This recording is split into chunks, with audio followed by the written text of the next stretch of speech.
Dynamics of the Cuban Revolution by Joseph Hansen. A longtime leader of the Socialist Workers' Party in the United States, Joseph Hansen, 1910–1979, joined the communist movement in 1934. In 1936 he edited Voice of the Federation, published by the Maritime Federation of the Pacific. From 1937 to 1940 he served as secretary to exiled Russian revolutionary leader Leon Trotsky in Mexico. For many years he edited The Militant, the International Socialist Review, and Intercontinental Press. In 1960 Hansen visited Cuba and upon his return helped launch the Fair Play for Cuba Committee. He returned in 1967 to attend the founding conference of the Organization of Latin American Solidarity, OLAS. Among his other works are The Leninist Strategy of Party Building, The Debate on Guerrilla Warfare in Latin America, Cosmetics, Fashions, and the Exploitation of Women, The Workers' and Farmers' Government, What is American Fascism, and Too Many Babies? The Myth of the Population Explosion.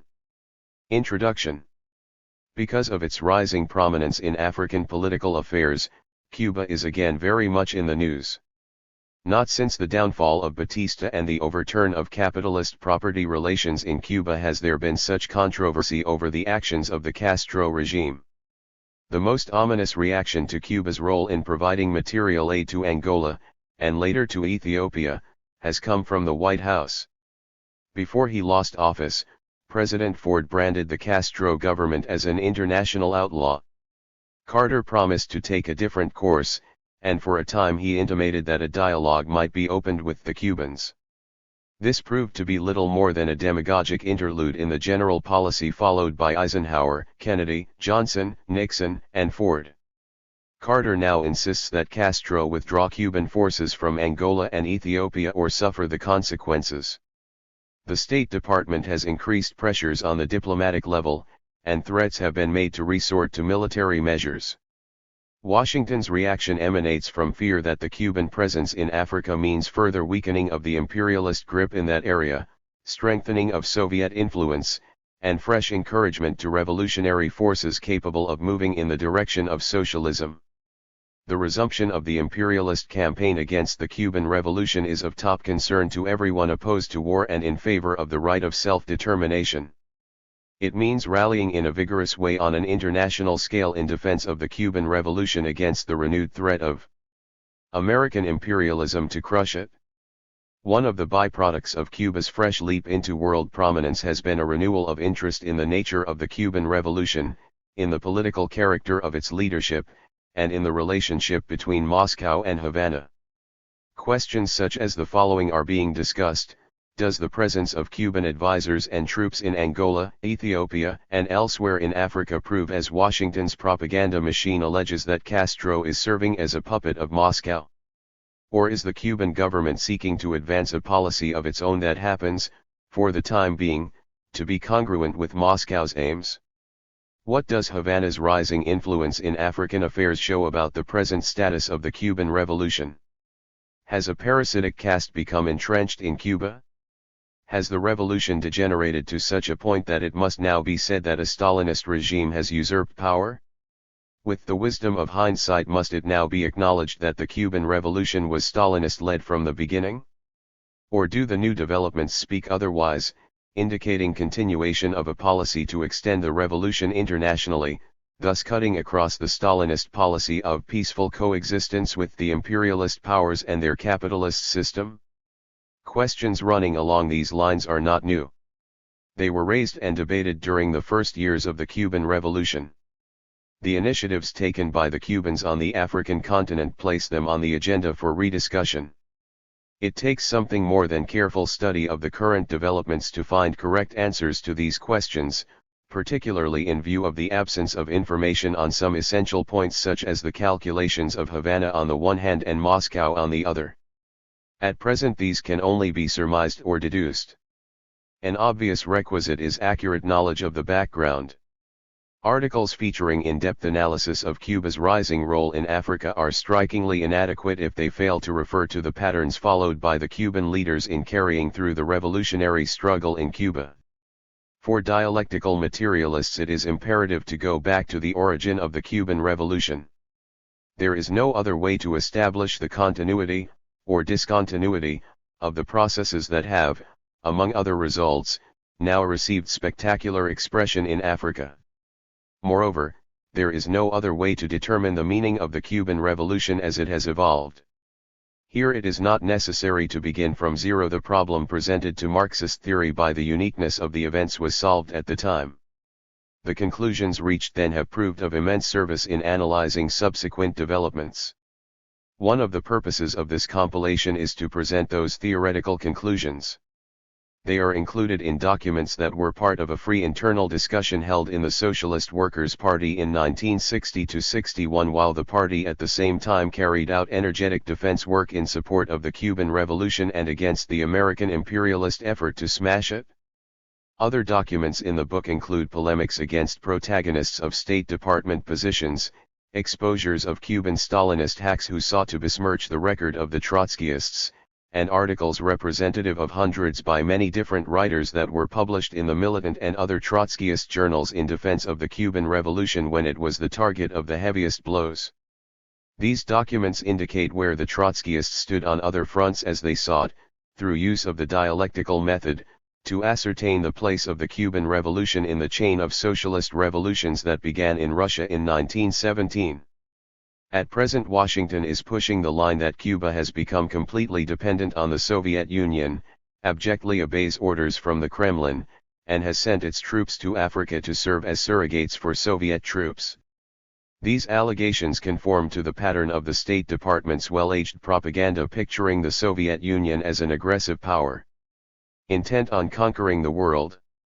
The truth is that the main objective of foreign policy as pursued by the Soviet ruling caste is maintenance of the status quo, that is, peaceful coexistence with the imperialist powers and the capitalist system.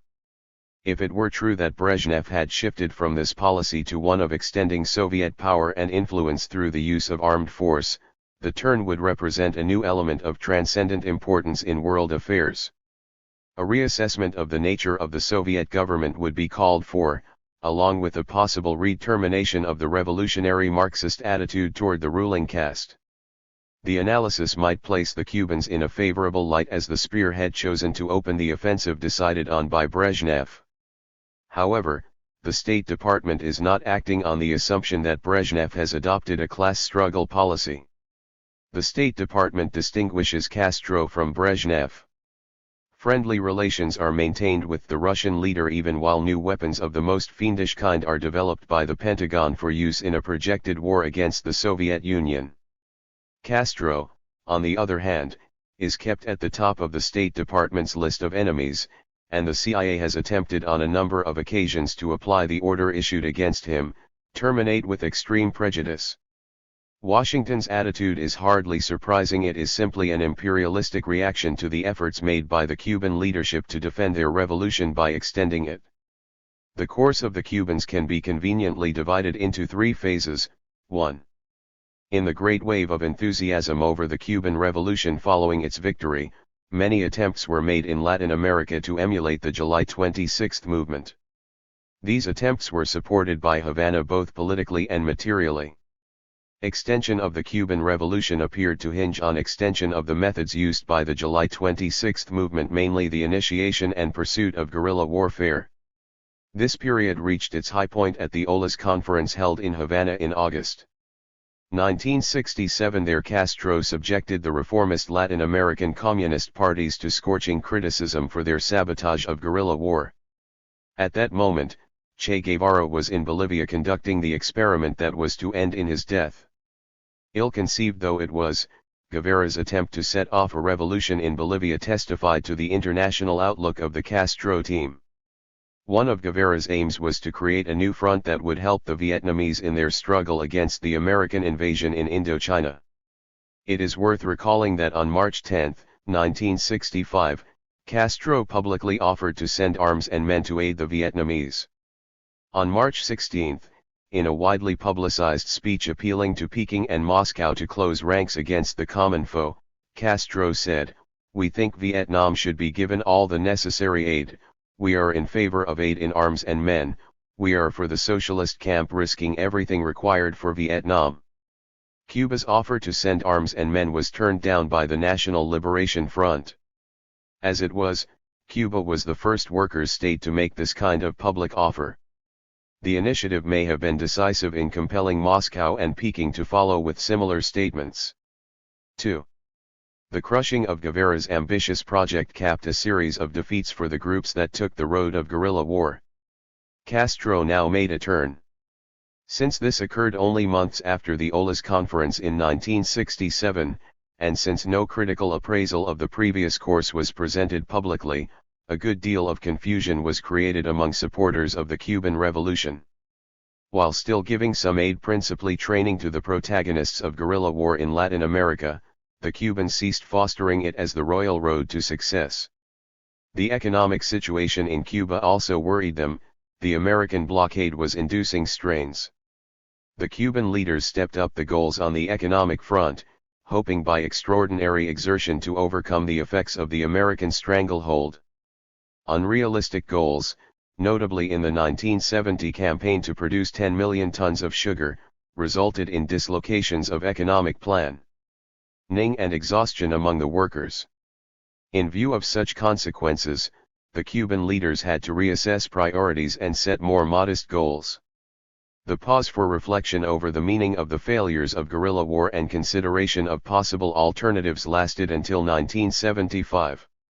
Washington evidently interpreted the downturn in guerrilla war in Latin America as evidence of the domestication of the Cuban Revolution, and the State Department, whose blockade had failed to isolate Cuba, began probing ways to bring Castro under the general framework of peaceful coexistence. 3.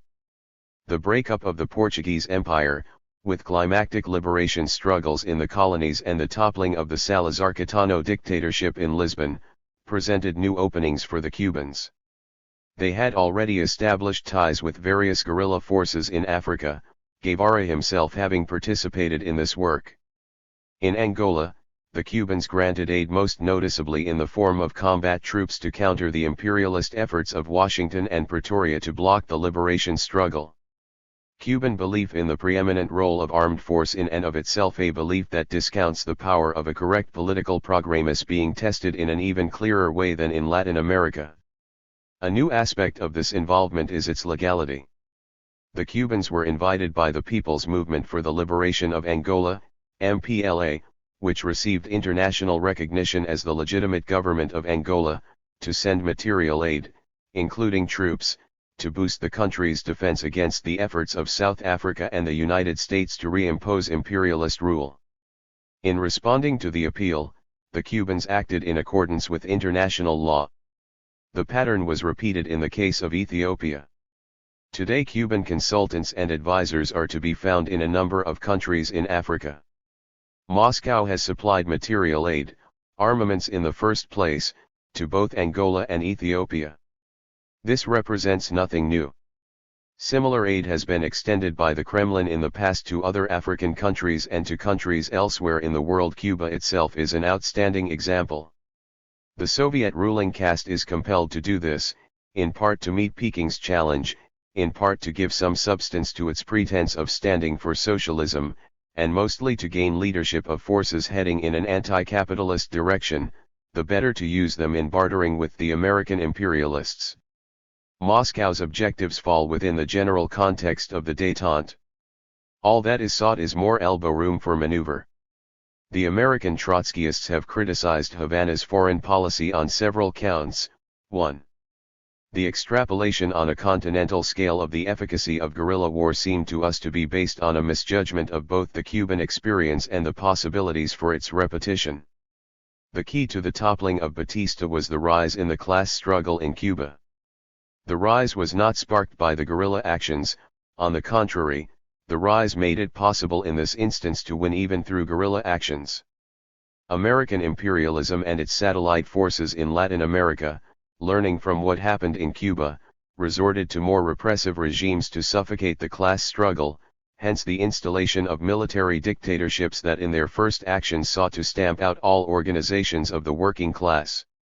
As the masses fell back in face of the murderous onslaught, it became increasingly difficult for guerrilla movements to gain headway. The problem of linking up with the masses could not be solved by them. The general conclusion to be drawn from this turn of events is that more effective means than a guerrilla band is required to lead the struggle for socialism. What is required is a mass working class party of the Leninist type. 2. Guided by their desire to construct a common front against American imperialism, the Cubans failed to distinguish the components of this front according to program. Thus supporters of the capitalist system were hailed, provided that they were progressive, i.e., denounced imperialism or spoke well of the Cuban Revolution. Confusion was thus sown among supporters of the Cuban Revolution, with the consequence that many of them were diverted down false trails. A case in point was the support given the Chilean regime headed by Salvador Allende. Although Castro may have sensed a coming showdown in Chile when he was there on tour, his parting gift to Allende was a submachine gun. The support he offered the regime appeared to be support for its adherence to capitalism. Allende's failure to act against the plotters in the military forces cost him his life. More important, the seizure of power by Pinochet dealt a cruel blow to the cause of socialism in Latin America, and a deadly enemy was added to the roster of regimes hostile to the Cuban Revolution. 3. Similar criticisms can be made of Cuban policy in Africa today. The programs of the Neto regime in Angola and the Mengistu regime in Ethiopia have not been presented for what they are: omitments to maintain capitalist relations in those countries. The Cubans seem to be primarily interested in bolstering the anti-imperialist aspects of the upheavals in these areas. But to overlook the struggle for socialist goals can only prove counterproductive. And it is dangerous to believe that an anti-imperialist struggle automatically reinforces the struggle for socialism. Such a view can lead to defeats for socialism, as was shown in Chile. In both Angola and Ethiopia we have already seen repressive measures taken against revolutionary socialists. In the case of Eritrea, the Cuban government at first supported the national liberation struggle there. As the Dergu organized expeditionary forces with the objective of smashing the rebellion by military means, the Cubans appeared to be having difficulty deciding what to do: participate, stand aside, or withdraw. Havana's hesitancy demonstrated how dangerous an inconsistent anti-imperialist line can be. What does Cuba's new role in African affairs tell us about the nature of the Cuban Revolution and its leadership? Let us recall that when Havana responded to the MPLA's plea for aid, the shipment of troops received wide acclaim in the left. It was argued that the support granted by Havana not only proved how internationally minded the Castro regime was, it proved the progressiveness of the Neto government. However, this argumentation was shelved when the Mengistu regime appealed for similar aid and the Cubans responded favorably. Castro plummeted in leftist opinion. According to this view, Castro's granting aid to Ethiopia was a sure sign of the degeneration of the Cuban Revolution. It is unfortunate that these analysts lacked the capacity to maintain both arguments simultaneously. Had they insisted that their deductions held with equal force in both cases, they would have provided us with an educational demonstration of the traps awaiting those who believe Havana's relations with the Angolan and Ethiopian regimes offer fresh evidence concerning the nature of the Castro regime and the status of the Cuban Revolution. The same goes for the contention that the Cuban role in Africa amounts to providing surrogate troops for the Kremlin. It might be argued that the State Department's propaganda on this point does not necessarily mean that it is untrue. We can agree with that. However, this does not alter the questions that arise if we take a close look at the propaganda rather than simply brushing it aside. Why did the Kremlin select the Cubans for this role and not the Latvians, the Poles, or the Czechs? Was it because Cuba is the farthest from the scene and the transport problems from there are the greatest? Did the Cuban record in guerrilla war tip the scales? Did Moscow calculate that the White House would react most angrily to the choice of Cuba, thereby assuring a rise in tensions between Havana and Washington? Or did the Kremlin have more devious reasons for wanting to incite the Americans? The answers to such questions and to others of similar nature point to the conclusion that the Castro regime exercised a certain initiative in bringing Cuban influence to bear in the struggle against imperialism on the African continent. As for the argument that Havana's rising prominence in Africa indicates the crystallization of a hardened bureaucratic caste in Cuba, the available evidence would seem to indicate the contrary. Hardened bureaucratic castes, such as the ones in the Soviet Union and China, characteristically display conservatism, even a counter-revolutionary outlook, particularly in foreign policy, hence their pursuit of peaceful coexistence, of détente, of deals with the imperialist powers at the expense of the masses. But in Africa, Cuban activities have greatly increased instability at the expense of the imperialist powers.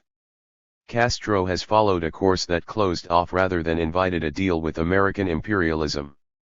This fact alone speaks decisively against the contention that the events in Africa offer proof that a hardened bureaucratic caste has taken over in Cuba. The Cuban course in Africa requires no essential alterations in the Marxist analysis of the lines of action adopted by the Castro team after they had consolidated the victory of the revolution. Cuba's influence in African affairs appears completely out of proportion to the size of this small Caribbean country. How is this anomaly to be explained? The answer is obvious: it lies in the power of the Cuban Revolution. The record is there for all to see. First, in the contrast between the Cuba that was, under the American puppet Batista, and the Cuba that is, under a revolutionary regime. Second, in the contrast between today's Cuba and the rest of Latin America. Cuba demonstrates what can be done under a planned economy to improve the standard of living of the poor. Countries like Chile are hangman's showcases. The achievements made possible by toppling capitalism are impressive. The list includes the elimination of unemployment, once the scourge of the Cuban working class, the banning of racism, the promulgation of equal rights for women, the setting up of child care centers on a national scale, the construction of a free educational system that provides not only books but food and clothing to students, the establishment of a model social security system, including health care, the slashing of rents and initiation of an ambitious program to end the acute shortage of housing, inherited from the past, and an agrarian reform that was decisive in establishing the firm worker-peasant alliance on which the first workers' state in the Western Hemisphere depends. The government's concern for the needs of youth should be added to the list.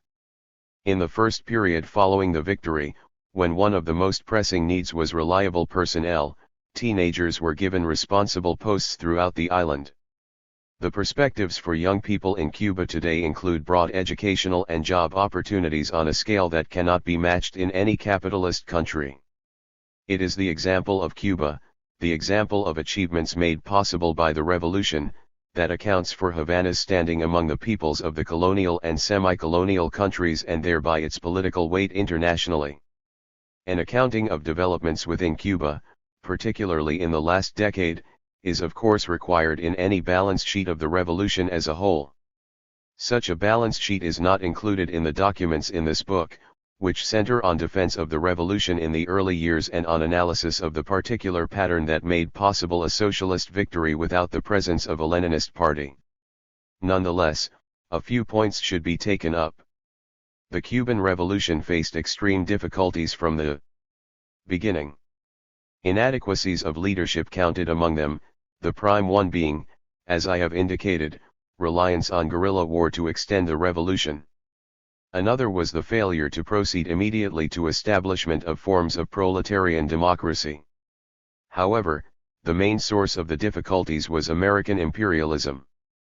The mightiest military power on earth, located only 90 miles away, decided to strangle the Cuban Revolution. Castro was marked for assassination. Farm animals were inoculated with contagious diseases. Saboteurs set bombs.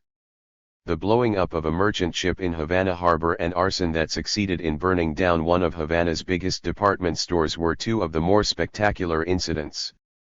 Forays of this kind were topped by the armed invasion at the Bay of Pigs.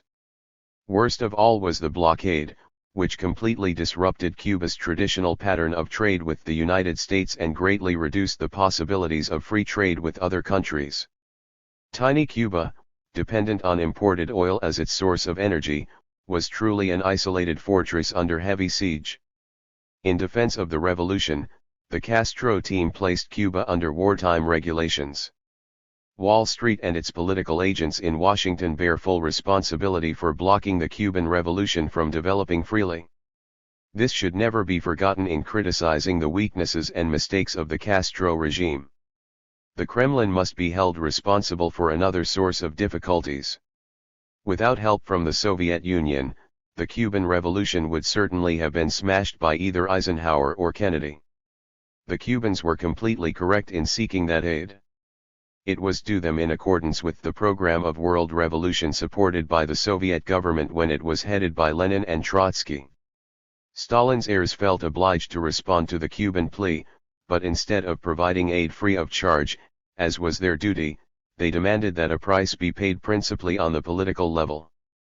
In short, to get the required aid, the Cubans had to let the red glow of the Cuban Revolution shine on Khrushchev and Brezhnev.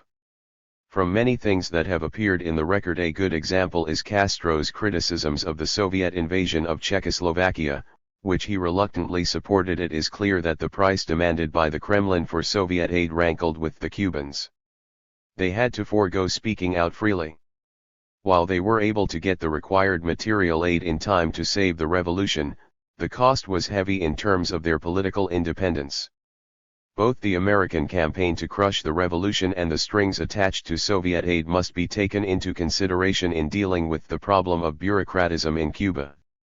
By isolating and further impoverishing the country, the blockade helped increase the social importance of the layers charged with the defense. In the distribution of scarce supplies, top priority had to be given the armed forces. One of the consequences was an army now recognized as the best in Latin America. Another consequence, however, was the introduction of ranks, a sign of bureaucratization. The Kremlin's influence was shown in the growth of bureaucratic tendencies under the auspices of figures who were prominent in the Stalinist apparatus in Batista's time. These case-hardened bureaucrats were met head-on by Castro. A more difficult problem is the example set by the Soviet ruling caste, which liquidated the proletarian democracy fostered under Lenin and Trotsky. No model of proletarian democracy exists in the world today to counter the totalitarian forms of rule upheld by the Kremlin. It would be untrue to say that the battle against bureaucratism has been won in Cuba. The indications are that this insidious social disease has gained, as the introduction of ranks in the armed forces would indicate. Similar signs include the continuation of the ban on formation of tendencies and factions in the Communist Party and the jailing of the independent-minded poet Gilberto Padilla on March 20, 1971, the brush-off given to protests against the jailing by leftist intellectuals like Carlos Fuentes, Gabriel Garcia Marquez, Octavio Paz, Jean-Paul Sartre, and Mario Vargas Llosa, the show trial of Padilla, which included a Moscow-style confession by the poet, and the accompanying clampdown in the cultural field, where the Cubans had previously shown their intent to make the revolution a school of unfettered thought in opposition to bureaucratic practices. Another bad indication has been the pillorying of homosexuals. However, the headway made by bureaucratism has not reached such a degree that one must conclude that a hardened bureaucratic caste has been formed, exercises dictatorial power, and cannot be dislodged save through a political revolution. No qualitative point of change has yet been adduced to substantiate this hypothesis. The stand taken by the Socialist Workers' Party towards the Cuban Revolution flows from its initial analysis of that event. It can be summarized in 3 points. 1. For defense of the Cuban Revolution against all its enemies. As a party within the United States, the SWP considers it to be its special duty to foster the strongest possible political opposition to the main enemy of the revolution, American imperialism. This defense is unconditional. It does not hinge on the attitudes or policies of the Cuban government. 2. For the development of proletarian forms of democracy in Cuba. The purpose of this is to bring the masses into the decision-making process in the most effective way, thereby strengthening the struggle against bureaucratism. The initiation of workers' councils would add fresh power to the Cuban Revolution as living proof that socialism does not entail totalitarianism but on the contrary signifies the extension of democracy to the oppressed in a way that will lead eventually to the withering away of the state. 3. For the formation of a Leninist-type party that guarantees internal democracy, that is, the right of critical opinion to be heard. The power of a party that safeguards the right to form tendencies or factions was demonstrated by the Bolsheviks. A replica shaped in accordance with Cuban particularities could do much to induce the formation of similar parties in the rest of the world. This would greatly facilitate resolving the crisis in leadership faced by the proletariat internationally, thereby assuring a new series of revolutionary victories. May 1, 1978. The Truth About Cuba. The Truth About Cuba appeared as a series of articles in The Militant from May 9 to August 15, 1960, and later was published as a pamphlet by Pioneer Publishers. This was part of the Socialist Workers' Party's effort to educate workers in the United States about the Cuban Revolution and help build a movement to defend that revolution against Washington's efforts to crush it. Also at that time, SWP presidential candidate Farrell Dobbs made defense of the Cuban Revolution the focus of his campaign, and the party worked with other political tendencies and prominent individuals in the Fair Play for Cuba Committee, an organization that sought to disseminate accurate information about Cuba. Reprinted here with minor editorial changes, these articles provide an overview of the background of the revolution, the growth of American economic domination and the repression under puppet dictators from the Spanish-American War to the fall of Batista. They outline the program and evolution of the July 26 movement, drawing parallels between the aspirations of the Cuban leaders and those of the leaders of the American Revolution, showing why the Cuban struggle for independence and the socialist measures undertaken by the new government deserve the full support of American workers. They also trace the counter-revolutionary record of the pre-1959 Cuban Communist Party and discuss the differences between Stalinism and the Castro leadership during the early battles of the revolution. The Truth About Cuba. 1960. One of the things that rankle with the Cubans is a long-standing tendency in Washington to look at their country as a prize to be taken, like Texas, California, and the other parts of the West which we seized from Mexico. They can quote declarations going back as far as Thomas Jefferson and John Quincy Adams on the advisability of eventually grabbing Cuba. They cite proposals of statesmen of the Southern slavocracy to wrest Cuba from Spain and make it another slave state. Cuba's struggle for independence from Spain began in 1868. It is the conviction of the Cubans that this struggle could have been won rather rapidly had aid been forthcoming from America. Instead, Washington's policy was to prevent Cuba from gaining her independence, the reasoning being that it was better to let the declining Spanish Empire retain rule until the fruit became ripe, whereupon it could be expected to drop into waiting American hands. Cuba's freedom fighters continued to battle against the Spanish tyranny. By 1898 victory was in their hands. However, in 28/January of that year President McKinley began open preparations for war on Spain. At the end of the month, the U.S. battleship Maine was sent to Havana Harbor. On February 15 it blew up, with a loss of 266 lives. The true cause of the explosion was never determined, but the suspicion remains that it was a cloak and dagger operation plotted in Washington. In any case, utilizing the explosion as a pretext, Congress voted $50 million for the national defense and on March 25 declared that a state of war had existed with Spain for 4 days. American troops were landed in Cuba under the proclaimed aim of aiding the Cuban struggle for independence. The Spanish-American War was short. Spain signed a peace treaty on December 10 ceding the Philippines, Guam, and Puerto Rico outright to the United States and relinquishing Cuba. But American troops did not leave the island. They stayed 4 years as an army of occupation. Among the things this army did was to prevent the Cubans from forming a government of their own free choice. The Wall Street interests sought to annex Cuba. However, public clamor rose in the United States against such a brazen move. The Democratic Party, in striking contrast to its present-day, bipartisan, Me Too attitude, made an issue in the 1900 elections of Republican imperialism.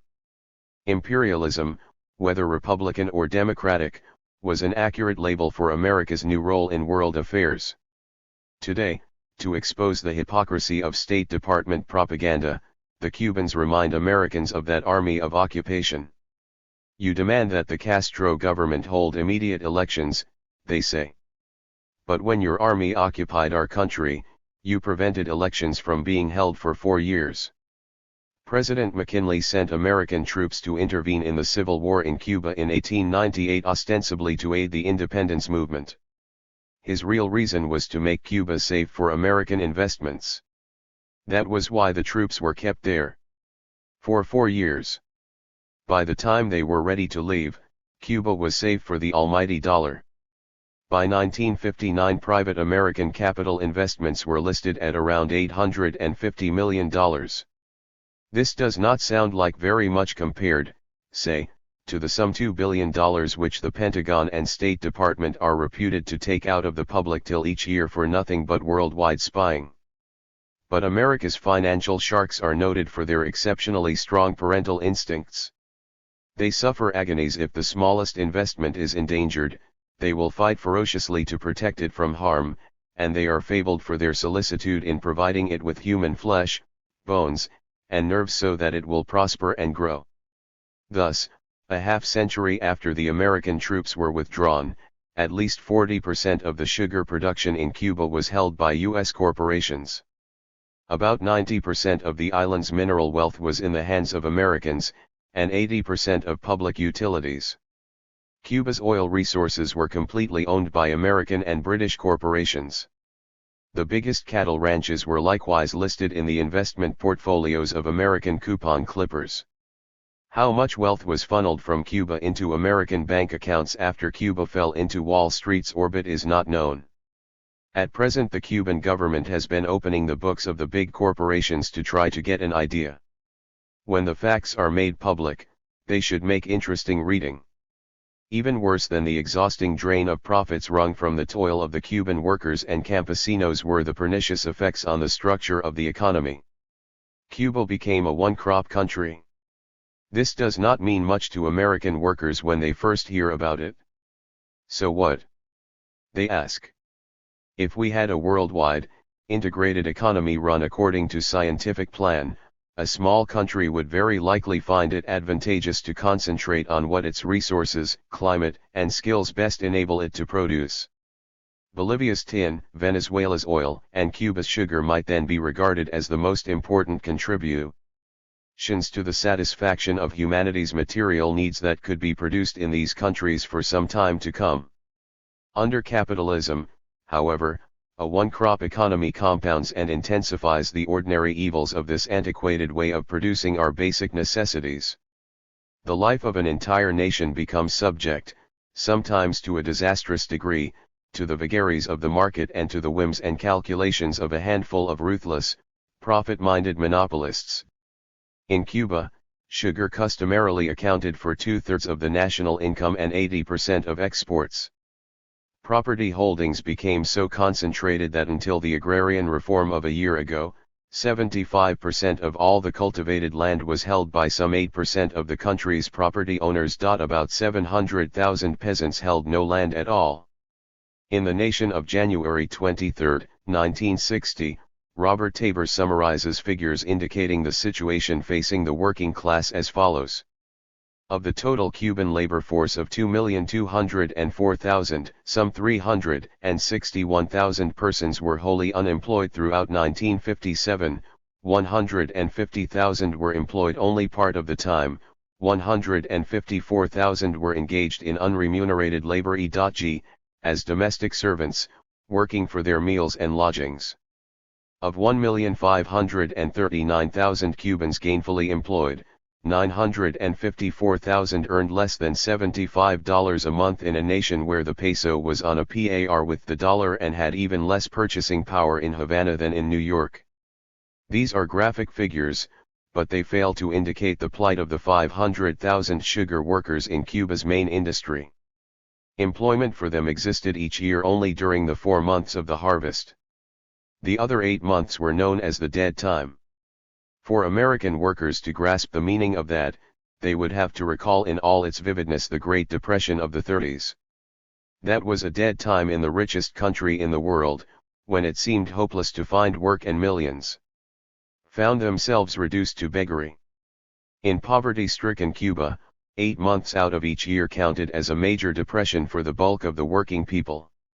The misery, suffering, and hopelessness they experienced make for bleak reading. It is must reading, however, if you want to understand the reasons for the sensitivity of the Cubans to what happens in Washington and the counting houses of Manhattan. They ate malanga, which is something like a straight potato diet. Sugar cane was a second staple. Thus they grew up stunted and subject to vitamin deficiency diseases. They lived in huts called bohías. No floor, just the bare earth. A roof made of thatch from the royal palm, much appreciated by all kinds of insects. Their clothes, more often than not, were patched rags. They went barefoot, although this is hazardous in tropical countries. They went without dental care, losing their teeth when they were still young. And they went without medical care. As for education, some 2 million Cubans could neither read nor write. Tens of thousands of fertile acres, growing to weeds, were available for cultivation, but feudal-minded landlords barred this. Cuba's long-suffering victims of chronic hunger, malnutrition, and abysmal poverty had to avoid trespassing on land that really belonged to the people as a whole. To heighten their bitterness, Wall Street's propagandists made sure that they heard all about the free world and its wonders, particularly the prosperous American way of life. The American propagandists need not have rubbed it in. The Cuban masses were well prepared to desire a change in their way of life. American domination of Cuba can be divided into 5 stages. First came the period of direct military rule over the island. Under General John R. Brooke and later Major General Leonard Wood. The aim of U.S. military occupation was to make the country safe for American investments. This included such progressive things as stamping out yellow fever and introducing modern sanitation, but these measures were linked with a major political objective, to block the Cuban independence fighters from government office and to set up a structure of rule best suited to guarantee high profits. By May 20, 1902, when the Army of Occupation was withdrawn, Cuba was well prepared for penetration of the dollar. Elections had been supervised by the American military forces, the candidates thoroughly screened. The Constitution had been processed under General Wood's vigilant eye. As a final guarantee, an amendment to the Constitution, fathered by Senator Orville H. Platt of Connecticut, had been forced down the throat of the new Cuban government.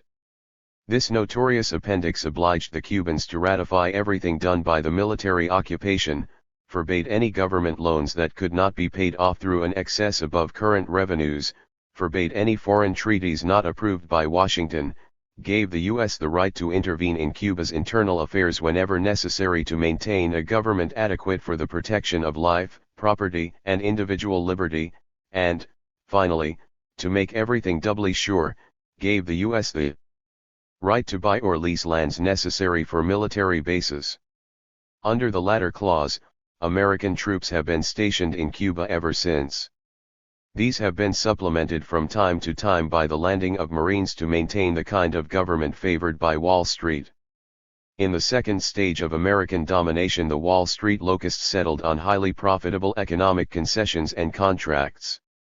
Under the administration, 1909-13, of José Miguel Gómez, a typical Latin American caudillo, or military chief, the third stage of American economic domination opened. This was the period of the sugar barons, who converted Cuba to a one-crop economy. They consolidated their position under President Mario G. Menocal, an employee of the Cuban-American Sugar Company, who stole a second term and remained in office under the protection of U.S. Marines until 1922. During Menocal's second term, a new stage of American domination opened. The Morgan Gang, National City Bank, the Royal Bank of Canada, and Chase National Bank became the real rulers of Cuba, and they rapidly brought the sugar industry under their control. They entrenched themselves under Alfredo Zayas, who stole the 1921 elections, and Gerardo Machado, elected 1925, overthrown 1933. Finally we come to the Batista period, which lasted with interruptions from 1933 to 1959. We will consider this stage later. Carlton Beals, in his book The Crime of Cuba, describes the first 4 stages in considerable detail. He summarizes the economic side as follows. 1900 to 1917 marks the gradual infiltration of American capital, the pace ever quickening toward the end of the span. 1917 to 1922 marks a virtual tidal wave of American capital investment. Those years also marked the beginning of bankers' control over sugar and other resources. By the 1922 crisis, J.P. Morgan and Company, Chase National Bank, National City Bank, and allied Canadian institutions moved into dominance, ever expanding their equities in the industrial and agricultural enterprises. 1922 to 1933 marks the definite consolidation of bankers' control. Through the Electric Bond and Share Company and the International Telephone and Telegraph Company, close to the House of Morgan, public utilities were gathered into the fold. Most railroads, not in English hands, are controlled by the Tarifa-Woodin-Rubens-Lakin-Rockefeller combination, closely harmonized with the American Car and Foundry Company and the National City Bank. Cubans own far less of the wealth of their country than in 1895. Beals indicates the extent of American domination of Cuba by 1933 as follows. 1/3 of Cuba's territory, nearly 90% of the cultivated lands of the island, is owned or controlled by long-time leases by Americans or American corporations.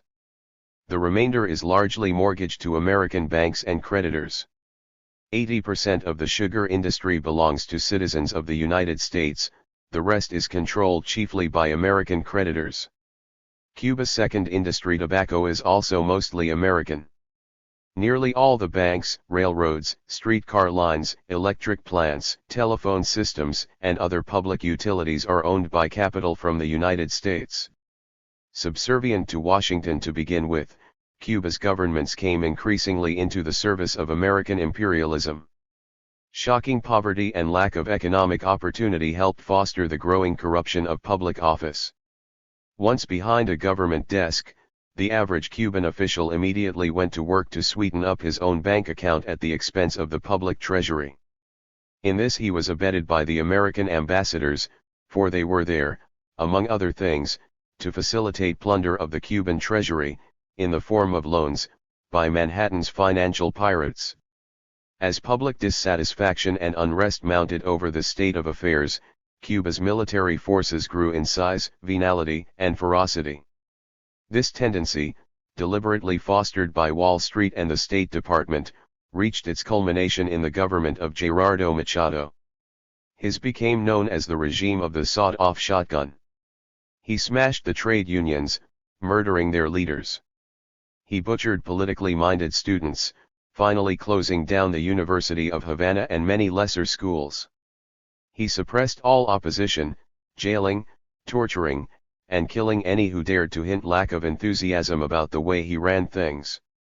Professional criminals, preferably murderers, became candidates for his gangs of killers, both official and unofficial, and he put his armed henchmen in control of the most ordinary civic institutions to prevent them from becoming centers of resistance.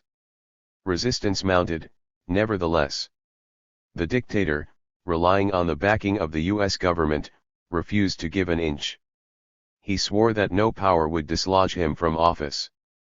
On May 20, 1930, reviewing his troops, he declared, before resigning the presidency of the Republic, "I will drown the island in blood." Among those who joined conspicuously in the applause was Ambassador Harry F. Guggenheim, of Anaconda Copper, the American Smelting and Refining Company, and the New York banks interested in Cuban sugar. Ruling as a political servant of America's top financial interests, dictator Gerardo Machado brought Cuba's army to peak strength. Since the country has no land frontiers to dispute over, the desire to have a big military machine appeared irrational to many Cubans.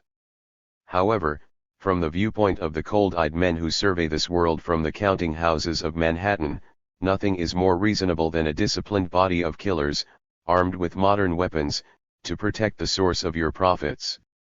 The Cuban people did not yet grasp the full meaning of this murderous force, bristling with arms, which had been put together under the political guidance of the State Department and trained under American officers. They saw Machado, not the military institution, as the prime source of the terror inflicted upon them. And it must be recognized that Machado did all he could in a personal way to deserve the nationwide fear, bitterness, and hatred turned in his direction. The people acted as people will under tyranny. Some tried shortcuts, venting their feelings in individual heroic if ineffective acts, such as exploding bombs and killing the worst public officials, in suicidal gestures of despair. The students began organizing more effective political protest demonstrations. Spontaneous strikes broke out. The Communist Party, although it had been outlawed since 1925, gained recruits from all sides. A Havana bus strike spread like a chain reaction throughout the island. "This general strike is a marvelous thing," the wife of the New York Times correspondent wrote in her diary August 6, 1933. "An entire nation folds its arms and quits work." Sumner Welles had arrived as American ambassador in May. He began his work by urging Machado to resign. But the dictator took a stubborn attitude. The culmination of Welles's intervention was action by the military staff.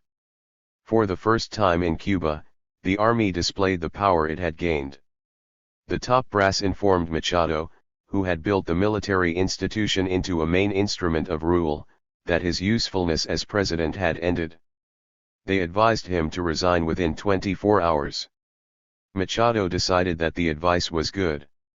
On August 12 he took a leave of absence and left for the U.S., bullets whistling past his plane as it rose from the field. On August 14 Carlos Manuel de Cespedes was sworn in. The conservative son of an illustrious leader in Cuba's struggle for independence from Spain, he had proved his docility by serving in Machado's cabinet. He was the choice of Sumner Welles. But the concession of putting the name Cespedes in office did not halt the developing revolutionary movement. The people were in the streets by this time, hunting down the worst government gunmen and executioners. The strikes continued. Workers took possession of plantations, mills, and factories. In places they elected shop committees. As the news came over the ticker tapes, the Wall Street operators deduced what might come next. They could lose their Cuban holdings. In those circles, that is a fate worse than death. Where could a new strong man be found in a hurry?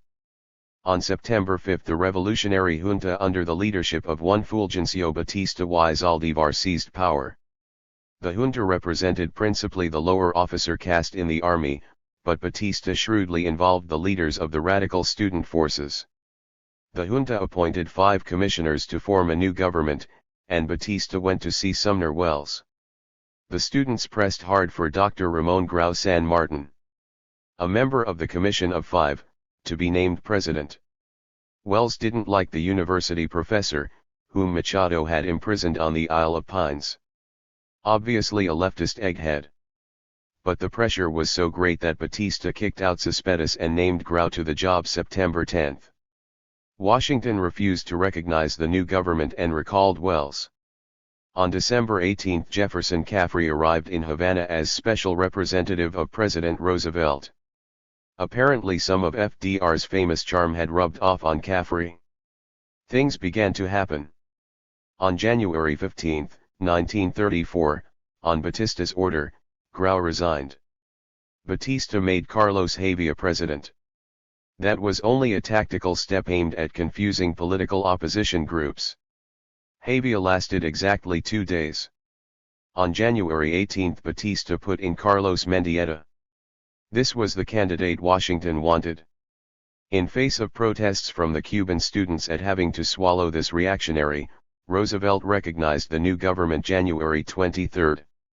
Batista then moved swiftly to smash the protest demonstrations and to arrest the leaders. Some observers have concluded that this opening stage of Batista's rise to power was nothing but pure chaos. They are wrong. The revolutionary pressure had risen high. Batista gave the appearance of bending with it. He did this until its strength was down and his own base was firm, then he moved against it. During that period he had demonstrated his ability to control the army in the interests of American capitalism.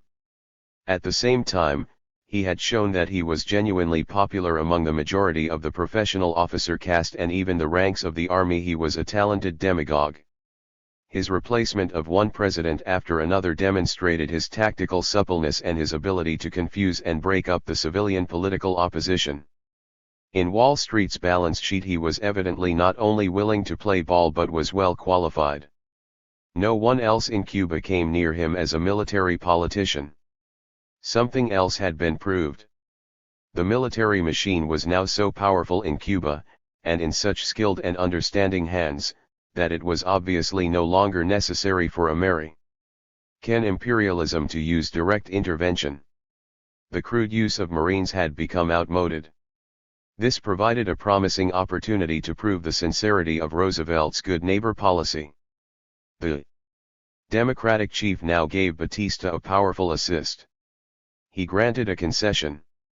To show that American capitalism had reformed and could now be counted on to behave as a big brother who would never again use a club on small children, Roosevelt agreed to a new treaty annulling the hated Platt Amendment. This was signed on May 29, 1934. The rejoicing at this concession was great in Cuba, but somewhat premature. Batista, the enigmatic maker and unmaker of presidents, was busy polishing up the army, oiling its special privileges, adjusting the placement of henchmen, tuning up his military political machine. In 1935 a great strike wave hit Cuba. To push back the workers, Mendieta suspended constitutional law and declared a state of siege in Havana. These acts conferred still more dictatorial power upon Batista. Cuba's new strongman felt so well entrenched that he decided he could afford to stage a normal election. A genuine democratic facade, ending the provisional government, would have a lot of advantages. Just before the election Mendieta suddenly resigned. But Batista simply appointed José A. Barnett as the fifth provisional president since the fall of Machado. On January 10, 1936, in what appeared to be a fairly honest election, women voted in Cuba for the first time. Dr. Miguel Mariano Gómez y Arias won a majority. He was sworn in May 20. But he didn't last long. Gómez tried to trim Batista's power. He dismissed 3,000 government employees who owed their posts to the dictator. That was a move Batista had not written in his book. Maybe this democracy stuff was going a bit too far after all. He had Gómez impeached. On December 22 the trial began. Within 2 days the president had been found guilty and removed from office. A Senate committee told Vice President Federico Laredobny that he was now it. Laredo proved to be a more satisfactory occupant of the president's swivel chair. Batista's main base of power was the army. So long as that base remained seemingly impregnable, however, and the class struggle was not acute, he sought to clothe his rule in at least the forms of democracy. In preparation for assuming the presidency himself, he had a constitution drawn up that even recognized the right of the people to revolt against a despotic government. He had already managed to give his brass a New Deal shine, achieving this partly by cultivating Roosevelt's friendly patronage, and partly by legislation that could be read as quite pro-labor. An expensive campaign helped give Batista the majority of the votes in the 1940 election. Under his presidency the war boom that ended the Depression in the United States also gave Cuba a measure of prosperity, and the class struggle became relatively quiescent.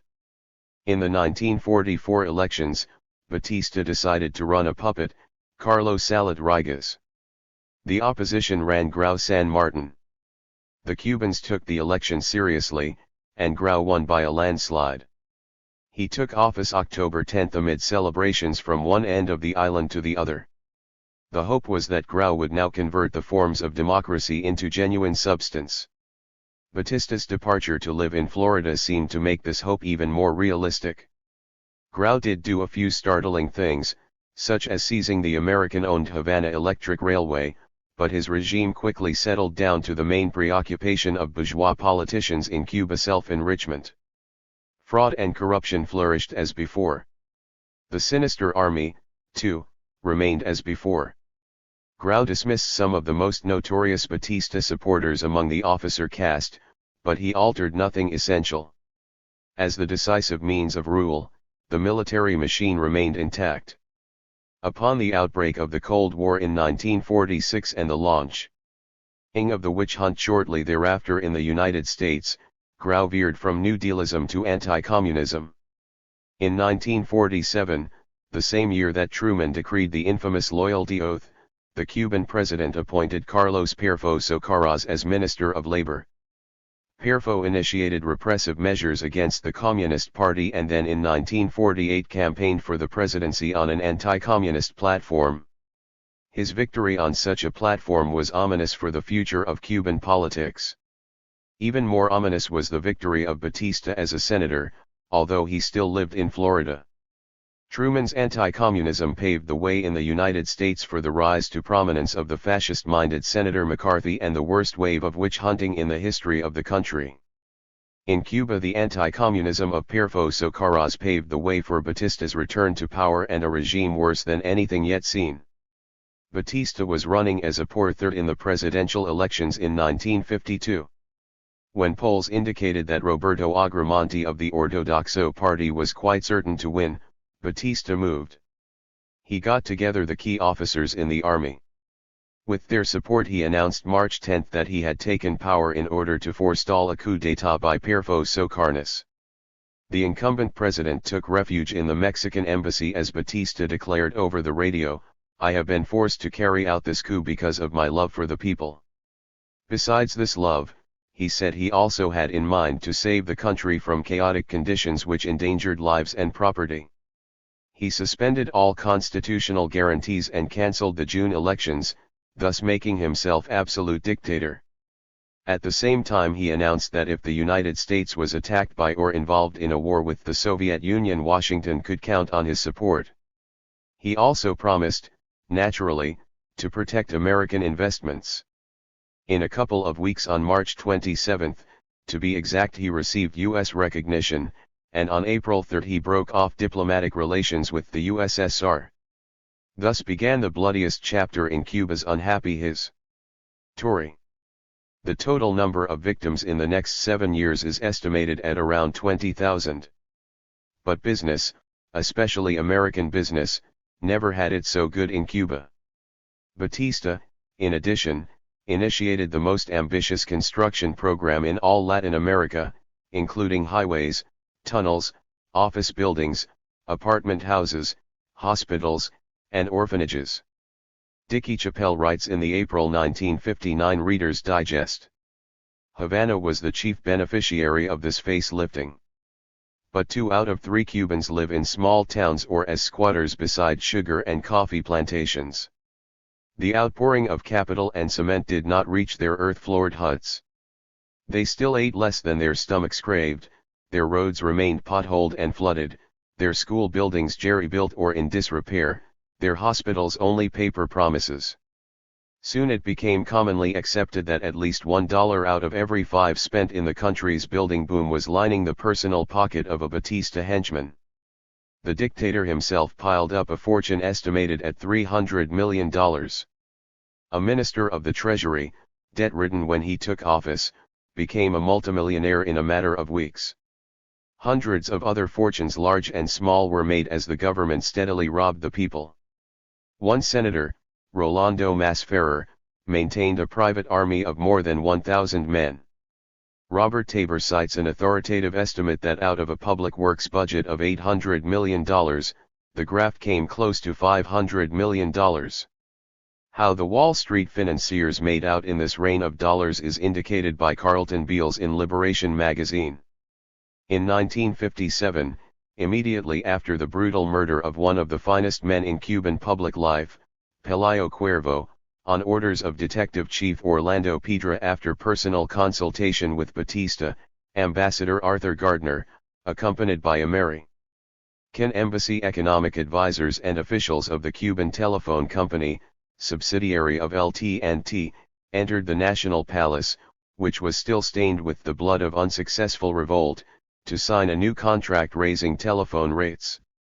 According to documents found in the office of Edmund Chester, Batista's public relations advisor, this arrangement was achieved by the persuasive outlay of $3 million. Our latest ambassador, Philip W. Bonsall, was for years a top official of this same telephone company. Little was overlooked that might serve to line a pocket with pesos. According to an authoritative Cuban estimate in 1958, nearly 27,000 persons lived on the take from gambling, and 11,500 on prostitution. Havana swarmed with American tourists attracted by the daiquiris, gambling casinos, and lurid burlesque shows. 10,000 slot machines were under the personal control of Batista's brother-in-law. In similar fashion, Havana's parking meters were operated by the family of the mayor. Batista could maintain himself in power only by the most brutal force. To supplement the army and the police, he shaped his secret service along the lines of Hitler's Gestapo. As under Machado, sadistic murderers were recruited from the underworld to serve as professional butchers in uniform. Political opposition was met with the submachine gun. Virtually every police station had its torture room. Dickie Chappelle writes, "On my desk before me are two signed statements documenting the terrorism. One is from a so-year-old schoolteacher, mother of 3 children. The Havana police thought she knew where rebel arms were hidden. They arrested her in the middle of the night, and she tells how she was violated with a soldering iron in Havana's 12th District Police Station on February 24, 1958. A physician's certificate confirms her assertion. This instance was not exceptional. The police often gouged out eyes and castrated their victims before bashing in their heads. The bodies were commonly thrown in the streets or dumped in wells." Chappelle reports a typical experience. "One rebel told me he had searched for the remains of his father among 92 bodies piled at a Havana street intersection one morning. He was one of the last I looked at," he finished. Ruby Hart Phillips, Havana correspondent of the New York Times, reports a case in her book Cuba, Island of Paradox, which vividly indicates what Batista's henchmen were like. 9 Cuban youths had taken political asylum in the Haitian embassy, where, according to international law, they could not be touched. While the Haitian ambassador was out to lunch, General Salas Canizares, chief of the national police, raided the embassy and shot down all the young political exiles. One of them, dying, managed to draw a pistol and shoot the police chief in the lower abdomen. Cuba's head cop was taken to the hospital. Ernestina Otero rushed out to Camp Columbia Hospital where she knew the general would be taken, continues Mrs. Phillips. Ernestina was ordered out. But instead of leaving, she slipped into a small room adjacent to another operating room. Then she heard the siren of an ambulance. There was a window in the little room which permitted her to look into the operating room. It was the type of glass through which one can see without being seen from the other side. She watched as 2 boys were brought in, still alive, although riddled with bullets. They were dumped onto the operating tables like bags of flour. One lifted his head, stared around, then dropped back. The other was moving his lips. He lifted his hand and let it fall back. An officer came in. He consulted with one of the orderlies. "Get a doctor for them," he said. Just then Captain Morion, an aide of Colonel Salas Canizares, the general's brother, burst in. He looked at the 2 wounded men, then shouted, "Never mind the doctor." He grabbed a knife from a table covered with instruments and cut the throats of both boys. Ernestina said she would never forget the scene. Americans acquainted to the least degree with the history of their own country should have no difficulty understanding why the Cuban people revolted against the Batista dictatorship. The rebel spirit that animated the Boston Tea Party, the encampment at Valley Forge, the type of fighting seen at Concord and Lexington, inspired comparable actions in Cuba of the 1950s. The Cuban revolutionaries felt kinship to the rebels of 1775–83, but their immediate models were their own countrymen who opened the struggle for independence from Spain in 1868 and carried it on for 30 years. Today's revolutionaries felt themselves to be the direct heirs of this cause, among other reasons because Batista was not just a Cuban dictator but the representative of a new foreign oppressor, the United States. This may sound strange to Americans who have not studied the role of our country in Cuba, but it happens to be the fact. In the early Cuban independence fighters, the revolutionaries of the 1950s found worthy models. Men like José Martí were not just nationalists in the narrow sense of the word, but partisans of the great ideas of freedom and equality that inspired the American and French revolutions. The young men and women who finally succeeded in toppling Batista provided new examples of self-sacrifice, singleness of purpose, energy, and heroism which the youth of the world might well study as they consider taking up the great causes that move humanity forward, such as socialism. The first important action following Batista's seizure of power was a raid organized by Fidel Castro on the Moncada fortress at Santiago on July 26, 1953. It was something like John Brown's raid on Harper's Ferry in 1859. The American abolitionist hoped that his action would serve as a spark to set off a slave rebellion. The Cuban rebel counted on a comparable response. The immediate consequences for the revolutionaries were similarly tragic. The young Fidel, he was not yet 27, escaped death only by sheer accident.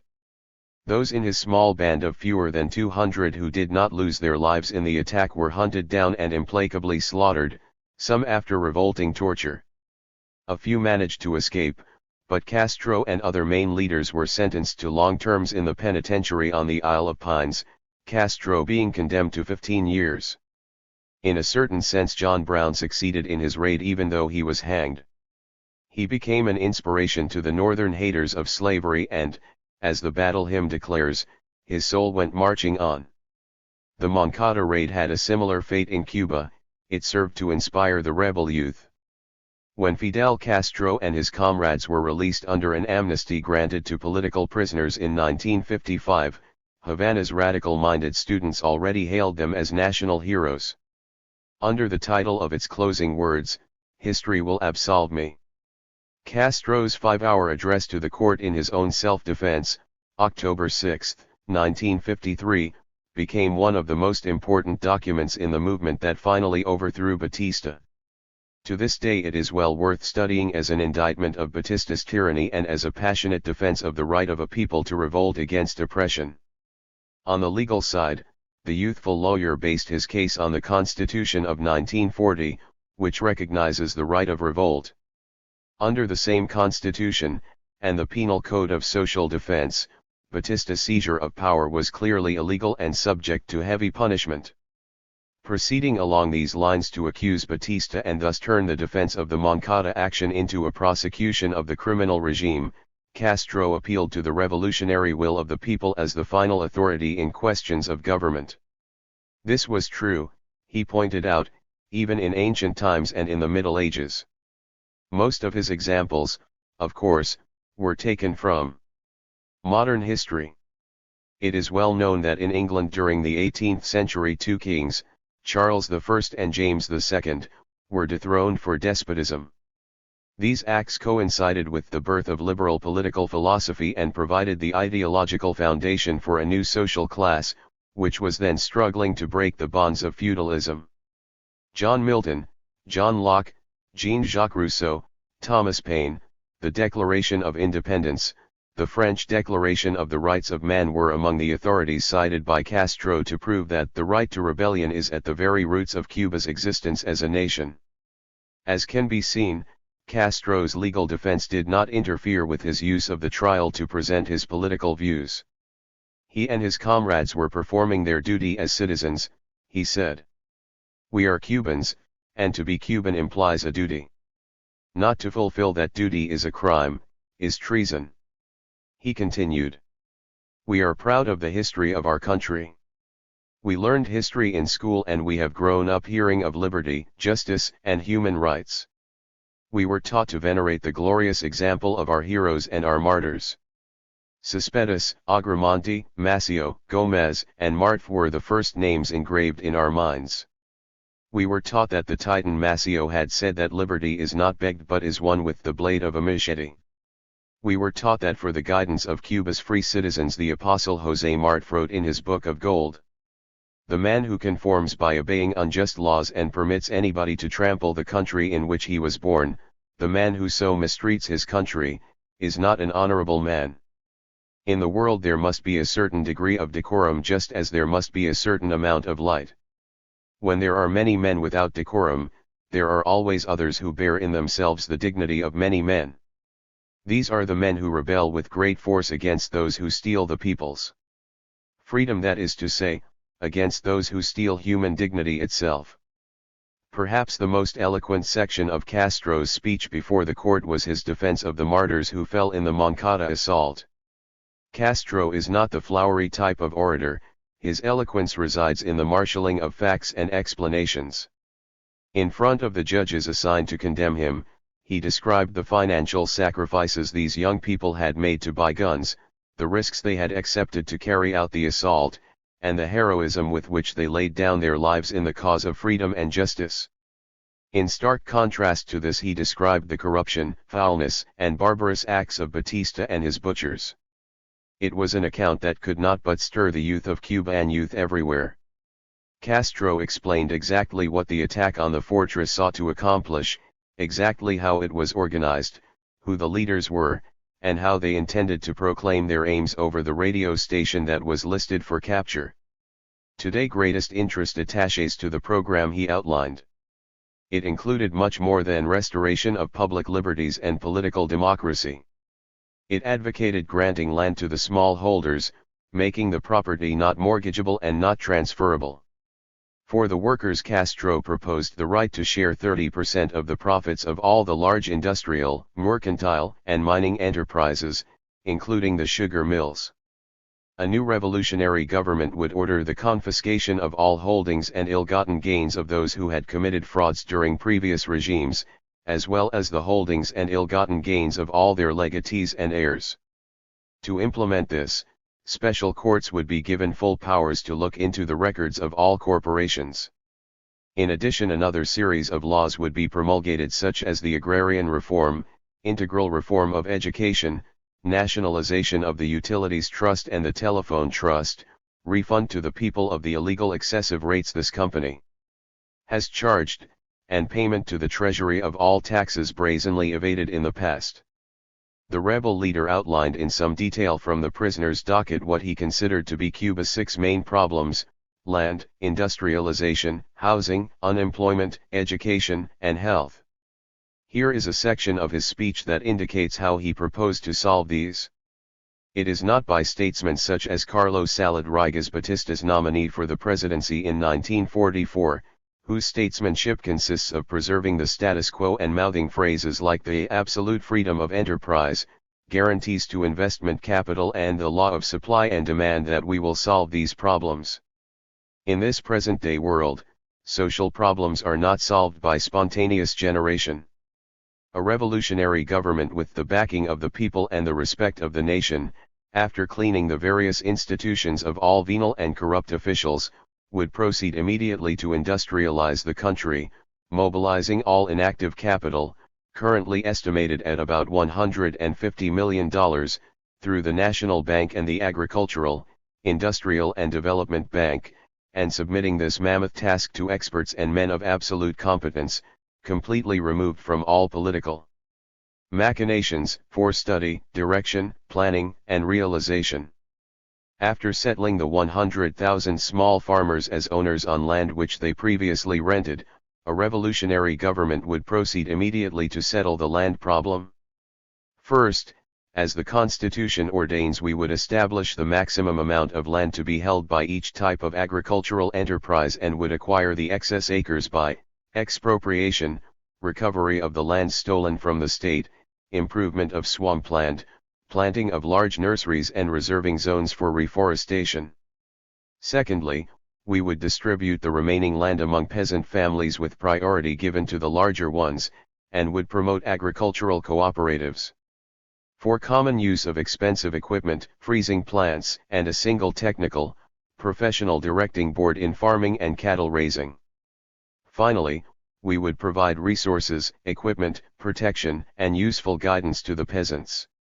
A revolutionary government would solve the housing problem by cutting all rents in half, by providing tax exemptions on homes inhabited by the owners, by tripling taxes on rented homes, by tearing down hovels and replacing them with modern multiple dwelling buildings, and by financing housing all over the island on a scale heretofore unheard of, with the criterion that, just as each rural family should possess its own tract of land, each city family should own its home or apartment. There is plenty of building material and more than enough manpower to make a decent home for every Cuban. On the other hand, today there are greater than ever possibilities of bringing electricity to the remotest corner of the island. The use of nuclear energy in this field is now a reality and will greatly reduce the cost of producing electricity. With these three projects and reforms, the problem of unemployment would automatically disappear and the work to improve public health and to fight against disease would be made much less difficult. Finally, a revolutionary government would undertake the integral reform of the educational system, bringing it in line with the foregoing projects with the idea of educating those generations who will have the privilege of living in a happy land. Where will the money be found for all this? When there is an end to embezzlement of government funds, when public officials stop taking graft from the large companies who owe taxes to the state, when the enormous resources of the country are brought into full use, when we no longer buy tanks, bombers, and guns for this country, which has no frontiers to defend, and where these instruments of war, now being purchased, are used against the people, when there is more interest in educating the people than in killing them, then there 50/ will be more than enough money. Cuba could easily provide for a population 3 times as great as it now has, so there is no excuse for the abject poverty of a single one of its present inhabitants. The markets should be overflowing with produce, pantries should be full, all hands should be working. This is not an inconceivable thought. What is inconceivable is that anyone should go to bed hungry, that children should die for lack of medical attention. What is inconceivable is that 30% of our farm people cannot write their names and that 99% of them know nothing of Cuba's history.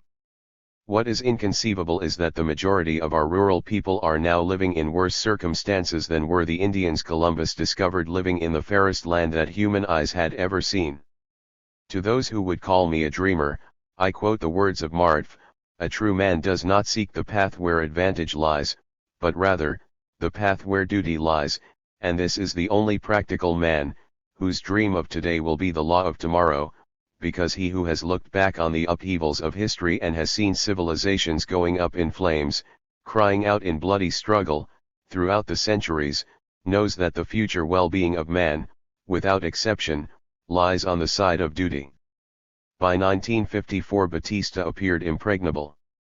His army, equipped with the latest American weapons and advised by an American military mission, held the island's political life in a tight net. Police terror kept the meshes of the net in good repair.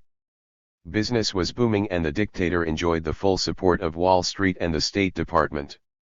It appeared a propitious time to add some democratic camouflage. A presidential election, held November 1, was won handily by Batista after the sole token oppositional candidate, Dr. Ramon Grau San Martin, withdrew in despair and disgust. In another step calculated to reduce dissatisfaction with his rule, Batista granted a concession after being sworn in as Presi/51. Dent. On May 13, 1955, he signed a bill providing a general amnesty of political prisoners. Castro had been approached in prison with an offer of freedom in return for modifying his opposition to the dictatorship. He refused such a deal, however, and, upon arriving in Havana on May 17, resumed his political attacks on the regime.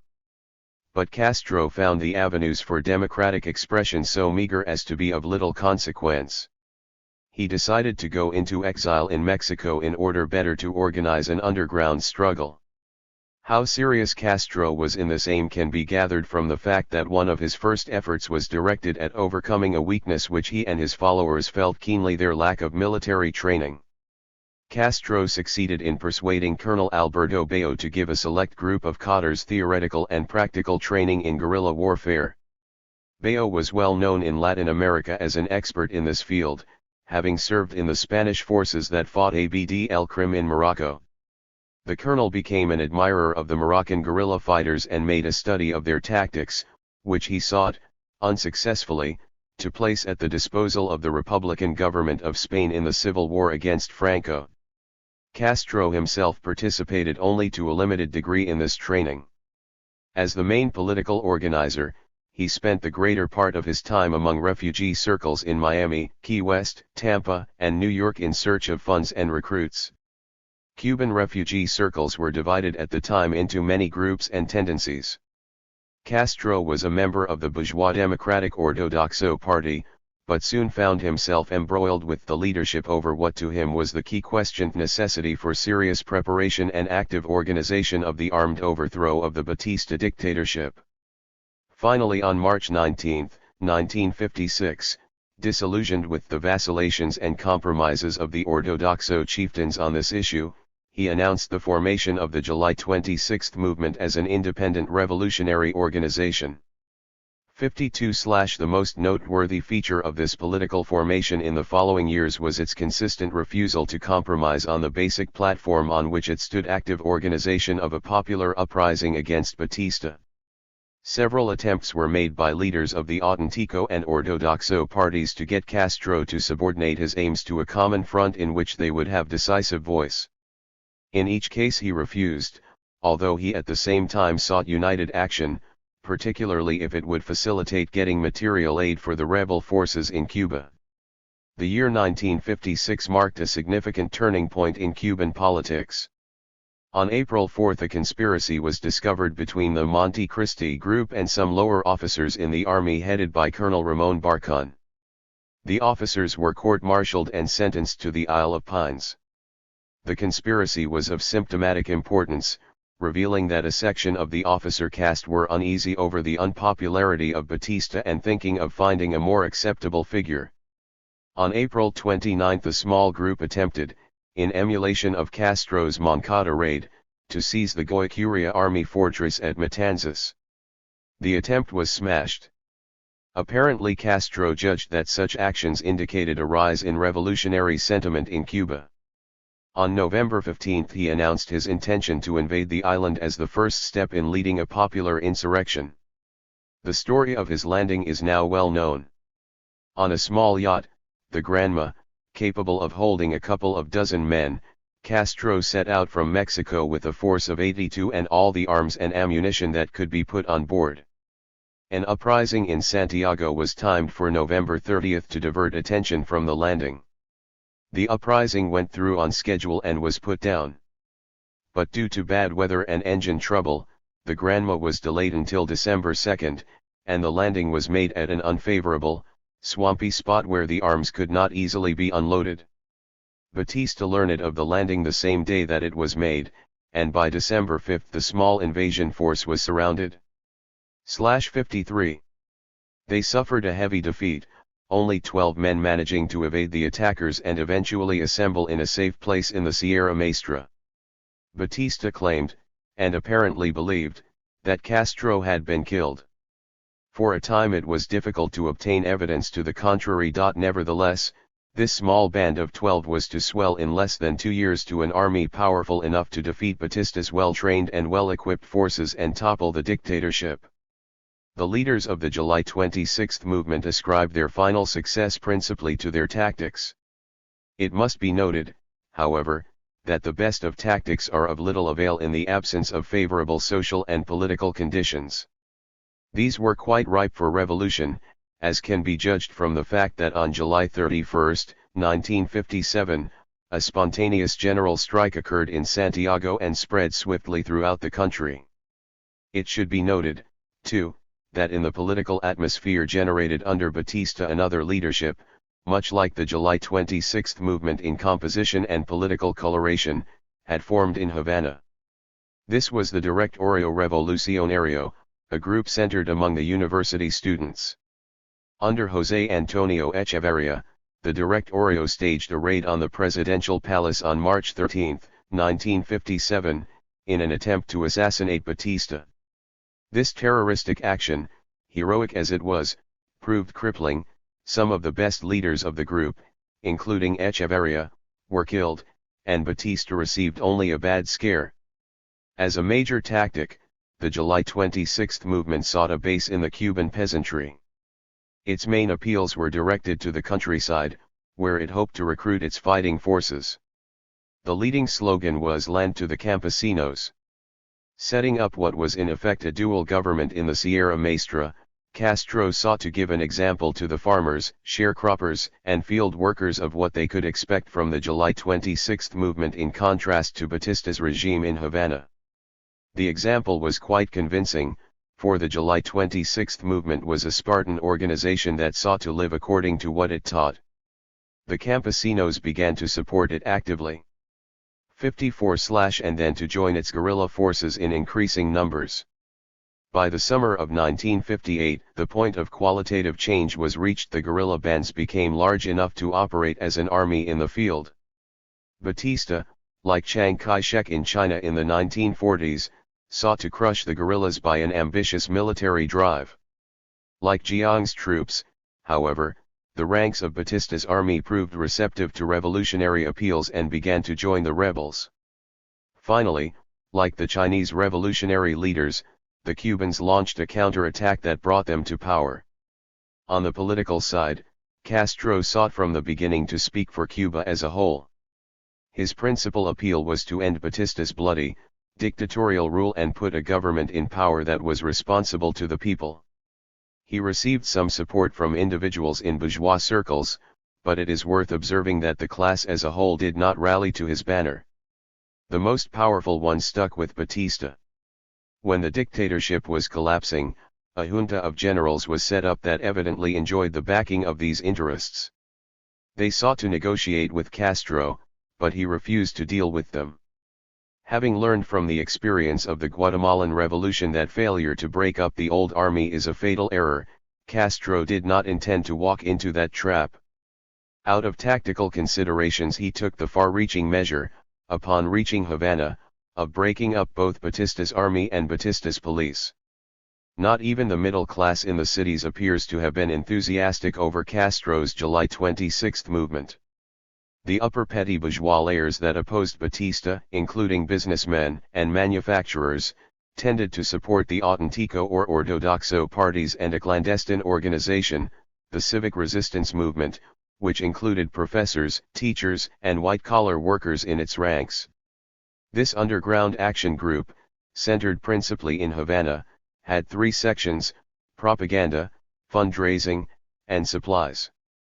The sections were divided into cells of 10 persons, each of whom sought to enlist another 10 persons to form a new cell. By the beginning of 1958, as the July 26 move/55 meant grew in weight, the civic resistance movement began to note a sharp rise in financial contributions. In January these were $7,000, in March, $20,000. As for the working class, it was caught without an effective political leadership of its own.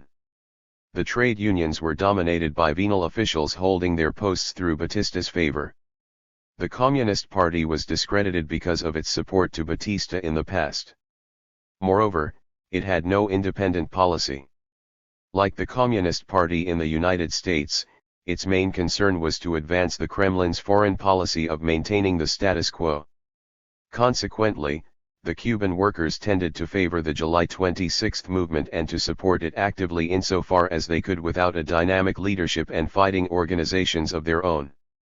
If words could destroy, a single day's production of hate Cuba language in the American capitalist press would suffice to make Havana look like Hiroshima on the evening of August 6, 1945. Even the state newspapers, those that believe a public image of dignity pays off best, are in the firing line, bucket in one hand, filth in the other. Here, for instance, is a sampling of loaded words from a single article by Tad Sulk, special correspondent of the New York Times, datelined from Camagüey, June 20, 1960. Doubt about the eventual outcome of Cuba's social revolution is becoming manifest in the island's rich provinces. Shrinking ranks of those still unquestioningly supporting the Castro regime. The revolutionary program is at best in very serious difficulties and at worst in danger of possible disintegration. The picture is one of mismanagement, economic deterioration, and declining social standards. 56. The situation now developing in the provinces appears to be breeding palpable discontent and fear for the future, although it has not yet taken the shape of open opposition. What are the facts? The Castro regime is without the slightest doubt the most popular government Cuba has ever enjoyed. To anyone with an open mind who cares to take the $10 flight from Florida to Havana to see firsthand, the contrast between the propaganda in the American capitalist press and the real attitude of the Cuban people could not be more startling. But we needn't rely on personal impressions, which may be colored or one-sided. Facts are available that speak so emphatically about the popular attitude that even the most ardent backers of the Batista dictatorship find them difficult to deny. On June 26, 1960, the Cuban magazine Bohemia published a nationwide poll. The rating of the government can be judged from the following: 81.17% of the population considered everything the government was doing perfect, 12.14% thought it was doing well, with qualifications ranging from few exceptions to both good and bad, 0.48% thought it was bad with few exceptions, 0.17% considered it extremely bad, 0.96% answered don't know, and 5.08% said they didn't care to answer. Those were the figures for the country as a whole. In the rural areas the response was even more impressive, 89.67% answered perfect, 6.61% had some qualifications, 0.14% considered it extremely bad, 1.65% didn't know, and 1.93% didn't care to answer. The poll included dozens of questions designed to explore attitudes toward all the many fields of activity in which the government is engaged, from the agrarian reform to international relations. These made it possible to get an accurate picture of shifts in sentiment since the previous poll a year earlier. Here are the conclusions drawn by Bohemia, /57. 1. The revolutionary government continues to enjoy the support of public opinion to a degree unequaled by any other government in our memory. 2. This support has suffered in the year since our last survey only a slight decline of 2%. This decline has been compensated by a slight increase in the intensity of support. 3. The source of the decline is in the upper and middle class. And this is compensated by an increase in the working class. 4. The highly favorable opinion of the revolutionary government is due principally to the measures and actions undertaken by the revolutionary government in defense of the popular economy. 5. Economic motives continue to constitute for our people the fundamental forces that shape their opinions. Bohemia's survey was confirmed by another one, under American auspices, published August 1. This survey, based on 1,000 interviews in Havana and other cities and therefore reflecting urban sentiment, was made in May under the direction of the Institute for International and Social Research, of Princeton, NJ, headed by Lloyd A. Free. If this report is at all accurate, Peter Edson was forced to admit in the rabidly anti-Castro New York World Telegram, it should dispel any hopes that the Castro regime is about to be overthrown. 86% of the Cuban people support Fidel Castro's revolutionary government, finding conditions now better than they were under the Batista regime overthrown in 1959. 8% rate the Castro regime worse than Batista's. 3% believe the two about equal. And 3% refuse to express an opinion. Like the Bohemia survey, the Princeton sampling indicated the class division over the new government. Edson noted. 58/the 8 to 11% of the Cubans who oppose the Castro regime, are made up largely of the older, better educated, middle and upper income bracket groups. 80% of Castro's opposition is concentrated in the Havana area. In rural Cuba, Castro is supreme. Half of the 86% believing conditions in Cuba today are better than they were under Batista are classified as fervent Castro supporters. The other half are moderate supporters. Only 3 out of 10 expressed any disapproval of the Castro government. Of this minority, 25% mentioned lack of freedom, 18% intervention with private property and private enterprise, 9% bad foreign policy, 9% lack of democracy and failure to hold elections. Reasons listed for satisfaction with the Castro government included the following. Approval of its agrarian reform program, 26%. Educational reform and campaign against illiteracy, 18%. Social justice and concern for workers, farmers, and the poor, 17%. Economic progress and concern over unemployment, 8%.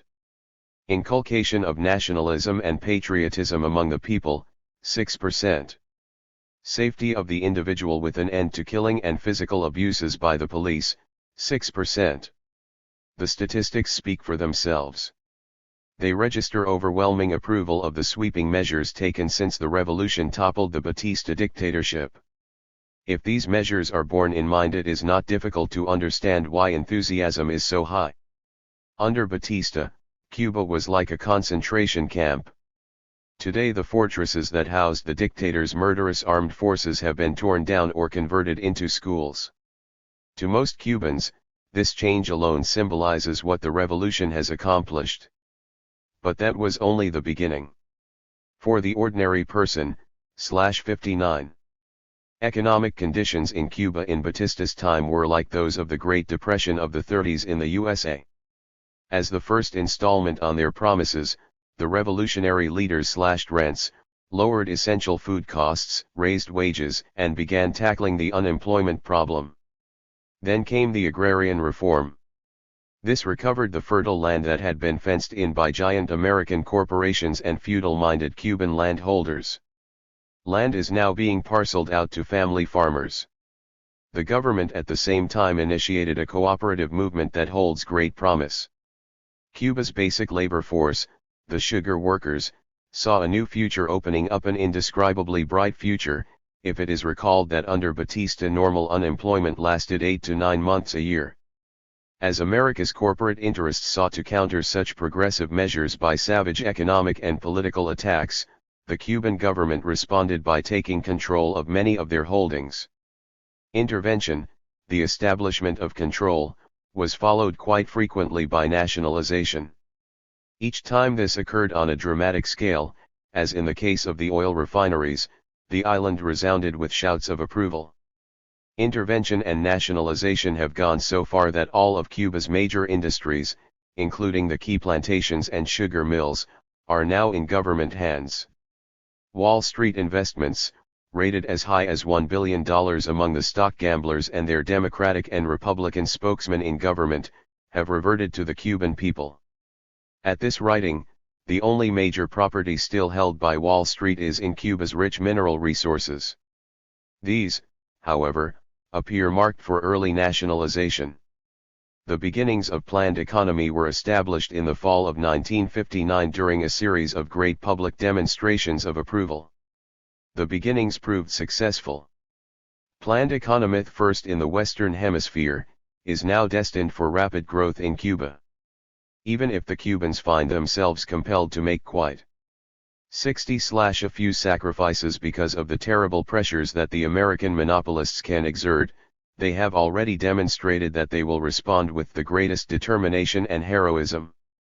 They have begun to win their way out of the prison of capitalism and, as the polls show, they see no reason for returning. It is difficult to find an article about the Cuban Revolution or even a dispatch from Havana nowadays in the capitalist press that does not include wringing of the hands or frothing at the mouth over the advance of communism under the Castro government. In Cuba, on the other hand, most of the people you talk with indignantly dismiss the charge as slander. Is all that smoke in the press about communism just a Wall Street smudge, or is there, perhaps, some fire behind it? To answer this question, we had best begin by attempting to discover what is meant by communism. To some capitalists, and they happen to be among the most powerful, any public measure that puts limits to free enterprise signifies communism. They consider it communism, for instance, to prevent them from plundering our natural resources, or from raiding the public treasury. A lot of Wall Street's clamor about what is going on in Cuba refers to restrictions of this type. Among many radicals and even socialists, the term communism refers to something quite different. It means the anti-democratic practices, including one-party slates, blood purges, frame-up trials, and similar manifestations of dictatorial rule that have occurred in the Soviet Union under Stalin and his heirs. This is also pretty much the popular view. When ordinary people today express fear of communism, what they think of is the lack of democracy and civil liberties in the Soviet bloc countries. They say quite rightly, we don't want concentration camps in America, or the cult of an individual like Stalin. 61. Thus they find it depressing to hear about Cuba going communist. Why would the Cubans want a regime like Stalin's? Among Marxists, communism has still other meanings. First of all, it is the name of the society toward which all countries are clearly evolving, a society of complete freedom based on a cooperative, planned world economy that has achieved unlimited abundance and thereby brought the painful class differences, the wars and depressions and hatreds of our time to an end.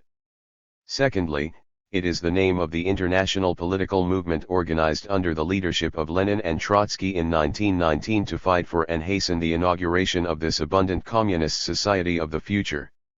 In the early 20s and even into the 30s, this was the splendid meaning of the word communism, and that was the way most people thought of it, even opponents, when they considered it honestly.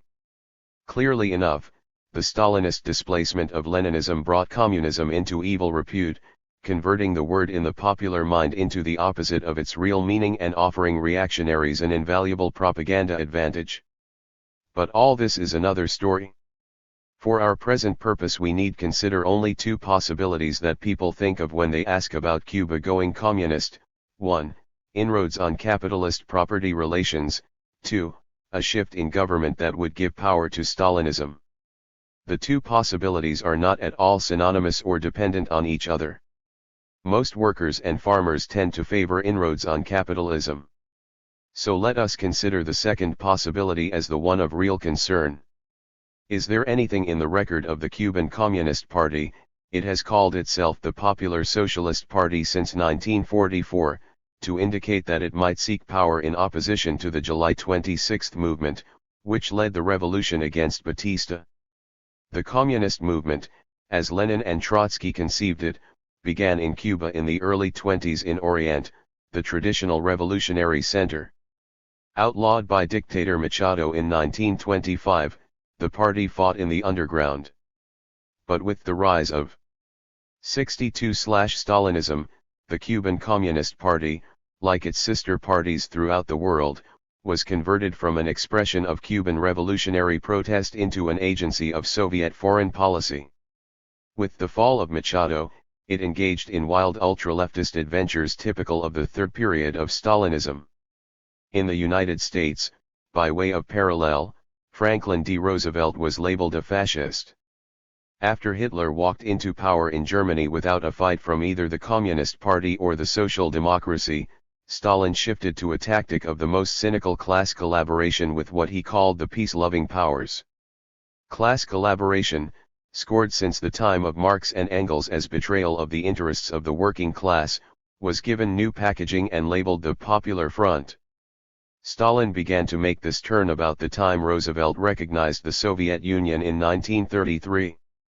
One of the services which Stalin offered Roosevelt in the negotiations leading up to recognition was help in stemming revolutionary unrest in Cuba. That was how the militant analyzed it, as can be seen from an editorial printed December 16, 1933. Cuba may very well turn out to be the Achilles heel of the Wall Street monster. The contradictions between its domination by U.S. imperialism and the life interests of the masses are at the explosive point there. For many weeks now the struggle has been blazing into a conflagration which the whole world could see. The workers on their own initiative have been taking possession of American properties and have even, in some instances, proceeded to the formation of local Soviets. The island is small, but the uprising of its people has an enormous strategical importance and moral power. The Wall Street bandits justly regard it with apprehension as the peoples of Latin America and the conscious workers in the U.S. look to it with sympathy and hope. The U.S. bandits stand ready to crush the revolt with the brutal force of armed intervention. The workers and the peoples ought to be shown the way to unify all/63. Their efforts with those of the Cuban workers for the frustration of these designs. In the present instance, filled with such great potentialities, the Comintern of Stalin remains as silent as the grave.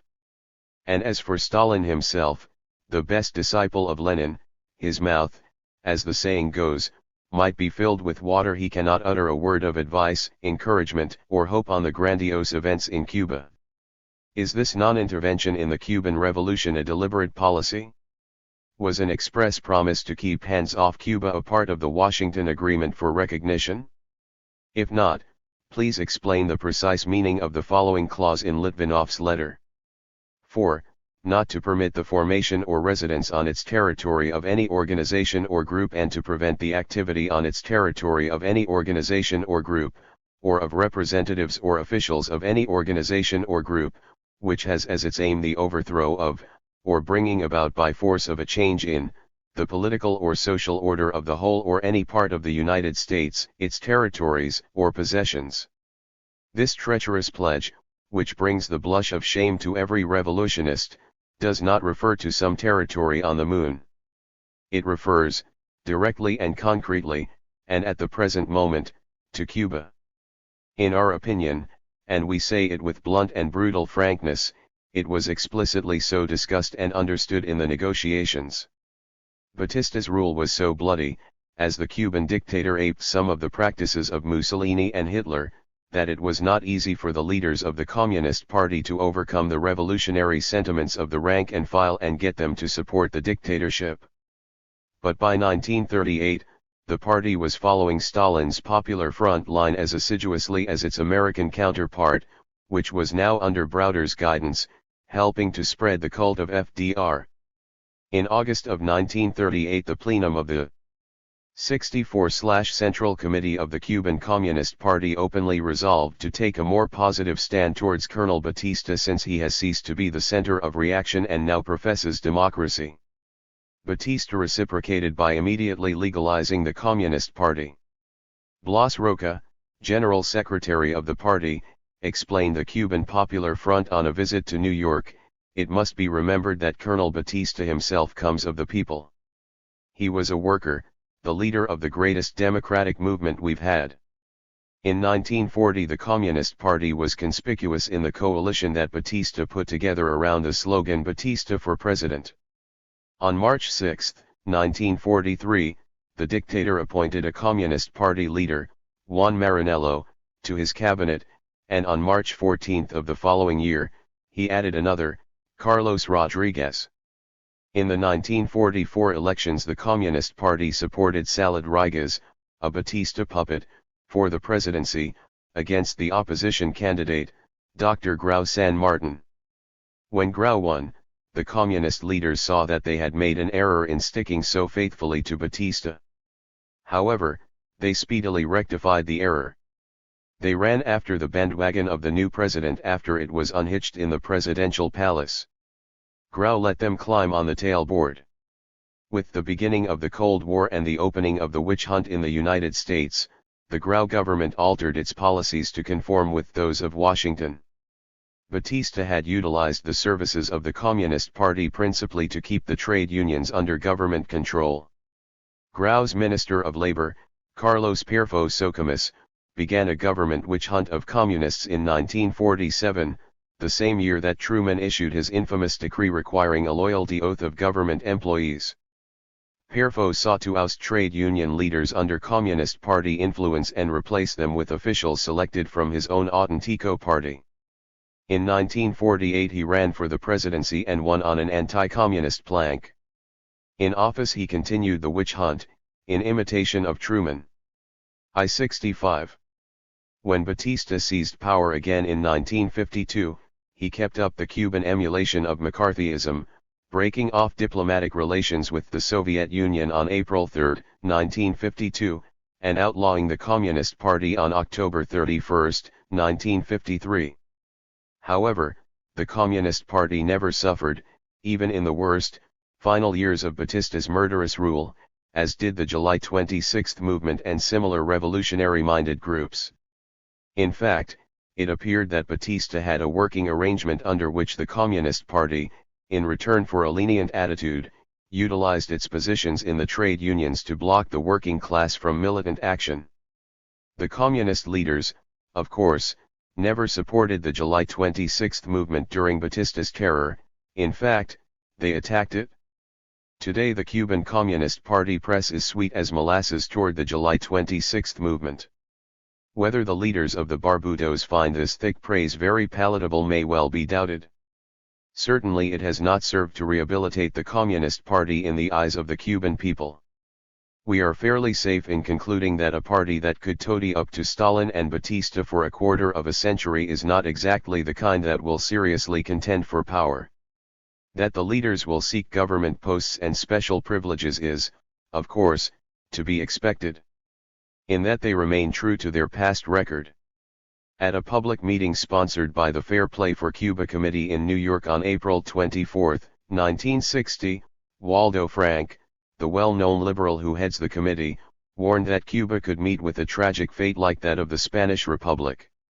A counter-revolutionary movement such as the one headed by Franco might gain headway under foreign inspiration and succeed in toppling the new government.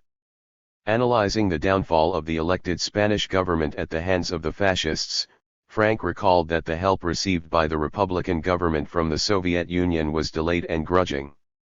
Arms were shipped only in return for gold, and 66/us political strings were attached. Waldo Frank's main point was to defend Cuba's right as a sovereign nation to deal with other powers as it sees fit, despite any dangers, real or alleged. He scored the economic and political pressure placed on Cuba by the State Department and American monopoly interests, and demonstrated how hypocritical it was of these forces to denounce the Cuban government for turning in the Soviet direction for help. Every fair-minded person must certainly agree that the Castro government not only had the right but the duty to seek aid from other countries in face of Wall Street's evident aim of strangling the Cuban Revolution. Everyone who really believes in democracy, in equality among nations, and in the efforts of oppressed colonial peoples to achieve independence will support the new government in the courageous way it has asserted Cuba's sovereignty. However, Waldo Frank is quite right in indicating that dangers are involved. The parallel with Spanish experience is pertinent. But if the causes of the tragedy in Spain are fully understood, there is no reason whatever for Cuba to suffer a similar fate. The leaders of the Cuban Revolution have already demonstrated their capacity to avoid the errors that proved fatal in Guatemala. We can expect that they will demonstrate similar capacity to learn from the costly experience of the Spanish Revolution. What assured defeat at the hands of Franco was acceptance of the political strings that Stalin put on aid sent from the Soviet Union. The Spanish revolutionaries were under no obligation whatever to agree with these. In the first place, they had to pay cash on the barrelhead for the arms they received. In the second place, to submit to political guidance from the Kremlin meant to betray the political independence of their own movement. Independent political action was of decisive importance to the success of the Spanish Revolution. Arms from the USSR were not. Stalin's policy in Spain was to retain capitalist property relations, including Spanish possession of the Moroccan colony. Thus the Spanish Republican forces had no effective appeal that /67 could have disintegrated Franco's forces, and they had no program of basic social change to inspire the Spanish workers and peasants. The final consequence was to assure Franco's victory. This in turn paved the way for World War II and Hitler's invasion of the Soviet Union. Stalin's policy proved disastrous to the interests of the USSR, not to speak of the interests of socialism on a world scale. On the surface, the danger of repeating this bleak course appears considerable. Khrushchev's foreign policy is essentially the same as Stalin's. He seeks to maintain the status quo by selling out the interests of revolutionary movements and of small countries in big power deals. All that Khrushchev has granted Cuba is a trade pact, one that is advantageous to the Soviet Union. He is not giving any handouts. Instead, he is obviously seeking political profit in Cuba, Latin America, and the rest of the colonial world. Can Khrushchev succeed in Cuba in the unfortunate way Stalin did in Spain? On close consideration, the possibility of repeating in Cuba what happened in Spain appears remote. The Cuban leaders are different from the Spanish revolutionaries in their tendency to carry things through to the end. Although they began by seeking only an end to Batista's dictatorship, they have proved far bolder in upsetting property relations, under the demands of political necessity, than the Spaniards with all their lip service to socialist and communist ideology. This difference alone can turn out to be decisive. In addition, they passed a stern test which the Spaniards failed. They won a civil war. This has placed them in an extremely strong domestic position, for they came to power after the Civil War with the Cuban Franco, not before. Their resulting strength and confidence are displayed by a dramatic fact: in the face of the threat from Wall Street to smash the revolution, they gave guns to the people, arming the entire population. Finally, they appear to have realized the importance of widening the base of their defense to all of Latin America, instead of confining it to the small island of Cuba. They honestly and 68/frankly recognize their military weakness, their small size, the great difficulties that confront the Cuban Revolution, but they seek to make up for this by utilizing the revolution as an example to inspire all of Central and South America. The international situation is also much more favorable for the Cuban Revolution than the Spanish. In 1936 Mussolini, Hitler, and the Mikado were riding high, fascism was on the march, and the prestige and power of the Soviet Union had reached the ebb marked by Stalin's infamous purges and frame-up trials. Today the colonial independence movement is sweeping with enormous force, bringing even the most underdeveloped nations of Africa into the stream of world politics. Cuba stands in a fraternity of small powers whose voices resound out of all proportion to their economic and military strength.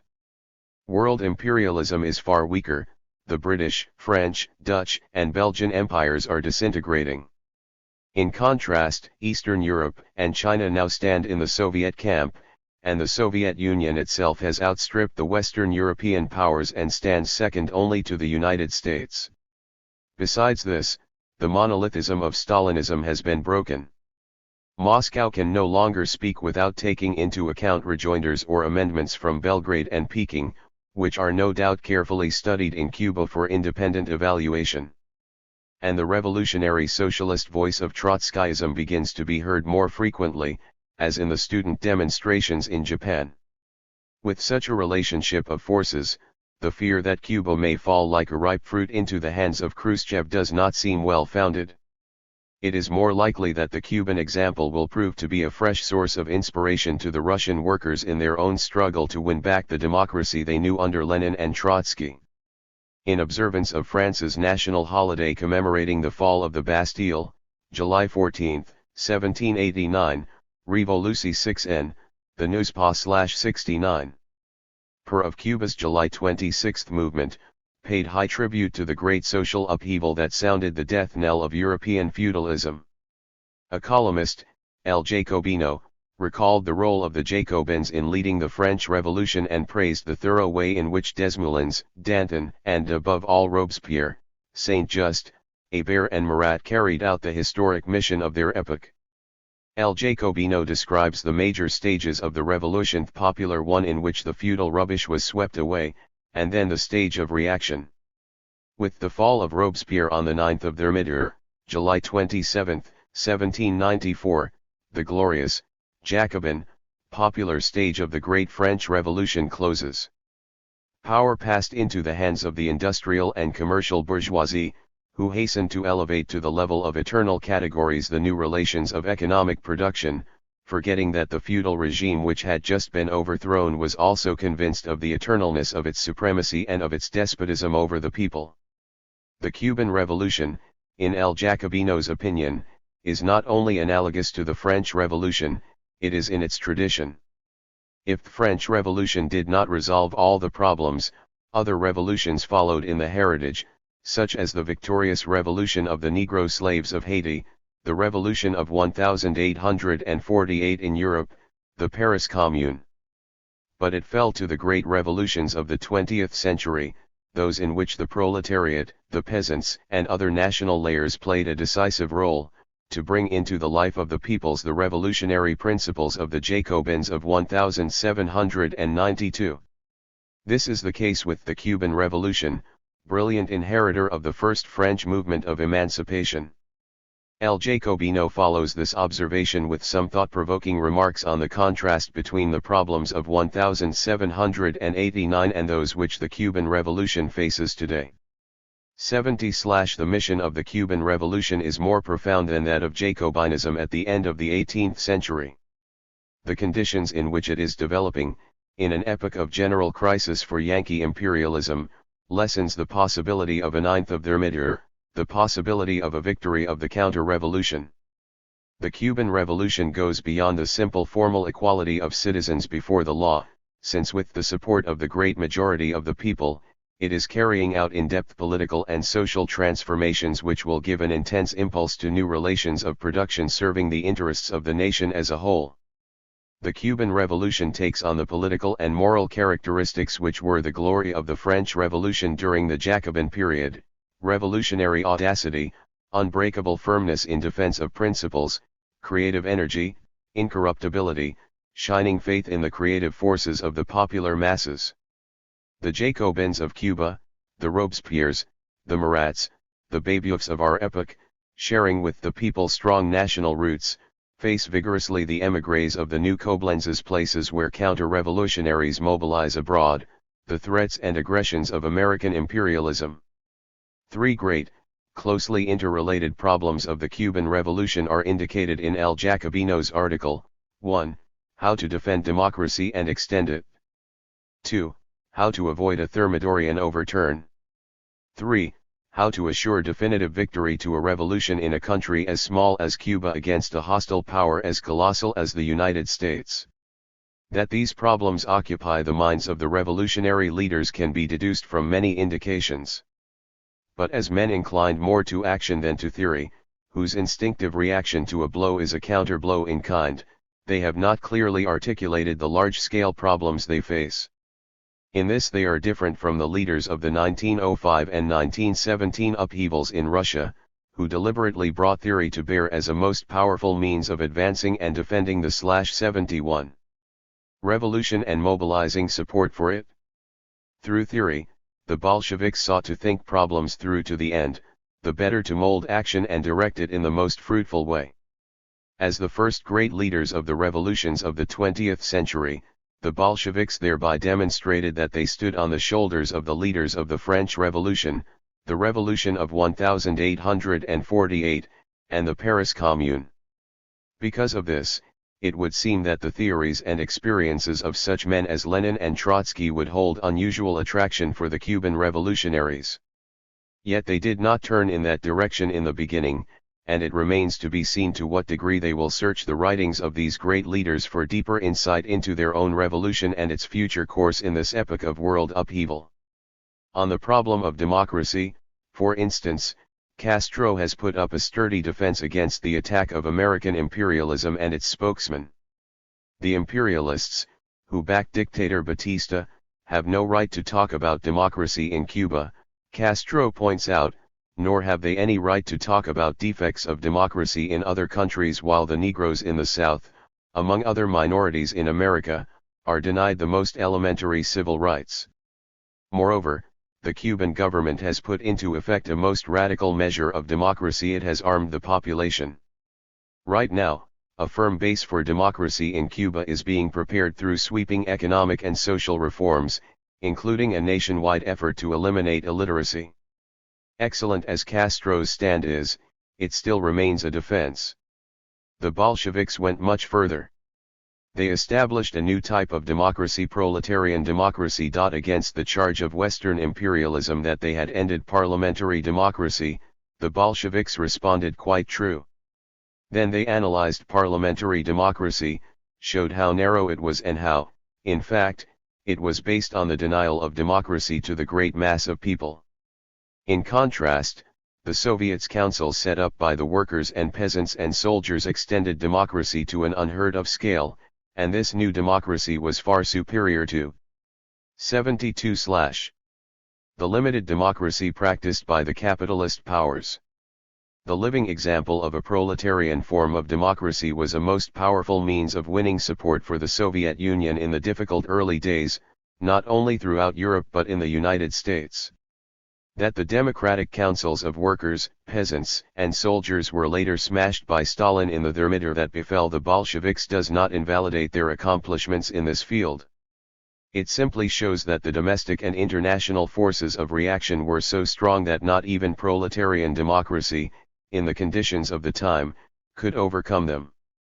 A rebirth of proletarian democracy on Cuban soil would add powerfully to the defense of the revolution. Few things would prove more convincing to the American workers that this revolution opens new, attractive perspectives. Elsewhere in the world it would give incomparable impulsion to the tendency to emulate the Cuban example. The Bolsheviks, ardent students of the French as well as other revolutions, were well aware from the very beginning that Thermidorian reaction threatened their revolution. They did not foresee its exact form, and imagined that if it occurred, it would be through a violent overturn in a brief time. In their opinion this would prove inevitable if imperialism succeeded in isolating the revolution. Their policy, consequently, was to do their utmost to break the imperialist encirclement by extending the revolution, that is, encouraging revolutionary movements like their own in other lands. As we know today, the political reaction in the Soviet Union was stretched out, taking the form of Stalinist degeneration. Is L. Jacobino correct in judging that the chances of thermidor in Cuba, whatever its form, are rather remote? A lot depends on the course followed by the Cuban revolutionary leadership. The causes of thermidor in the Soviet Union were quite complex. They included the exhaustion of the proletariat, the decline in revolutionary ardor among the peasantry, and the I-73 isolation of the revolution through the cordon sanitaire set up by the imperialist powers. It would seem apparent that Cuba, taken by itself, is not guaranteed against an analogous fate. The peasant, having won a plot of land, wants to enjoy it. Workers can be worn out by too prolonged sacrifices, especially if privilege seeking among official circles should develop to any significant extent, and Wall Street is obviously following the policy of seeking to isolate Cuba, suffocate it economically, and put another puppet government in power. But the Cubans of 1960 do enjoy a much more favorable world situation than that faced by the Bolsheviks in 1917-21. The Bolshevik Revolution made possible the establishment of planned economy and eventually the rise of the Soviet Union as a world power. Assistance as already demonstrated is available today from the Soviet bloc, and the Cubans have done well to seek it. In addition, colonial uprisings during the past 15 years have helped alter world relations enormously to the disadvantage of the old imperialist powers, including the United States. The possibility of Cuba obtaining economic and moral aid from the People's Republic of China is proof enough of that. With new revolutions breaking out, such as those now seething in Africa, it will not be easy for the big corporations and their political agents in Washington to isolate and destroy the Cuban Revolution at their leisure. One of the most favorable conditions for the Castro government is the inspiration provided by these fresh revolutions, which counteracts the tendency to relax or to become discouraged over the difficulties imposed by American imperialism. Despite these pluses, the Cuban Revolution still remains in great danger. The Cuban revolutionary leaders realize this, as is clear from virtually everything they do and say. This realization, coupled with their repeated declarations that they intend to carry things through to the end, are highly encouraging auguries. But it remains to be seen how well they understand the 74/ultimate logic of the Cuban Revolution and how well they will succeed in fitting their action and theory to that logic. The Cuban Revolution is an event of major significance to North as well as South America. Not since the victory of the Chinese people over dictator Chiang Kai-shek in 1949 have the two continents been so stirred. The rise in fear among the reactionary, property-holding classes is registered in the preoccupation of the capitalist press and the State Department over the menace that has appeared on the tiny island in the Caribbean. In contrast, The rise in hope among the workers and peasants throughout Latin America is visible in constant trade union resolutions and popular demonstrations in support of Cuba.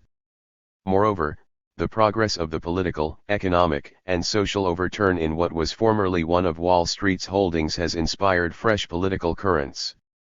But the victory in Havana is not yet definitive. Arrayed against the Cuban people is the richest oligarchy in the world, America's billionaire rulers. They are cunning and ruthless. They have decades of experience in suppressing or diverting popular movements. They have vast economic, financial, political, and military resources. To succeed against this formidable force requires strong nerves, the utmost determination, and correct policies. A great responsibility rests on the leaders of the Cuban Revolution, and not only them, as I shall try to indicate. To successfully defend the gains made thus far, they face crucial tests in 4 areas: 1. Continuation of the revolution in Cuba. 2. Extension of the revolution into the rest of Latin America. 3. Connection of the revolution with the fate of the Soviet bloc, including the tendency in those lands toward revival of proletarian democracy. 4. Establishment of solid ties with the most advanced layers of the American working class. How well will the Cuban revolutionaries meet these tests? Some partial answers are already in. /75. Under attacks from the American monopolists and their agents in Washington, the Castro government has indicated its capacity to go far in expropriating capitalists as well as feudalistic landholders. Some of the requisites of planned economy have been established, and the government is already operating a considerable sector of industry in a planned way. One of the most heartening manifestations has been the recognition, among the main leaders, that the revolution could not stand still, that it had to move forward even to maintain itself. Their acceptance of the need to take continually more radical measures is an object lesson for revolutionary-minded forces throughout the world. This growth in revolutionary consciousness is a good augury for the future. They have done well, too, in inspiring defense of the Cuban Revolution on the continent. From Mexico to Chile and Argentina, Cuba has become a key issue in public life. In all likelihood, the next revolution in any of the Latin American countries will tend to follow the militant example of Cuba rather than that of Guatemala, where a compromising attitude toward the old ruling circles and their armed forces facilitated restoration of reaction. As victims of exploitation at the hands of Wall Street, the Latin Americans have much in common. They are also united by language, by background and culture, and by similar economic and social problems.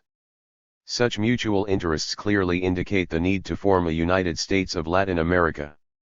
The policy of the new Cuban government to seek closer solidarity with sister countries in Central and South America would gain much greater force if it were tied in with the explicit goal of a mighty cooperative federation reaching from the Rio Grande to Patagonia. This perspective, long supported by Trotskyists, has yet to become part of the political armament of the July 26 movement.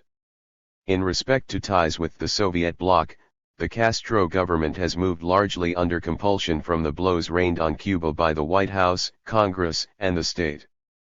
76/Department. Without economic aid from the Soviet Union, China, and the East European countries, the Cuban Revolution might be speedily suffocated in the coils of Wall Street. It should be noted that the aid was not free. It took the form of exchange of commodities and was therefore of mutual benefit. Coming when it did, however, this economic aid may well prove to be decisive in saving the Cuban Revolution. It is unclear as yet what political concessions the Kremlin may seek from Havana and how the demand might be handled. So far, the Castro government has demonstrated a strong tendency to maintain the country's independence in relation to pressures from all sources. Che Guevara has publicly declared that independence will be defended in relation to the Soviet bloc no matter what the cost.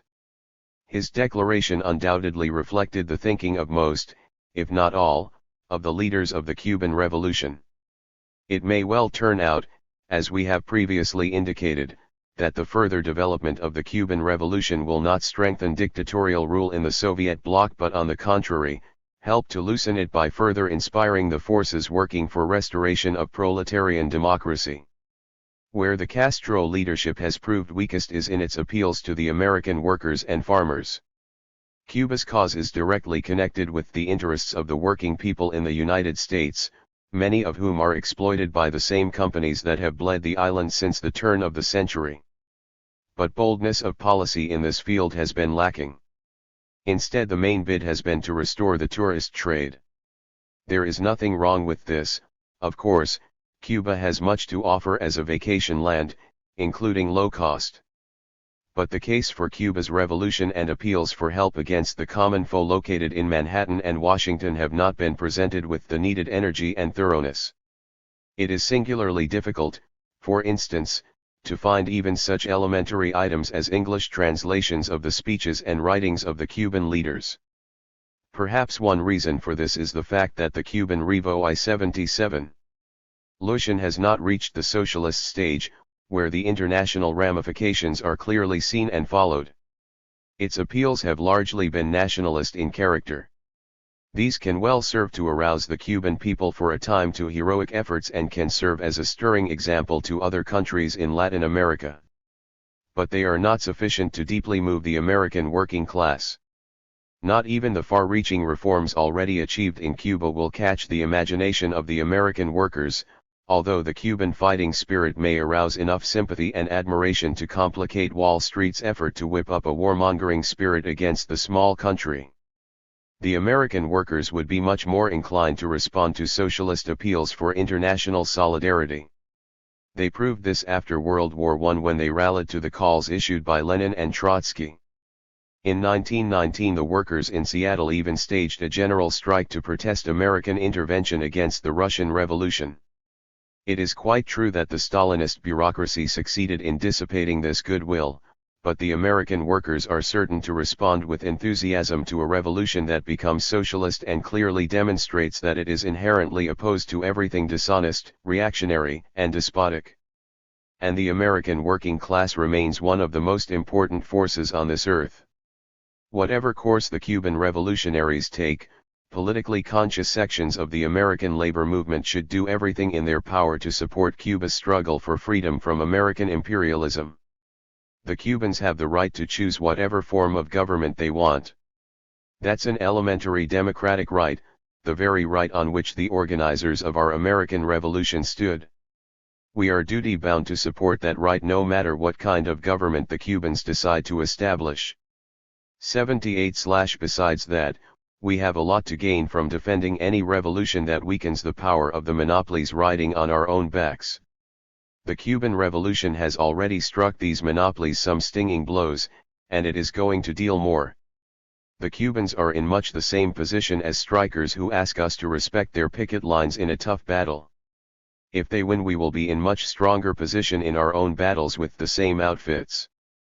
Finally, no matter how well or how poorly the leadership of the Cuban Revolution measures up to its great historic responsibilities, the revolution in its course tends to be socialist. Whatever help we can rally in the United States will strengthen that tendency. This has direct bearing on the greatest issues of our time: the struggle for enduring peace, the struggle to end poverty and insecurity, the struggle for democracy and a world brotherhood based on planned economy.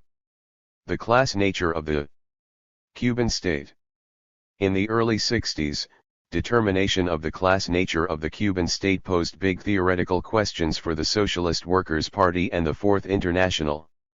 The leadership of the revolution was neither Trotskyist nor Stalinist, and it was not guided by a Bolshevik program.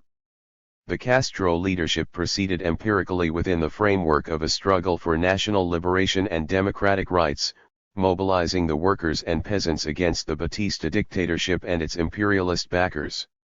While defending the first socialist revolution in the Western Hemisphere and winning a new generation to revolutionary socialism, the Trotskyist movement was presented with an opportunity to test and enrich its theoretical arsenal. The discussion in the SWP began in July 1960 with Joseph Hansen's document The Character of the New Cuban Government. With the elimination of pro-capitalist representatives, the government was no longer a coalition that defended capitalist property relations and held back land reform. The new government encouraged mass mobilizations and carried out expropriations of land and industry. As this process deepened, the SWP Political Committee drafted its theses on the Cuban Revolution, dated December 23, 1960. It characterized Cuba as a workers' state because of the transformation of property relations following the destruction of the old state apparatus and the establishment of a workers' and farmers' government. The new state was based on a monopoly of foreign trade, nationalization of the land and key sectors of industry, and the introduction of economic planning. Forms of proletarian democracy such as workers' councils were missing, but they could be developed without a political revolution because there was no hardened, bureaucratic caste in power. Joseph Hansen reported on the theses. 80. For the Political Committee at a National Committee plenary meeting January 14, 1961. A common position on the Cuban Revolution was part of the growing area of political agreement that led to the reunification of the Fourth International in 1963, after a split lasting 10 years. Although the majority of each of the two public factions, the International Committee, IC, and the International Secretariat, IS, held that Cuba was a workers' state, there were differences of opinion on this. A tendency in the IC led by Gary Healy of the Socialist Labour League in Britain insisted that the lack of a mass Trotskyist party in Cuba meant that the state was capitalist. A minority of the SWP led by Shane Mage, Tim Walforth, and James Robertson held a similar view, as did the French section of the IC. Their sectarian approach extended to the reunification itself, and they remained outside the reunified Fourth International. Hansen's polemics against this tendency and other views expressed in the discussion in the SWP are in What the Discussion on Cuba is About and Cuba the Acid Test. This discussion illustrates how Marxists approach new phenomena. Hansen applies the scientific socialist concepts of the theory of permanent revolution, the theses of the early Communist International on workers' and farmers' governments, and the transitional program to the facts of the Cuban Revolution, using theory to illuminate the revolutionary process and at the same time enriching the theory itself in light of the new developments. Theory of the Cuban Revolution, reprinted from the winter 1961 International Socialist Review, reviews two books, Listen, Yankee by C. Wright Mills, and Cuba Anatomy of a Revolution by Leo Huberman and Paul Sweezy. The article adds to the material in the internal discussion and criticizes the position of the American CP that Cuba in 1961 was still in the democratic stage of a two-stage revolution. Stop the Crime Against Cuba. April 19, 1961, is a statement by the SWP Political Committee at the time of the Bay of Pigs invasion. It helps place the theoretical debate in its historical context. The character of the new Cuban government. July 1960. The Cuban Revolution has proved to be deep-going. Beginning with the simple political objective of overthrowing Batista's army police dictatorship, it rapidly disclosed its tendency to revolutionize economic and social relations and to extend its influence throughout Latin America and beyond.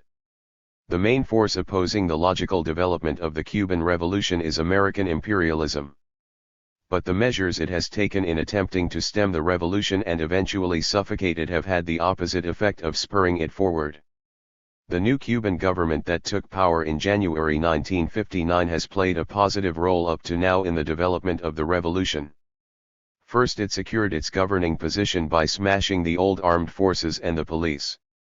It supplanted these with the rebel army, a new police largely recruited from the ranks of the revolutionary fighters, and later it set up a people's militia almost entirely proletarian and peasant in composition.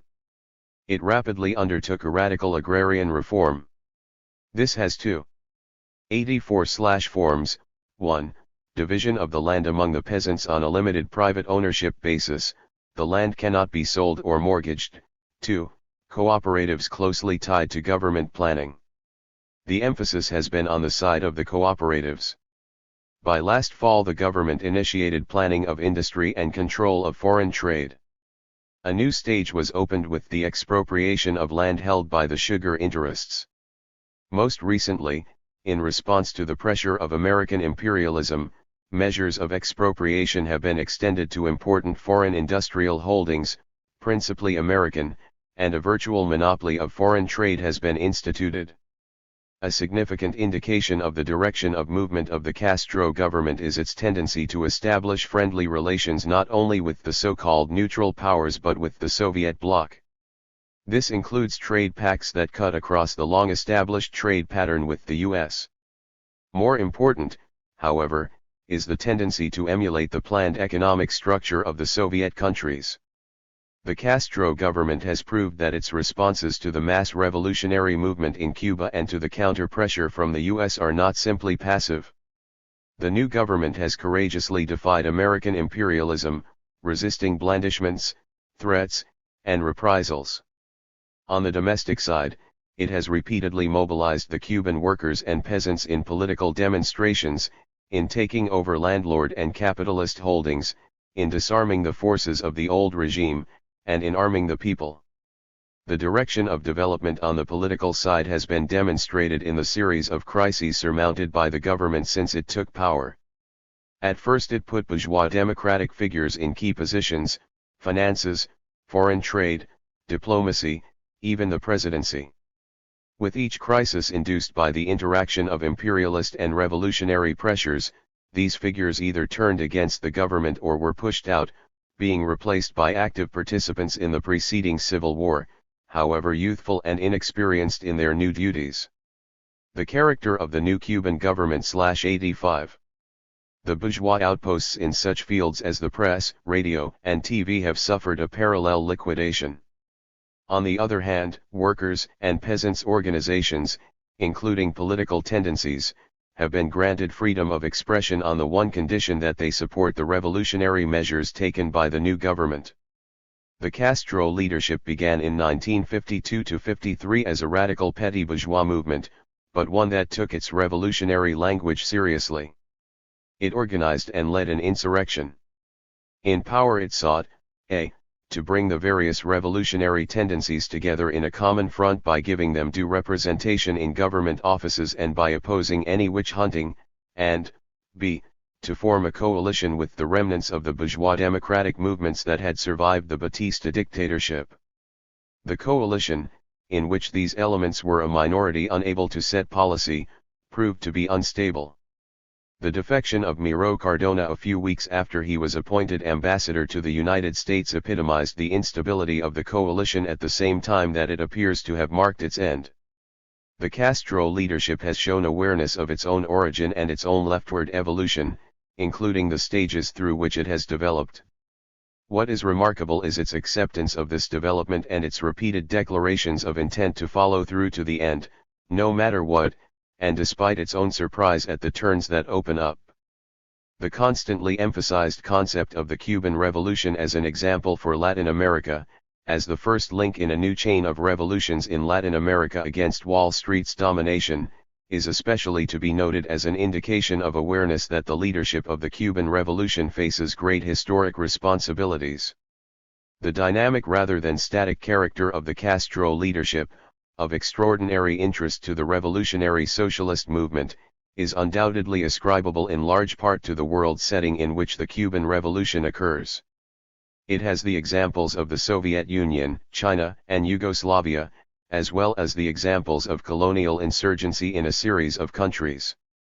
86/ These examples, plus the material aid and moral encouragement to be obtained from such sources, plus the feeling of participating in a worldwide revolutionary upsurge, have had a powerful effect on the outlook of the Castro leadership. In addition, this leadership is close to the mass movement of both the peasants and workers, who have solidly and militantly supported each revolutionary measure and inspired their leaders to go further. The popular response throughout Latin America has had a further effect in the same direction. All this points to the conclusion that the new Cuban government is a workers' and farmers' government of the kind defined in our transitional program as a government independent of the bourgeoisie. This does not signify that a workers' state has been established in Cuba. What has been established is a highly contradictory and highly unstable regime, subject to pressures and impulses that can move it forward or backward. Enjoying the support of the workers and peasants, having led them in a political revolution, faced with the imperative need to carry the revolution forward to its culmination by toppling bourgeois economic and social relations and extending the revolution throughout Latin America and into the United States, the regime lacks the socialist consciousness, program, to accomplish this. Even if it carries out extensive expropriations, these, precisely because of the lack of socialist consciousness, are not so assured as to be considered a permanent foundation of the state. In its bourgeois consciousness, the regime falls short of the objective needs of the revolution. Whether the decay of capitalism and the example and influence of planned economies elsewhere in the world can make up for this lack and to what extent need not concern us here. Insofar as such a government takes practical measures against the bourgeoisie, that is, begins to resolve its contradictory position in the direction of socialism, it warrants support. And insofar as it grants democratic rights to revolutionary socialists, it warrants a fraternal attitude. Against imperialism, it must. The character of the new Cuban government/87. Of course, be supported unconditionally. Whether the Castro regime, or a section of it, will evolve until it achieves socialist consciousness remains to be seen. As a petty bourgeois formation it can retrogress. Its direction of evolution, however, has certainly been encouraging up to now. By recognizing the new Cuban government as a workers' and farmers' government, we indicate its radical petty bourgeois background and composition and its origin in a popular mass movement, its tendency to respond to popular pressures for action against the bourgeoisie and their agents, and its capacity, for whatever immediate reasons and with whatever hesitancy, to undertake measures against bourgeois political power and against bourgeois property relations. The extent of these measures is not decisive in determining the nature of the regime. What is decisive is the capacity and the tendency. The concept workers' and farmers' government is not at all a new one. At the Fourth Congress of the Comintern in 1922, it was discussed at some length and included in the Theses on Tactics document that was adopted. In view of the encouraging prospects then facing the Third International and the known characteristics of such formations as the Mensheviks, the possibility was not considered great that a petty bourgeois government in opposition to the bourgeoisie would actually appear. But it was considered a possibility and some of its characteristics were delineated. These offer us criteria by which to measure the new Cuban government. For instance, the Theses on Tactics declares: the overriding tasks of the workers' government must be to arm the proletariat, to disarm bourgeois counter-revolutionary organizations, to introduce the control of production, to transfer the main burden of taxation to the rich, and to break the resistance of the counter-revolutionary bourgeoisie. The document continues by declaring that such a workers' government is only possible if it is born out of the struggle of 88/the masses, is supported by workers' bodies which are capable of fighting, bodies created by the most oppressed sections of the working masses. The new Cuban government has obviously met these criteria, even if we include an item not stated by the authors of the Theses, the task of resolutely opposing imperialist rule. It is true that the Bolsheviks had before them the petty bourgeois organizations of their time and not a government formed by something as revolutionary-minded as the July 26 movement, but then in discussing possible forms of a workers' and farmers' government they left room for variants which they could not predict and which it was fruitless to speculate about. The main value to be derived from thus classifying the new Cuban government is not simply to be able to use a correct designation but in the possibility it opens from the viewpoint of consistent theory to apply the politics suggested by the Fourth Congress and by our transitional program in relation to such governments. Trotsky was one of the guiding, if not the chief guiding spirit at the Fourth Congress in 1922. He considered its main documents, like those of the previous three Congresses, as part of the programmatic foundation of the Fourth International. He clearly had the discussion at the Fourth Congress in mind when he wrote the section on workers' and farmers' government in the transitional program in 1938. This section, consequently, becomes much richer in content and implication if the previous discussion in 1922 is borne in mind. Trotsky repeats one of the main points, that one of the uses of the formula of workers' and farmers' government was as a pseudonym for the dictatorship of the proletariat, first in the agitation of the Bolsheviks in preparing to take power, later as a popular designation for the proletarian dictatorship that was established. Trotsky emphasizes this in order to contrast what Stalinism did with the pseudonym after usurping power. Comparing what Trotsky says with the declarations of the theses. The character of the new Cuban government /89. On tactics adopted at the Fourth Congress, we see that Stalinism supported those types of workers' governments opposed by the Bolsheviks as masked forms of bourgeois power. In this way, Trotsky brings the theses on tactics up to date on this point by including the historic experience with Stalinism in relation to the concept of workers' and farmers' government. As for a different use of the formula workers' and farmers' government, the one that concerns us here to designate a regime that is neither bourgeois nor proletarian but something in between, he generalizes the entire experience since 1917 in an exceedingly condensed sentence.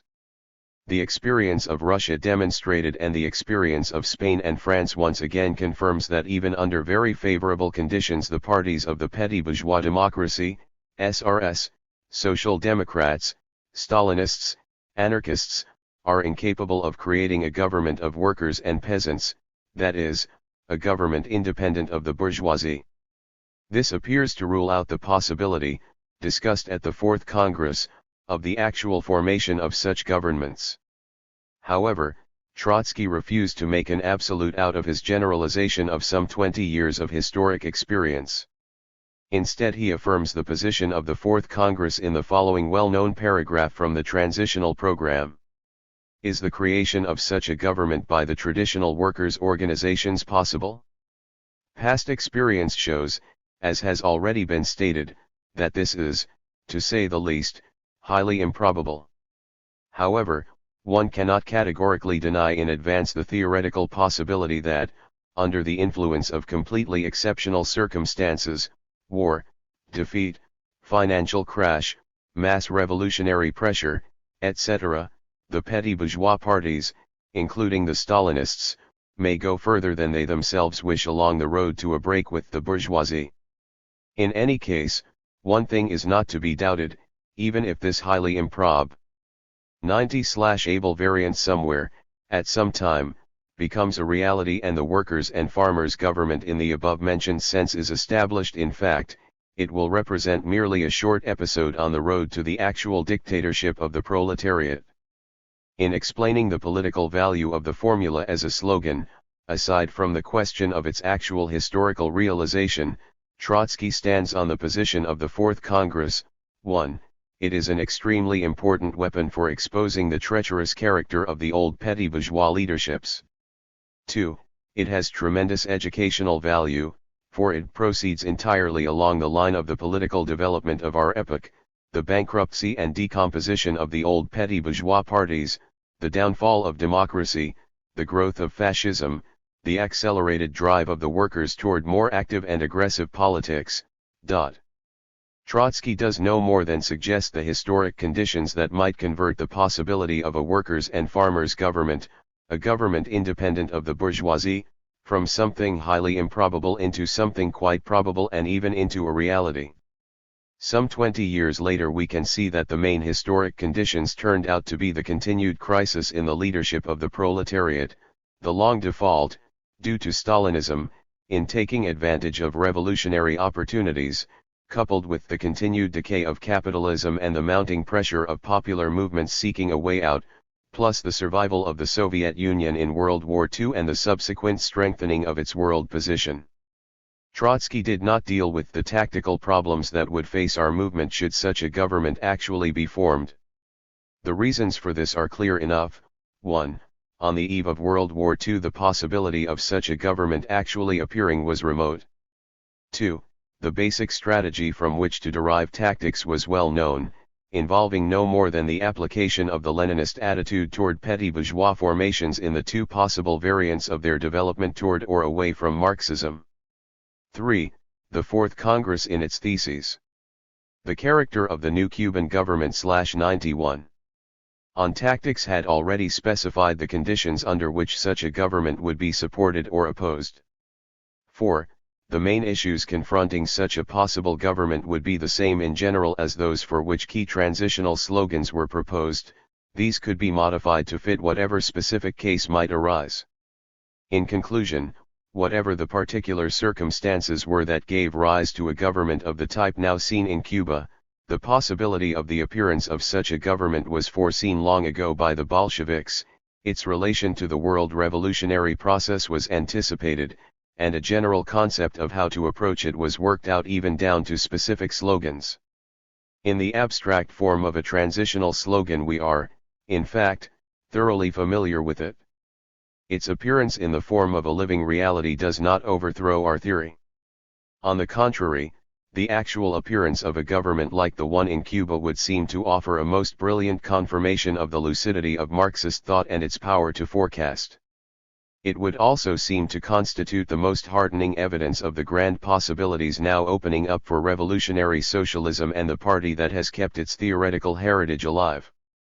Draft Theses on the Cuban Revolution. December 23, 1960.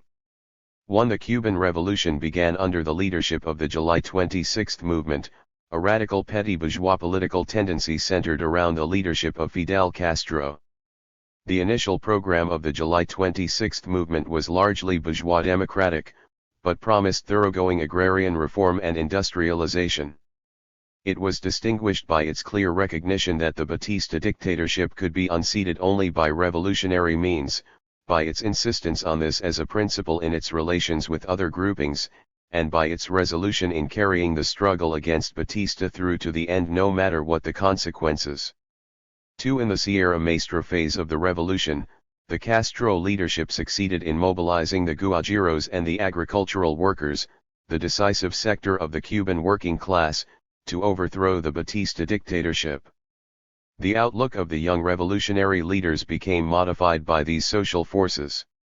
The city workers, under a trade union leadership, imposed on 92. Draft Theses on the Cuban Revolution /93. Them by the Batista dictatorship, were unable to bring their power to bear in the early stages, but with the victory they rallied in their overwhelming majority behind the revolutionary leadership. 3. The July 26 movement came to power in January 1959 in a popular political revolution that at first appeared to be limited to democratic aims. 4. The revolutionary leaders enacted such immediate reforms as an increase in wages and reduction of rents, electric rates, and food costs. They set up a coalition government, granting such important posts as the presidency to the bourgeois democratic elements. 5. The American monopolists and their agents were hostile to the July 26 movement from the beginning, although they also sought to use flattery on its leaders. With the institution of sweeping agrarian reform measures, the Castro leadership met with a belligerent response from American big business and the bipartisan Democrats and Republicans. Wall Street counted on the bourgeois democratic elements in the coalition government as points of support for its counter-revolutionary objectives. Increasing strains appeared between the two sides in this government as Washington stepped up the pressure. 6. The conflict between American imperialism and the Castro forces precipitated a political crisis in Havana. This was resolved by a decided turn to the left, signaled, among other things, by the expulsion from the government of such figures as Urrutia and Pazos, and the coalition came to an end in the fall of 1959. 7. The fact that Cuba now had a workers' and farmers' government was indicated by its firm resistance to imperialism and its Cuban agents, the resoluteness with which it went ahead with the agrarian reform, disarming of reaction, arming of the people, and interventions of capitalist holdings. The lack of respect which this government displayed toward capitalist property relations was coupled with bold projects to meet the needs of the masses in employment, housing, education, recreation, and culture. 94/8.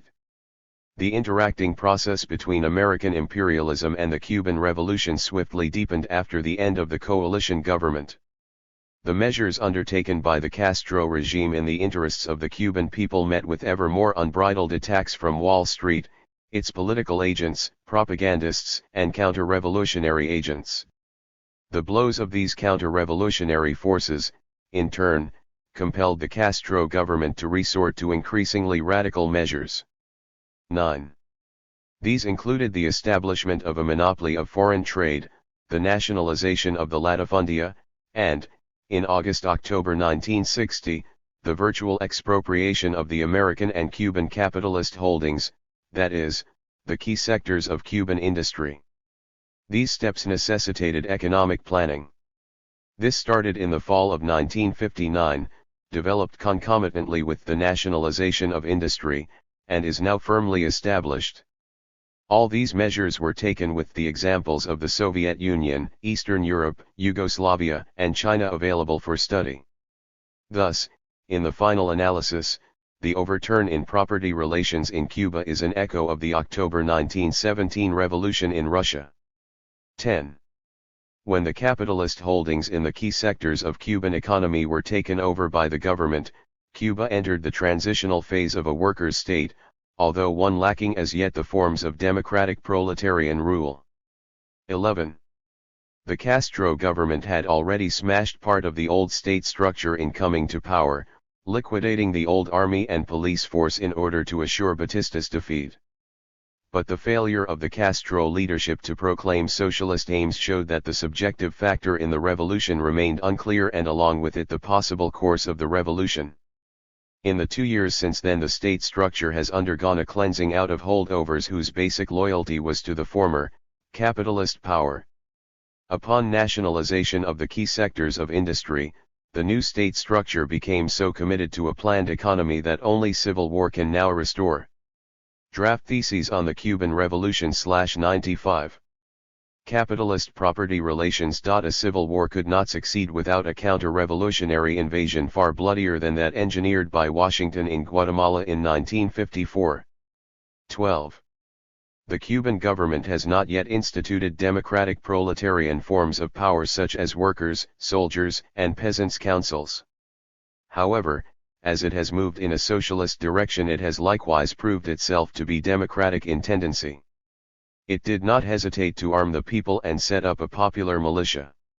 It has guaranteed freedom of expression to all groupings that support the revolution.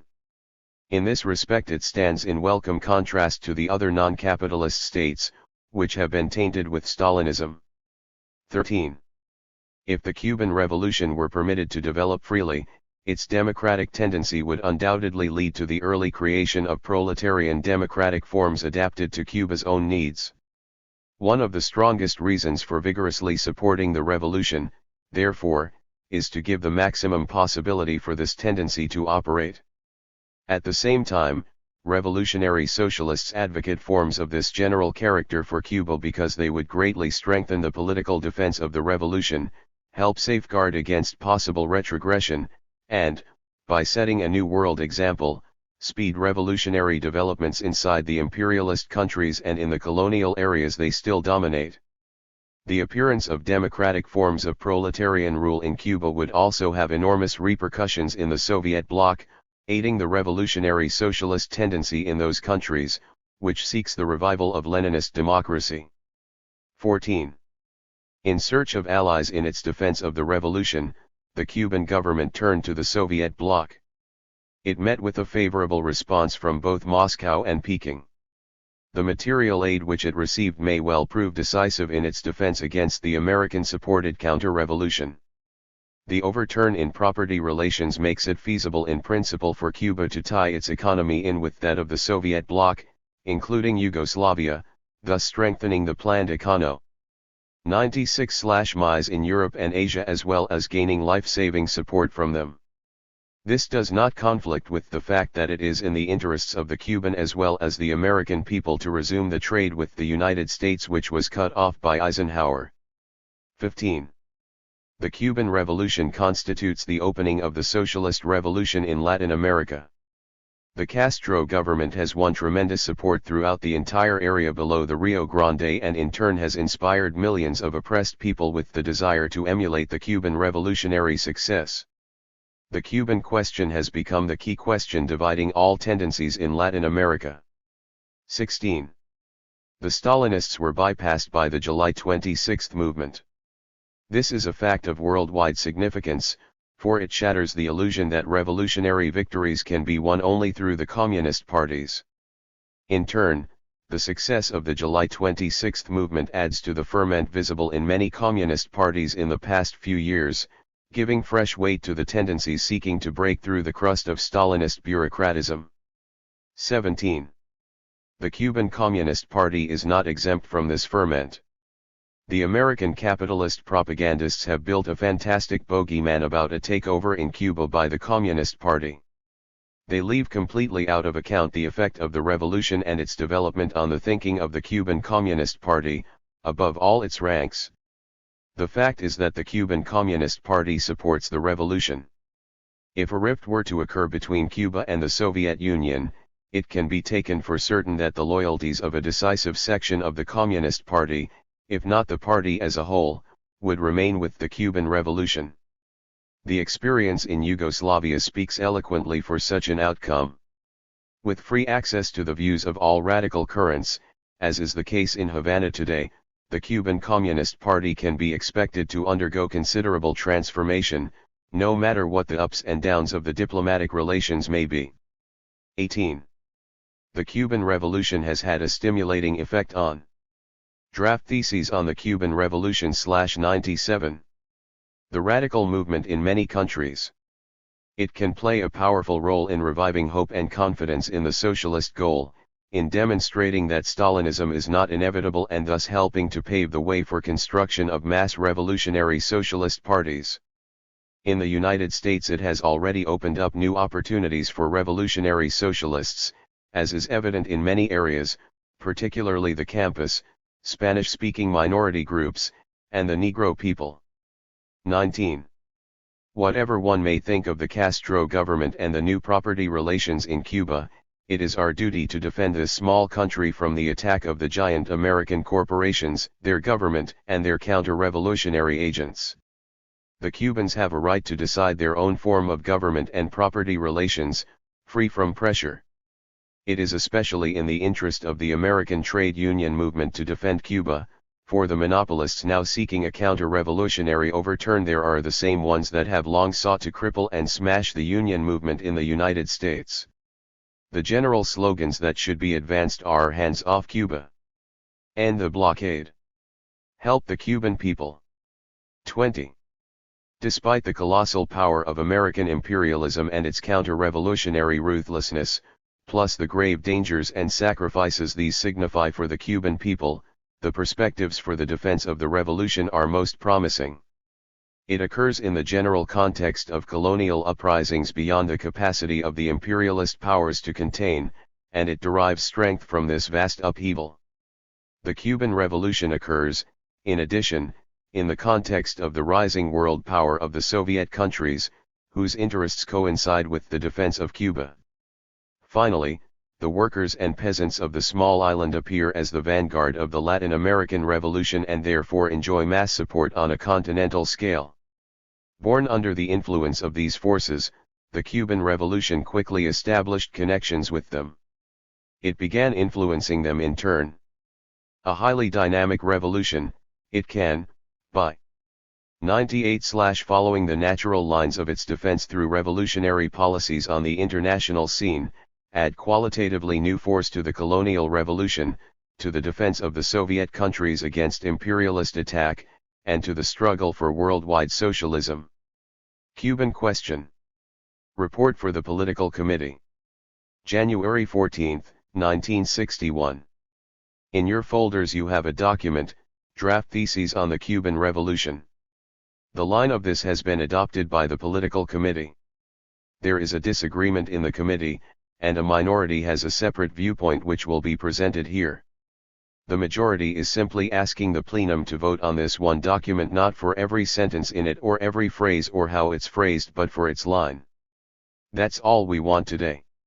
We need this in order to give our party press and our spokesmen throughout the party a guide for some very important developments which have occurred in the Cuban Revolution. There are in addition a number of complexities about this revolution and a number of implications on which I'm sure there is considerable disagreement and maybe many nuances. And on these differences I am sure that we will have to have an extensive discussion, a discussion which will probably go on for some time in our party, to go into the ramifications of all that is implied by the Cuban Revolution. Now I hope that we can have this discussion in the most 99 100/objective kind of way, in a cool way, in a way that is in the tradition of our party when we handle questions of this kind without heat, without epithets, and without any of that pulling together and defending each other's positions because of special relationships in other parts of party work. We want to have an objective, free discussion, and I think that one of the advantages of that will be that it will enable us to cooperate in clearing up these differences that we have among us or that can develop among us. I think that's the freest kind of discussion because it enables us to take an opposing viewpoint and study it and size it up from the viewpoint of seeing where it reflects a weakness in our own position. If I have a position and someone is opposed to it, I'm very interested in his position because I'm sure he's a capable, reasonable person and that he's seeing certain weaknesses in my position to which I should pay the utmost attention to preserve the party's interests. Now our approach on this whole question of the Cuban Revolution is from the party-building viewpoint. I think this was manifested yesterday in the discussions that we heard from any number of comrades after Comrade Farrell Dobbs had finished his report. Each of the branches and each of the areas has reported how the Cuban Revolution affected their work. And this is perfectly normal and perfectly in order. This is the way we approach all these big events. Now it may have seemed in a certain way that we were approaching the question narrowly. We were seeing what factional interests the SWP had in the Cuban Revolution and how we could capitalize on it as a party. But I think if you look a little further than just the surface aspect of things, what's involved is a broad sense of the party's historic role and how the Cuban Revolution can help us, the class-conscious vanguard on an international scale, in building the party that is needed in taking us past capitalism and into the socialist world of the future. Now this broad, party-building viewpoint has been characteristic of all our discussions on all the big questions in the past 101 decades. This is the approach that we took when we came to the big events in Germany in 1931 to 1933. The main question was the role of the party and how the role of the party was affected by events there. The same thing was true when we approached Spain, the Spanish Revolution, and our discussions revolving about that. And it was true in the 40s when the war broke out and we were faced with the problem of defending the Soviet Union. There again it was the role of the party that came first in our thinking. It was true in our discussion on Eastern Europe, on the character of the state there, on Yugoslavia, and again in China. In every one of these discussions the question that was dominant was the role of the party. Now this is in the heritage of the left opposition, the heritage that goes back to the very first days, when Trotsky first organized against the Stalinist counter-revolution. And I must say that this is a great tradition of our party, one that we are fully conscious of and one with which we approach all these questions. I say this in turning to the Cuban Revolution to indicate that when we approached this question it was with our tradition fully in mind and with the attitude of utmost seriousness towards the questions involved in theory and in politics in relation to the Cuban Revolution. It was with full consciousness of the responsibilities that rest on us in approaching these questions. The reason for this is that the Cuban Revolution is a great revolution.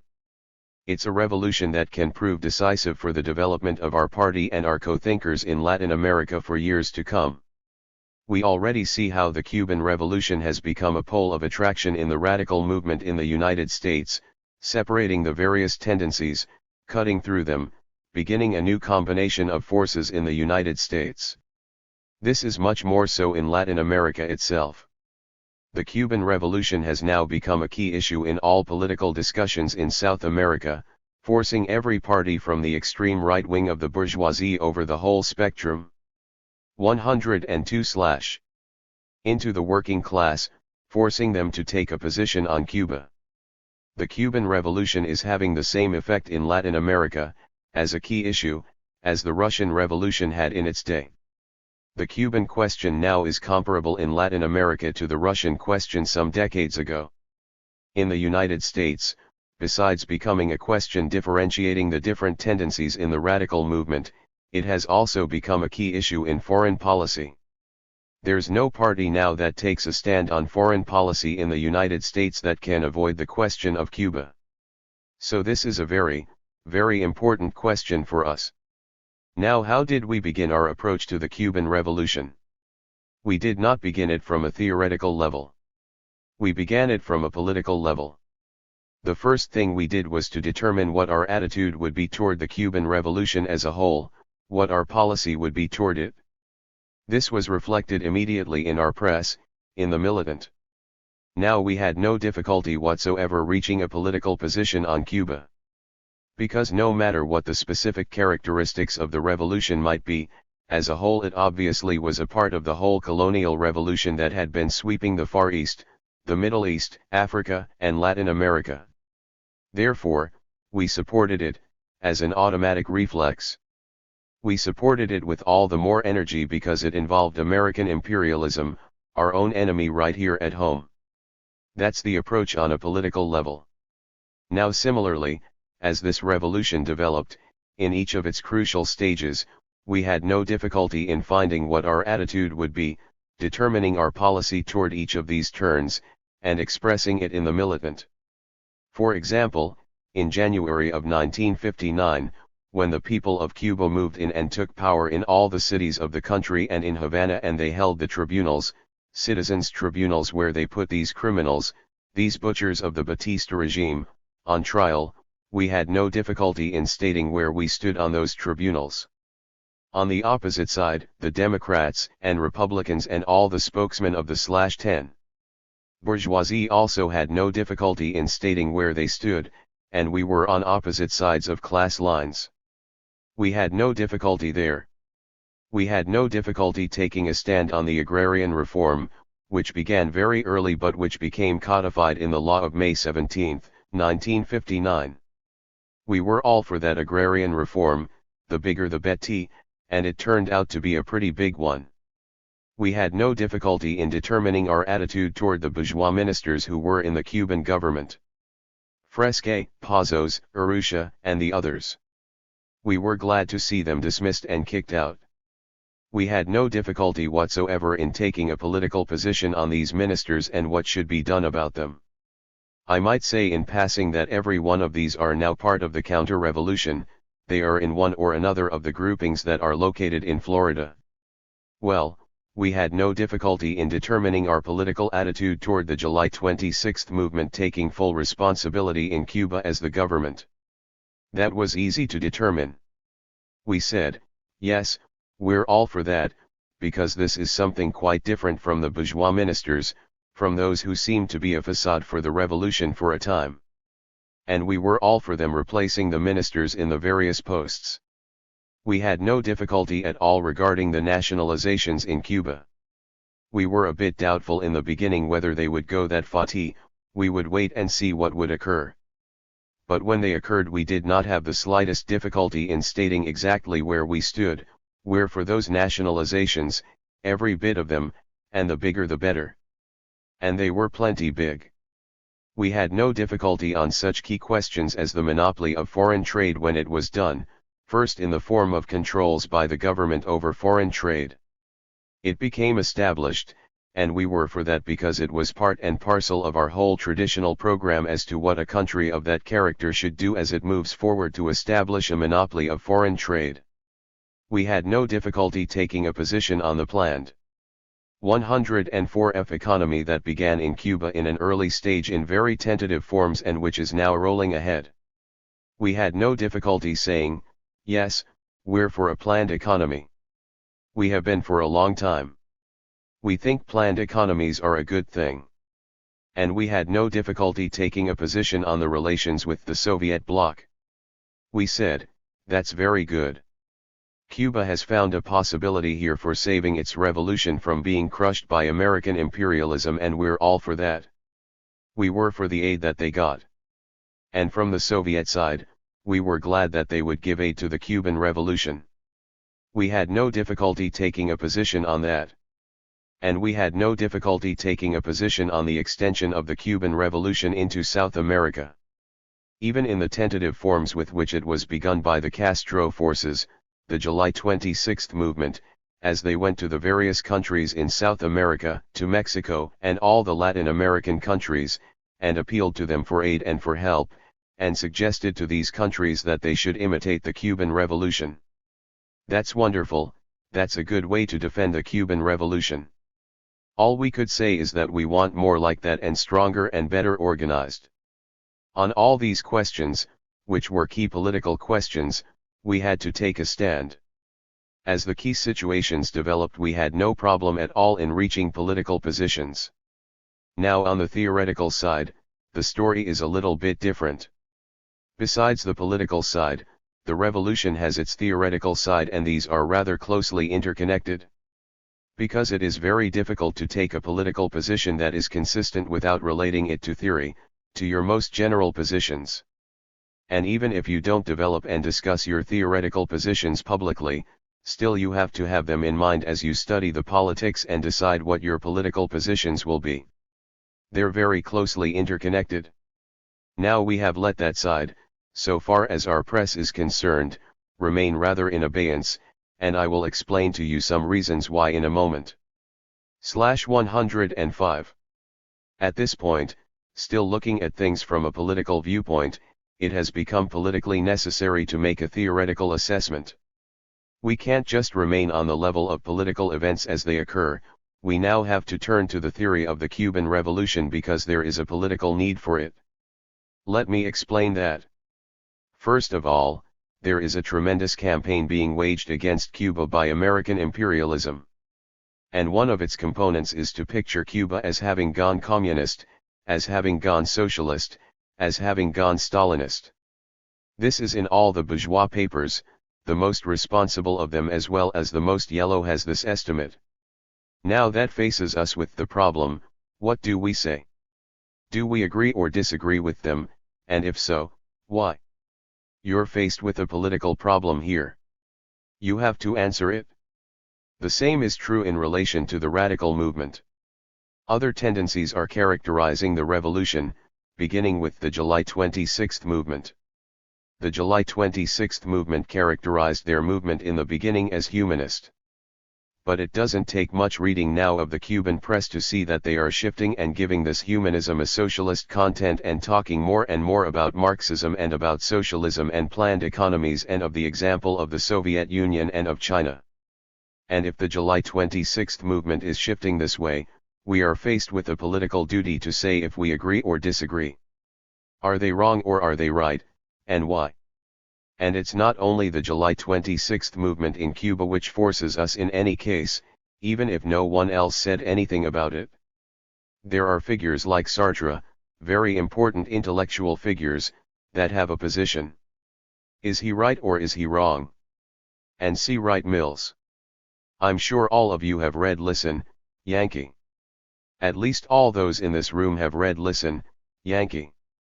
All right, is he wrong, or is he right? A big, important figure in the academic world in the United States has made an estimate of the Cuban Revolution. We are now faced with a political need to answer where we stand on this. 106/Huberman and Sweezy have taken a stand on it. Do we agree or disagree? The Communist Party has a stand on the character of the revolution. Where do we stand? Do we agree or do we disagree with them? In other words, we feel a political pressure now to reach a definite decision as to the main characteristics of this revolution. It finally boils down to this question: should we intervene in the dispute that's going on among all these currents, all these figures, or should we abstain from this dispute and wait still longer before we take a position? If we do, we suffer political damage. Political necessity forces us to turn to the theoretical side of the revolution. There's another consideration that is even more important in my opinion. Enormous changes have taken place in the relationships of the classes in Cuba and in the relations between Cuba and the United States. First of all, inside Cuba it is obvious that there has been a complete turnover in class relationships. Between the United States and Cuba, this should be obvious to anyone who can read the headlines in the daily press. Relations have completely altered from what they were even a short time ago. The relations between Cuba and the Soviet Union have completely altered. And the relationships between Cuba and Latin America have completely altered.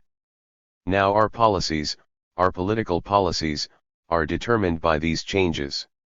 We have to take positions on them, relate them to our own goals, say where we stand in relation to them, and determine our policies in relation to these changes. To do that, we must size up these changes, see what they are, see what has occurred, name them, label them so that we can see where we are at. We have to do that in order to either maintain our policies or to alter them if it is necessary. Now we could let this go and just take political positions on current stuff, and give some reason or another, let the theory go for a while.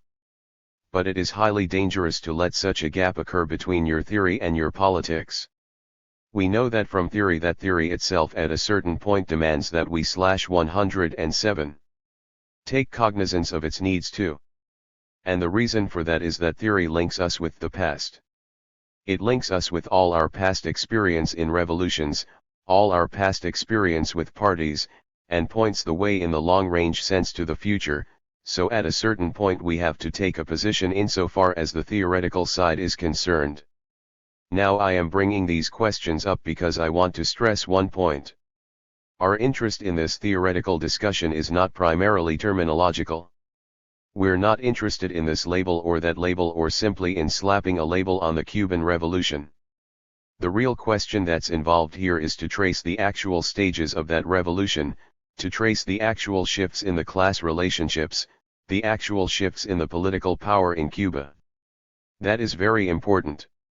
On the other hand, I don't think we should be afraid of labels, especially if they are correct labels. Labels, you know, are sometimes a very advantageous thing. I've noticed that many times at the bar. Put a bottle of Old Pap up and a bottle of White Horse and you usually reach for the White Horse although it might be mislabeled. Labels can be very useful. Above all, they are useful in indicating analogies. For example, we call Cuba a workers' state, we are immediately presented with the analogy of Yugoslavia and China. The mere label itself forces you to compare the two and see how they connect. And this means also that a label tends to indicate continuity of processes. By labeling the state, whether the label is correct or incorrect, it forces us in the direction of previous manifestations of the same phenomena. For example, has the October Revolution in one way or another been extended or reflected in Cuba? Do we have a Soviet-type economy here or not?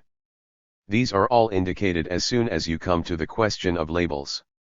Finally, on the continuity of theory. How does this relate to similar theories on similar questions?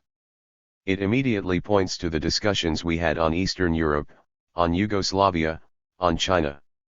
And it points even further back, as soon as you enter the 108/field of theory, because there's direct continuity to the very beginning of our movement in Trotsky's left opposition and even before that in the Bolshevik period, which laid the very foundations of theory in our movement on the basis of what Marx and Engels had achieved. Now in this case I think that the label should not give us cause for vexation. I think in this case the label should be rather a cause for rejoicing, because what we are naming here, if we are correct, is the first workers' state in the Western Hemisphere. And it's a pretty good-looking one. Everybody that's been down there will agree with that. Cuba is the most auspicious opening for the socialist revolution in Latin America. I think anybody that's been there, really experienced it and felt it and seen these people and talked with them, will come back completely rain-speared if they've been dragging a little bit because of the slowness of things in the United States. An auspicious occasion. So we shouldn't be so much afraid of labels. If the Cuban Revolution is such a favorable event, such an important thing, why did we wait until now to take up the question of naming it? I indicated that I would explain the reasons. First of all, as you've probably gathered from the report that Farrell made yesterday, we did not have the full opportunity to discuss this question from the theoretical side. We were so busy defending that revolution and so busy organizing an election campaign that our personnel here became extremely limited. Key comrades were outside of the city. Others became sick at a crucial time. And consequently it was very difficult for us to discuss this question with thoroughness, with the amount of thought that's needed. But I think that even if we had had greater opportunity to discuss the Cuban Revolution, to probe into the theoretical sides of it, I doubt very much that we would have labeled Cuba a workers' state before now. In my opinion, the reason for this was the absence of a manifest socialist consciousness on the part of the leadership of that revolution. We simply could not give them a blank political check when they came to power and /109. Say, well, obviously because of the mentality you have, your program, your consciousness, you're going to make Cuba into a workers' state. Therefore we're ready to call it a workers' state now. It remained to be seen in the struggle itself what the final course would be in Cuba. And therefore we had to be very, very cautious about it. This test of the Cuban Revolution, the test in struggle, was passed between August and October in 1960, 3 months ago, when industries were nationalized throughout the entire island. Castro said at one point they were going to nationalize them down to the nails in their shoes. This turned out to be correct. He meant all the nails. Cuba is one of the most thoroughly nationalized countries in the world. They took about $2.5 billion worth of property down there. Most of it American. All that's left, according to the United States Embassy in Cuba, before they had to leave too, was about $100 million of U.S. property. That was all that was left. That was their estimate. I don't know if they're figuring it on the tax levels or what. This consists mostly of properties like Western Union, Radio Corporation of America, communications outfits, small businesses, completely minor stuff. If you view this from the viewpoint of expropriation, it's hard to expropriate one end of a telegraph line. You've got to have both ends to really make it operate. Whatever the reasons, there's not much left down there. Now this attitude on our part, of waiting until we saw what happened, of waiting until the nationalizations actually occurred, if they were going to occur, is a conservative approach. And this conservatism was due to our concern for theory, our realization of the importance of theory. It's a result of the long experience we have had in our party with improvisations and the dangers they lead to, with the dangers that come from failing to think things through. We want in questions like this to be absolutely sure. Now the conclusions that we have reached are not speculations, they're not projections, are not based on any political 110/fidance in what the regime down there is going to do. Our characterizations simply reflect the facts. The fact that the capitalists have been expropriated in Cuba. The fact that a planned economy has been started there. The fact that a qualitatively different kind of state exists there. No matter what you call these things, they are the facts that everyone has to start with. That's the situation. Now we may be clear enough to put some labels on them. I don't want to repeat what's in the theses you have before you because I expect everybody will have read and studied them. But what I would like to place before you are some considerations, some of which I am sure you will agree with, others which you may or may not agree with, and some considerations that I present as personal opinions. So first of all, let me indicate where I think you will all agree on the question of Cuba before I come to the speculative side, if it is speculative.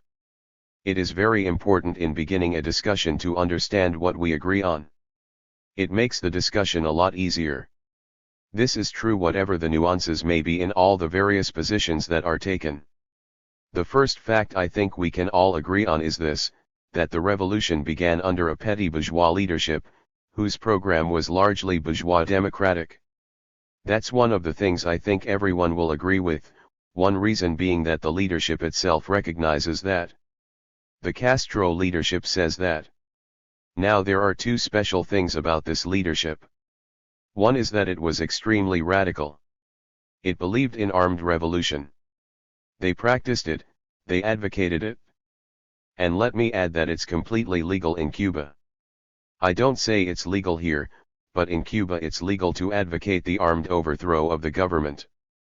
This leadership had one more characteristic that I think everyone will agree with. Its first appeals were directed to the population at large, workers, peasants, everybody, in the expectation that there would be a spontaneous uprising in response, some actions that would dramatize the appeals. Then /111. After they found that this did not work, they set about organizing an armed force consisting largely of the peasantry and of agricultural workers. I think those are facts that are so clear that no one would deny them. Certainly in our movement everyone will agree with them. I think we also have agreement among all of us that this is an extremely profound revolution, one that has gone to far-reaching economic and social measures. Everybody will agree on that, even though they won't agree on what to call them. I think everyone will agree that the revolution began with the support of the peasantry and of the agricultural workers, that it had the sympathy or quickly won the sympathy of the urban workers and finally their active support. That's the present stage of the revolution, and I think everybody else who has been there and studied there will agree on that point. Finally, I think everybody will agree that the Cuban Revolution has displayed strong democratic and socialist tendencies. It's much more democratic than anything we've seen in a long time. That's where we have agreement so far as the main facts are concerned. I think we will also have agreement on what our main tasks are in respect to the Cuban Revolution, and that's of key importance for our party. Also for the discussion we want to have, an agreement on that score is of key importance. The first main task is to defend this revolution against imperialism. That's our main preoccupation as a party in relationship to the Cuban Revolution. I think we have agreement that we should defend all institutions that have been created in Cuba, like the planned economy, the expropriation of the bourgeoisie, that we defend these revolutionary institutions against the counter-revolution. That's a big area of agreement. I think we all agree that we should do our utmost to rally the American labor movement to the Cuban Revolution and rally the students and intellectuals, whoever we can get together. 112 to defend that revolution. And I think we agree on certain tasks inside Cuba no matter how we name these various things that occurred there. First, that we follow a policy aimed at expanding and developing the proletarian democracy. That's our number one. Second, that we follow a policy aimed at building a revolutionary socialist party. In other words, that we follow a policy of deepening, extending the socialist consciousness which has already begun in Cuba. And that we follow a policy aimed at extending the Cuban Revolution throughout Latin America. We all agree on that no matter what we call these different things. And thus we have a very wide area of agreement. I want to stress that again and again, the wide area of agreement that we have. I do that because in a discussion, there's a natural tendency to emphasize differences, emphasize even nuances that appear much larger than they really are.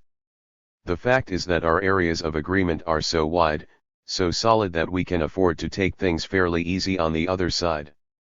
Now we come to the theoretical questions that there may be some differences on. One of these key questions is what the Cuban Revolution implies in theory about the role of the party.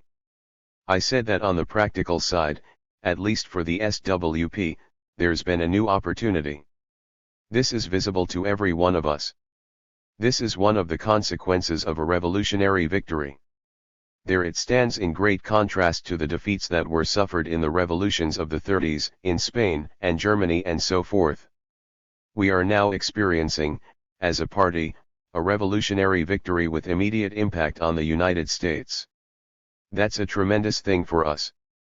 But we're still left with the question, how are we to explain this victory in Cuba in the absence of a party like the Socialist Workers' Party? Let me explain that. There's no Socialist Workers' Party in Cuba. But how can they have a revolution down there in Cuba without the SWP? Isn't there great danger involved in this? Doesn't this imply that no party is needed? Can you have a revolution without a party? Now I will admit that there is a danger here. A danger that /113. Some comrades can reach such a conclusion. This was the case in our previous discussions on similar questions. It was the case in Eastern Europe.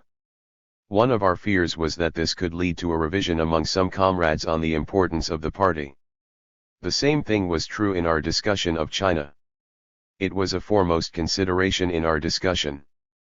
Before that we had a manifestation in a different form in earlier years where certain comrades reached the conclusion that since in theory a party is absolutely essential to have a revolutionary victory, therefore since all the Trotskyist parties are very small, this signifies that the perspectives for the revolution are very dim.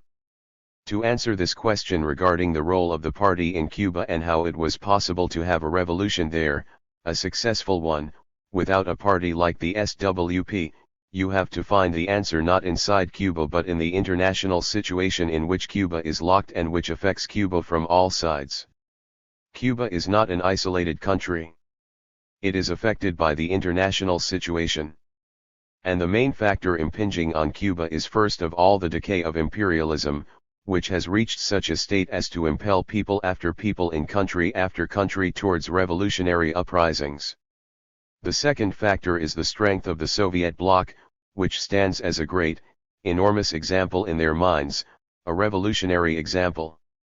They realize at least vaguely how the Soviet Union was started, they can see the revolutionary import of its institutions, therefore it stands as a constant revolutionary source of ideology, which tends toward a revolutionary direction.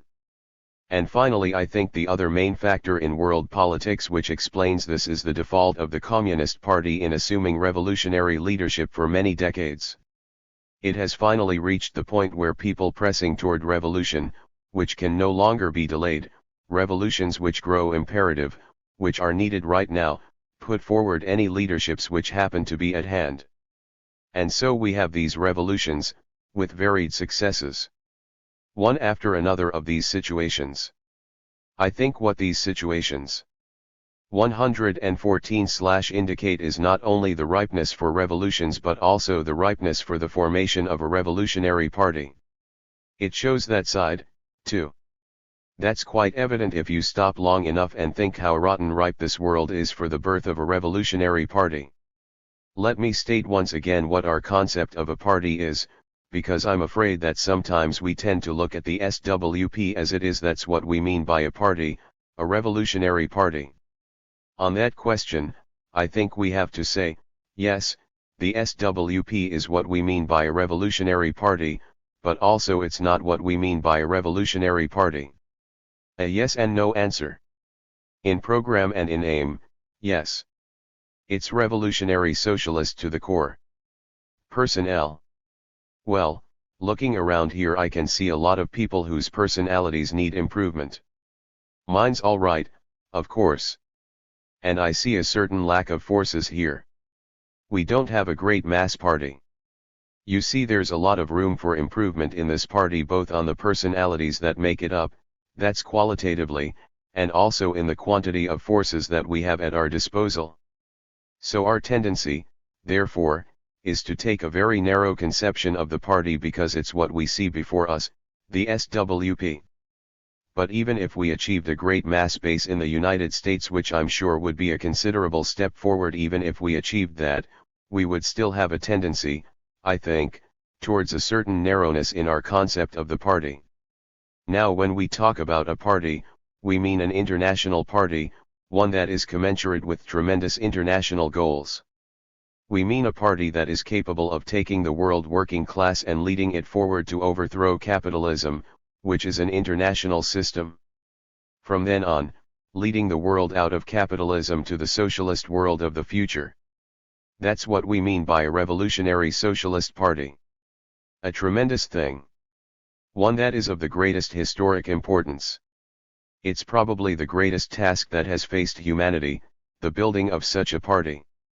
Now let me say right now that such a party has never been /115 built yet. Marx didn't build one. Lenin didn't build one. They started the core of it. Their aim was absolutely dear where they were headed.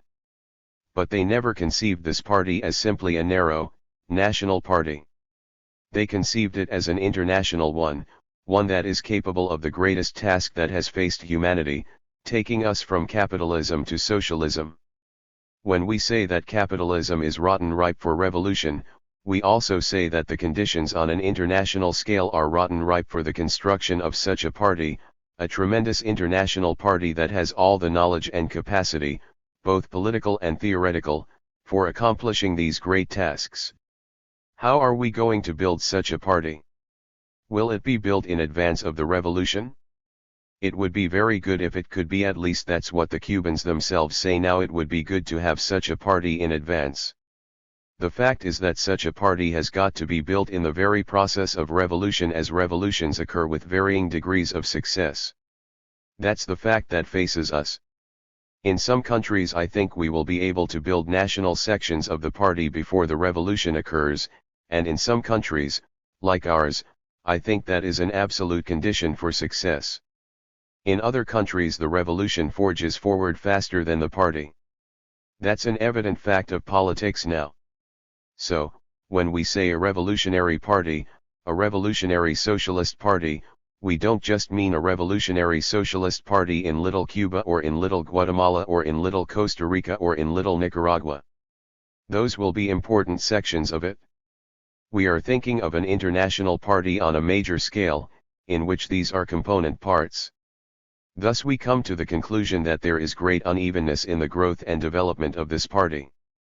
Great unevenness. Some countries can forge forward faster than others. In some cases the action can transcend the political consciousness of it. Given this great unevenness in the development of an international party, we have to ask ourselves this question: does this signify that it is impossible for the masses to overthrow a capitalist power in certain countries until the interna 116/national party appears in full force and completeness? That's the question that faces us. We probably wouldn't even have asked this question if we hadn't already gotten certain answers. The answers are that in certain countries it is possible. Yugoslavia, China, and Cuba. That's the fact sheet. We have to look at it and say that's what it is.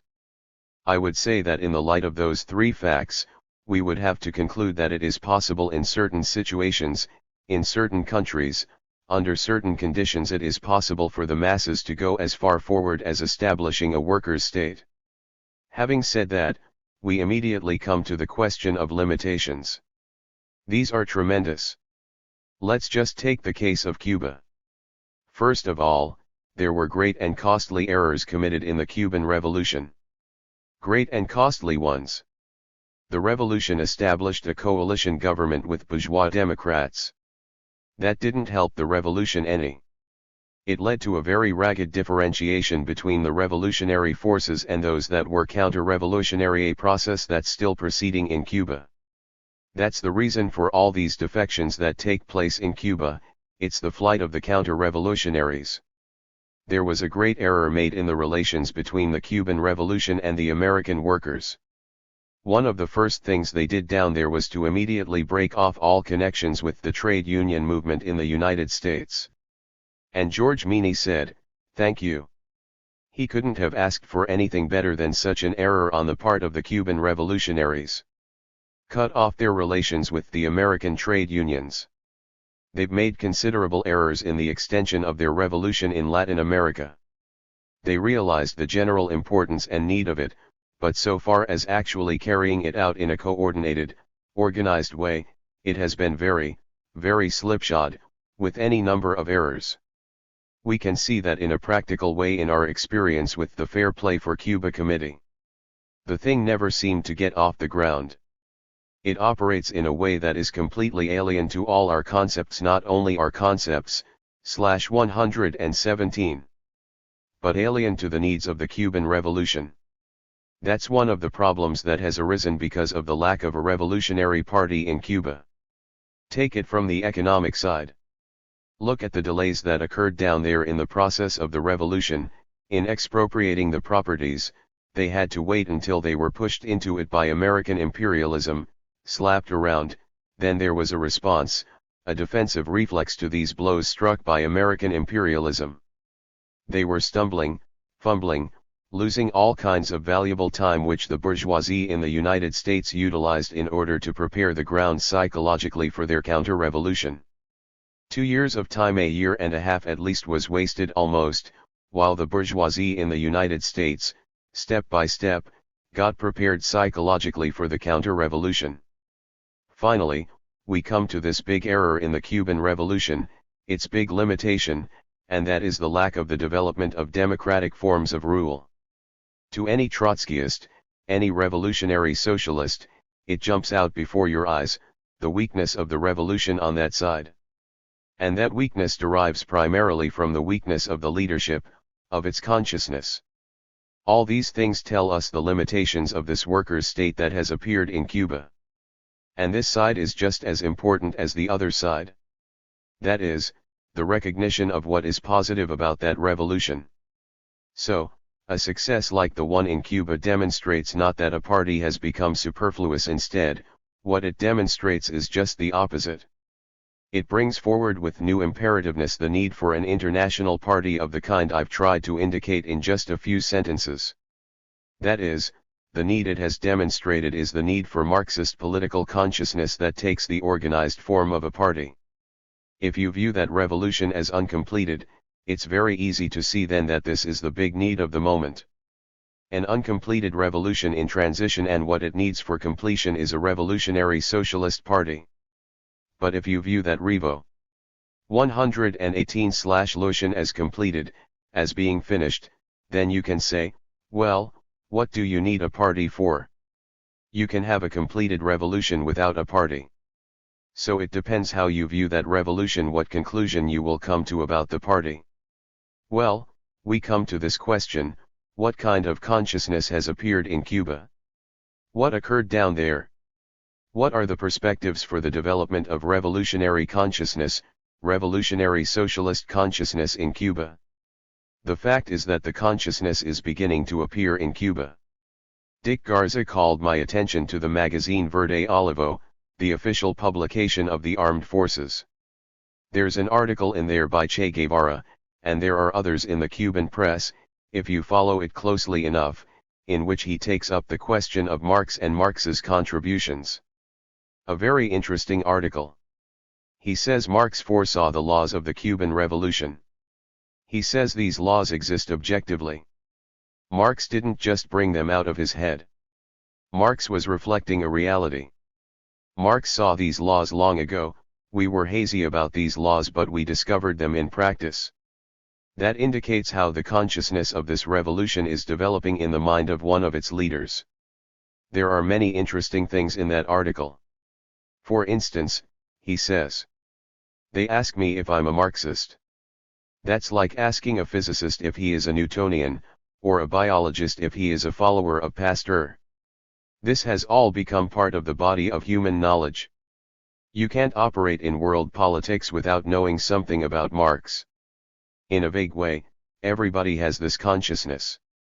He is talking, of course, about the intellectuals that you find in other countries.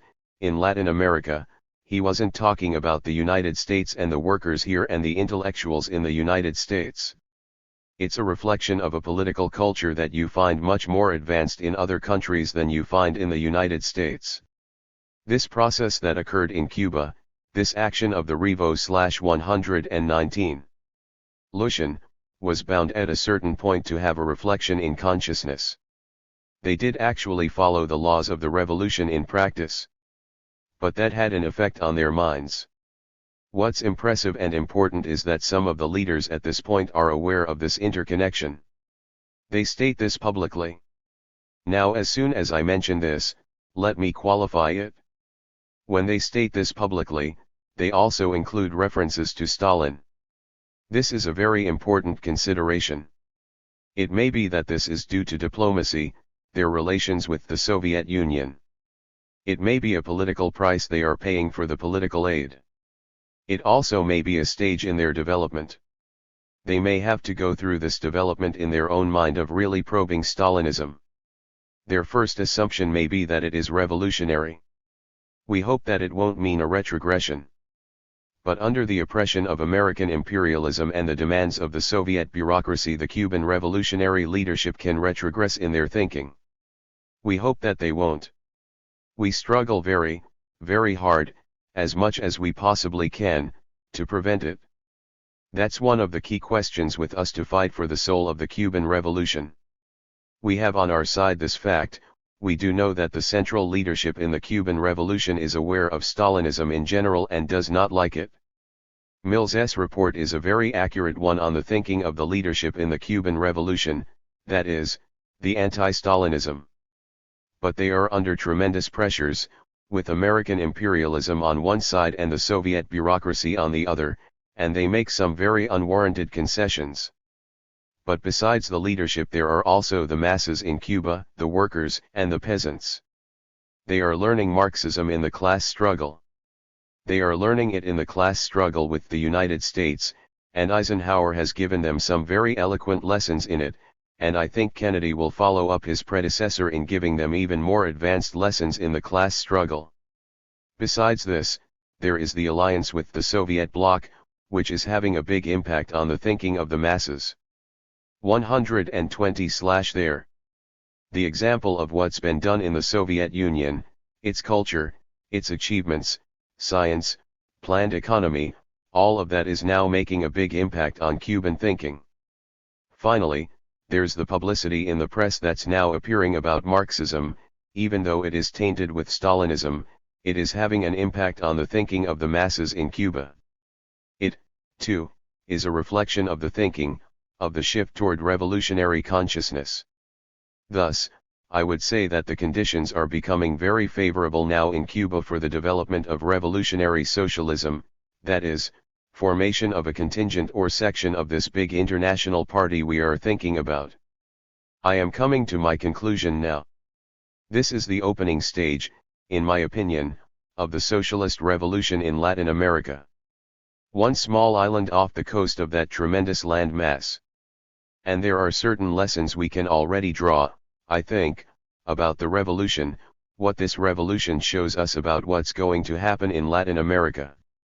First of all, that in Latin America, the democratic tasks that face all those countries speedily pass into socialist ones. In Cuba, the gap was about a year and a half. The terrific speed of that revolution shows what the speed will be in the other countries of Latin America. Another lesson, I think, is this: some very crippling myths have been dispersed through the Cuban Revolution. The first myth is this: these countries, with their monocultures, one crop or one product countries, their poverty, which follows as a consequence of that kind of economy, so distorts and twists and cripples them that it dooms them if they should try to break out of the imperialist grip. This has been a crippling myth in Latin American politics for decades. You couldn't make a revolution in Bolivia because it's only got tin, and if isolated by American imperialism, what can it do but collapse? So therefore, why make a revolution? That kind of thinking has been in our own movement and in circles around our movement. That myth has been ended by the experience of the Cuban Revolution. 121. The second myth that has been ended is that imperialism is so powerful that it would be absolutely futile in these countries to try to overthrow the state. Absolutely futile to overthrow the rule of the imperialists. Cuba, by existing as long as it has, only 90 miles from Miami, has demonstrated the fallacy of that view. And that can have tremendous consequences in Latin America. Now there are some other items that have been disproved. One is that the revolution can be accomplished only by communist parties. That was an illusion in many parts of this world, that you have to wait for the Communist Party. And if they happen to be off beam now, you have to wait until they are on beam. And let me just ask in passing, what does this do to the theory of entreism sui generis? Where would the Cuban Trotskyists have been in Cuba? They would have been in the CP, wouldn't they? What they needed was 12 guys to go up on the Sierra Maestra. If you go by that experience, that's literally what happened. It shows the importance of an independent organization as contrasted to the policy of burying yourself in some organization that's not so revolutionary. Look what it's done to the theory of peaceful coexistence. Cuba can solve this peacefully with the United States. Every time you pick up a newspaper, the headlines show you what a completely wrong, fraudulent policy that is. And look what it's done to Popular Frontism, the policy followed by the CP and other organizations. Knocked it into a cocked hat. Popular Frontism won't win revolutions. To win a revolution you've got to be very serious and organize from the bottom with the masses and move towards power. There are many questions of the utmost importance, I think, that have been raised, theoretically and politically, and the comrades who have these special viewpoints are to be thanked for bringing them forward. Let me indicate a few areas now where any comrade can make a contribution who wants to in the field of theory. First of all, the character of the slogans that were used by the July 26, 122/movement. How many of them, what their character was, and how the masses responded to them. There's a lesson in that for a revolutionary socialist party, too. At a certain stage of the revolution, slogans become very simplified and condensed and very well worth studying from that one viewpoint alone in looking forward to the struggles of the future. Another question, the importance of the struggle for democratic rights. We sometimes think of democratic rights as something you struggle for because you need room for the party to move in, to breathe in, to stay out of jail, and so on. But in this struggle in Cuba, the struggle for democratic rights against oppression turned out to be a key issue of the socialist revolution. That's a very revealing fact that's worth very serious study. Another area, the immense importance of an agrarian program. Our tendency here in New York is to leave the agrarian problem to those out in Minnesota. In the Twin Cities, they say, "What are you talking about? I was born in the Bronx. Or in Scandinavia, and I've become an American." Here I think we can go back and get a new appreciation of why it was that Lenin paid so much attention to the agrarian program, and why we, too, even in the United States, should be turning in that direction. Another area is the true nature of this humanism in the Cuban Revolution, its real content. What was the true nature of the rebel army? Was it just an armed force, or did it have an ideology, a certain political character? Was it something more than an army? Was it partly a party? An armed party? A very interesting phenomenon, and the same goes for the militia today in Cuba. Is it just a militia that marches with arms, or does it have a political character, does it play a political role, and have a political consciousness? Those are areas we need to know more about. Finally, let me give one for the students who go to Cuba. What's the structure of the political life in that country? I mean its real political life. Where's its political life occurring? In the unions? In the militia? In the army? In the cooperatives? In /123. The government organizations. In the political formations like the CP? Exactly how does the political life of that country occur? We know they've got a lot of democracy there. We know there's a lot of discussion. But what are the forms exactly in which that is occurring down there? This is very important information for us in determining our political line in the sense of influencing the discussion of revolutionary socialism down there. As a matter of fact, that question alone can be decisive in the way in which we move along our policy of constructing the Revolutionary Socialist Party. What the discussion on Cuba is about. May 25, 1961. It can scarcely escape anyone who has been closely following the development of the discussion on the Cuban question that it has sharpened considerably since it began. Most, although not all, of this sharpness is to be found on the minority side. The tone of their documents, the unbridled accusations and provocative language they employ have not been seen in our party for a good many years. The reasons for this, however, remain obscure. It is possible that this way of arguing was learned in the Shachtmanite school of polemics and is not easily unlearned by the comrades who became accustomed to its use and really intend no more harm by it than a seaman stating his frank opinions in a waterfront bar. It is also possible that the minority is caught up in the momentum of a somewhat factional position and does not know how to disengage. Still, we cannot be certain of such surmises, and it would be a political mistake not to notice that the increase in sharpness has paralleled the increase of imperialist pressure on Cuba on 124/125. The one hand and the deepening of the revolution on the other. We cannot forget for one moment that every bourgeois propaganda medium in the country is pounding day in and day out against the menace of the Cuban Revolution. The party membership, like everyone else, is subjected to this incessant barrage of lies. Despite their best intentions, those who live in petty bourgeois circles, or who have not been steeled by going through similar campaigns in the past, or who have lost their tempering, can begin to entertain doubts, to give a little, to feel that there is some, if not much, truth in the avalanche of filth. The feeling can grow that something about the Cuban Revolution should give us pause in approaching it, that it might be advisable to pull away from it a bit.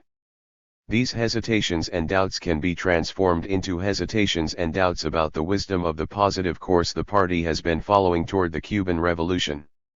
Rationalization can then convert all this into its opposite, that everyone is softening up except the doubters and skeptics. One wonders if there is not something of this in the rather shrill accusations voiced by the minority that the leadership has brushed aside the importance of proletarian democracy, has given up the concept of the need for building a Leninist party, is conceding to Pabloism, to Trotskyism, to Stalinism, even to bourgeois nationalism, in brief, is betraying Trotskyism.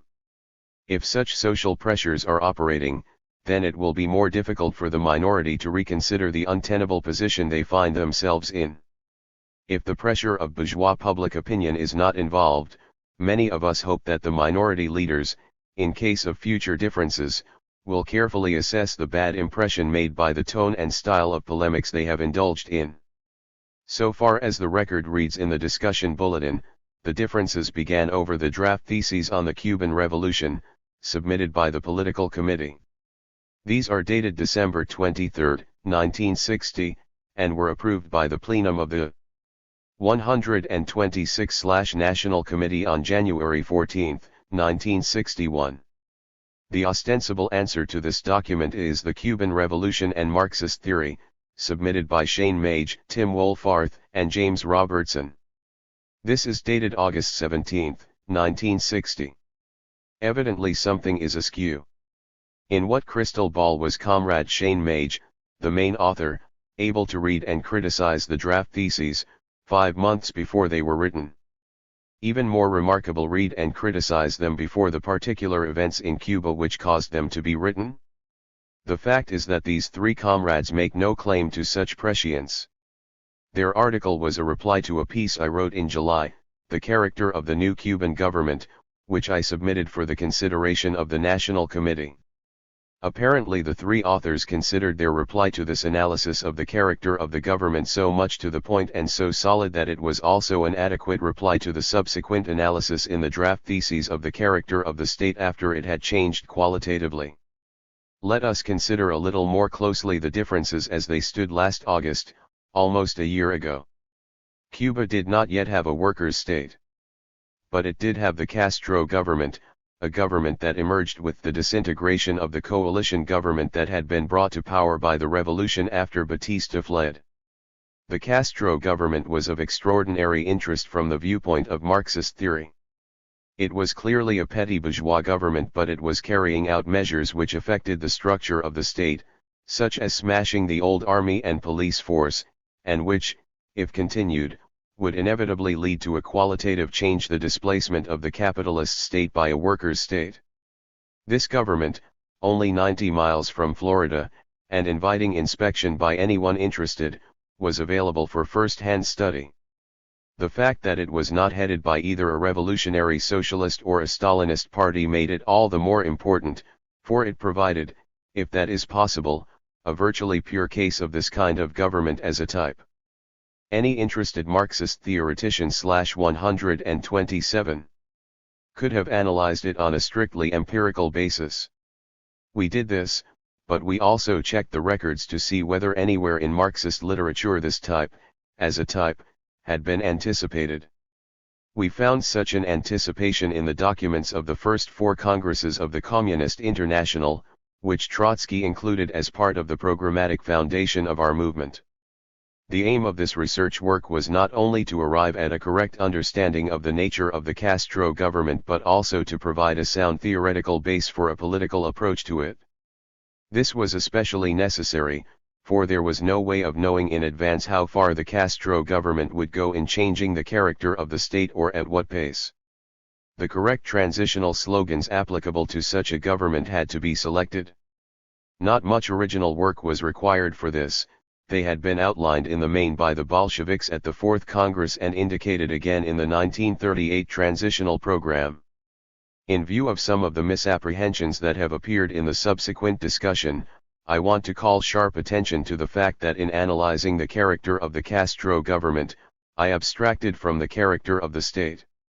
Obviously a contradiction existed between this government and the state structure it then rested on. Our main problem, however, was not simply to analyze this contradiction but to determine what political attitude to take toward the government to help resolve the contradiction in the favorable direction of establishment of a workers' state.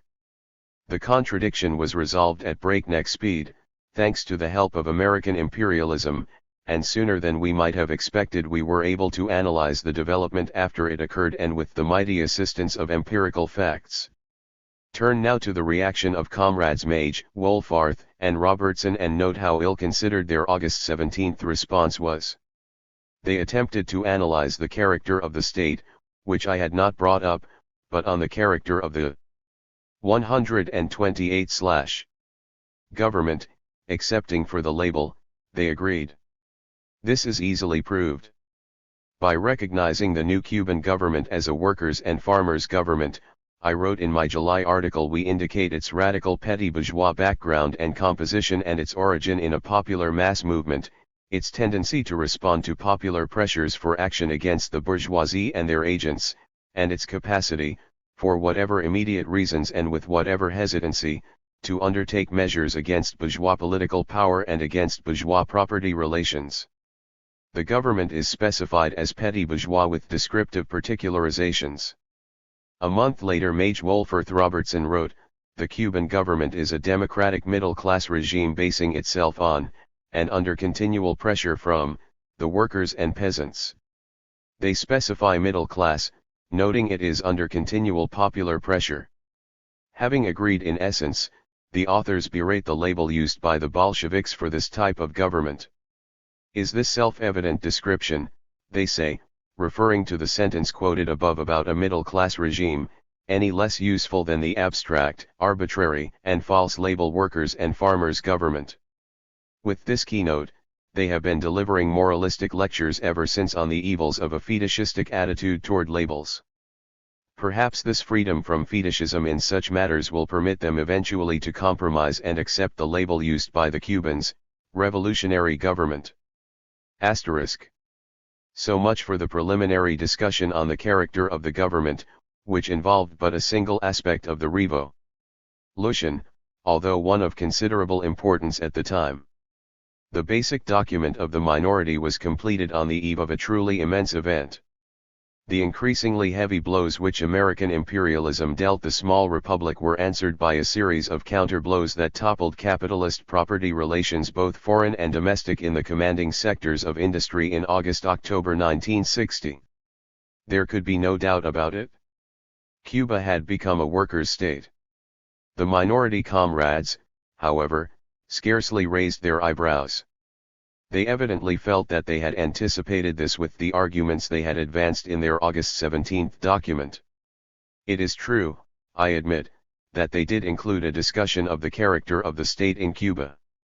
It is also true that since they had not distinguished carefully between state and government in their analysis, what they had said about the state as it existed before the overturns could be stretched to fit the state that came into being after the overturns.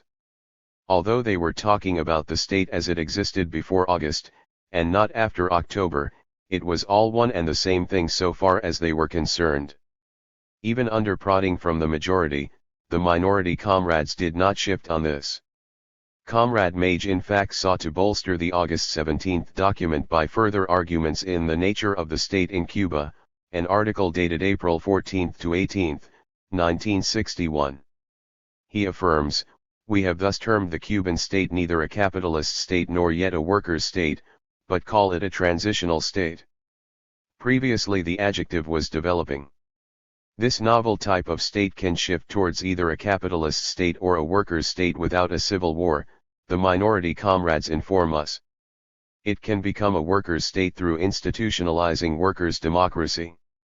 On the other hand, capitalism can be restored in various ways, Comrade Mage holds. He seems most intrigued by the possibility that the Castro government might restore capitalism without denationalizing a single peso of state property.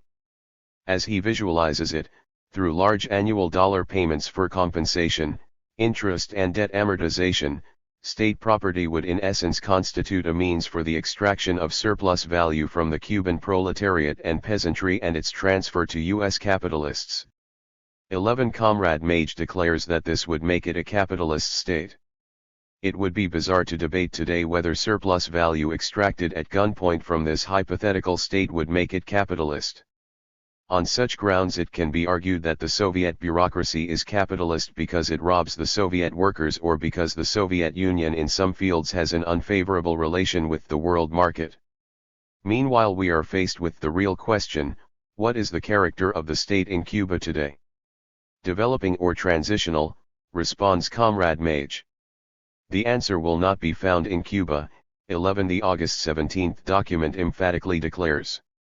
It is clearly too early to answer in terms of finished categories, for the nature of the Cuban Revolution itself is not yet decided by history.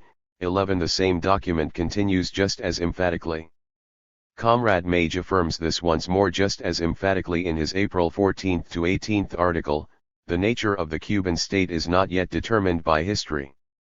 11 With such labels and such arguments the minority leaders evade the problem of characterizing the state in Cuba. The state is quite real and must serve definite class interests, but our minority leave it floating above classes in defiance of everything taught by Marxism. The neatest evasion is to refuse to consider the state in relation to the economic base on which it rests and to demand that it meet a political criterion. Proletarian democracy, they contend, more specifically the organization of workers' councils as the basis of control over the government, or the institutional/131. Isation of proletarian democracy, must appear before the state in Cuba can be characterized as workers. No real political difference exists in the party over the necessity of gelling proletarian democracy in Cuba in institutional form despite the highly articulate doubts of the minority on this point. Disagreement exists only over how to go about it tactically. But there is a difference, and a big one, over whether or not proletarian democracy is decisive in determining the character of the state. What the minority seeks to do is chop off Cuba from all linkage with China, Yugoslavia, Eastern Europe, and the Soviet Union of today, that is, all linkage with the criteria used by the Trotskyist movement in determining the character of these workers' states as they exist. Here is how Comrade Wolfarth breaks the linkage in his article in defense of proletarian democracy. Workers' power is not something that evolves. You've either got it or you don't. There's dialectics, J.H. It is not something that is tacked onto the state at a later date by bits and pieces. There is no such thing as a workers' state where there does not already exist a form of proletarian democratic rule, and it is impossible to establish a form of proletarian democratic rule without the vanguard role of the Marxist Party.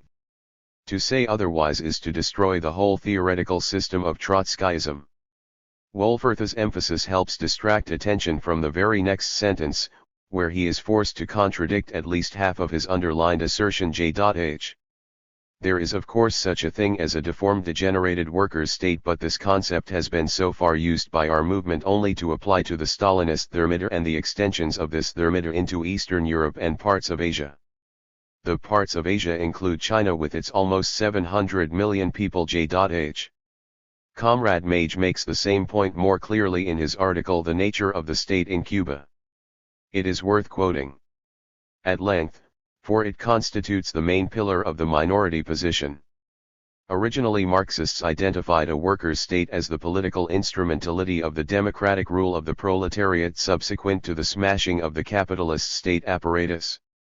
It involved three main points: replacement of the army and police by the armed workers, all officials, without exception, elected and subject to recall at any time, salaries of officials reduced to the level of workers' wages. Workers' state was simply another name for workers' democracy. However, of the several existing countries that the Marxist movement considers to be workers' states, not one conforms in any way to the original criteria established by Marx and Lenin. the degeneration of the Russian Revolution, followed by the extension of that revolution in deformed guise throughout Eastern Europe, China, and parts of Vietnam and Korea, forced us to develop a new theoretical category, that of the degenerated or deformed workers' state. To this new category corresponded a new norm. In the absence of workers' democracy, these states are, for us, defined as deformed workers' states by their basic property forms. Nationalization of industry, economic planning, the state monopoly of foreign trade. These economic institutions were established by the October Revolution, and their survival and extension indicate the survival and extension of the state created by the October Revolution. Thus we have two norms, and the distinction between them should be kept clear.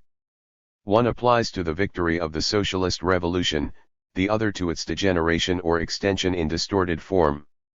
Our primary norm, the norm for a revolutionary workers' state, is and must remain proletarian democracy as set forth in State and Revolution. Nationalized property is the norm for the degeneration of the revolution, the norm that tells us that despite Stalinist totalitarianism, the major historical conquest of the October Revolution continues to exist. And 133. Therefore the state remains a workers' state, bureaucratically degenerated. In stating that Cuba became a workers' state with the nationalization of industry in August-October 1960, the draft theses make the mistake of mechanically applying the criterion for the degeneration of the revolution to a revolution still in its ascending phase. This, to be sure, is a very easy mistake to make. Why, after all, should we have much more rigorous standards for Cuba than for China, say, or Albania? Two things leap out. 1.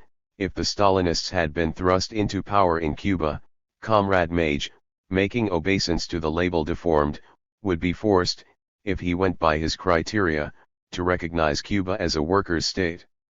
This is the Marxiste position: Stalinism in power equals a workers' state. 2.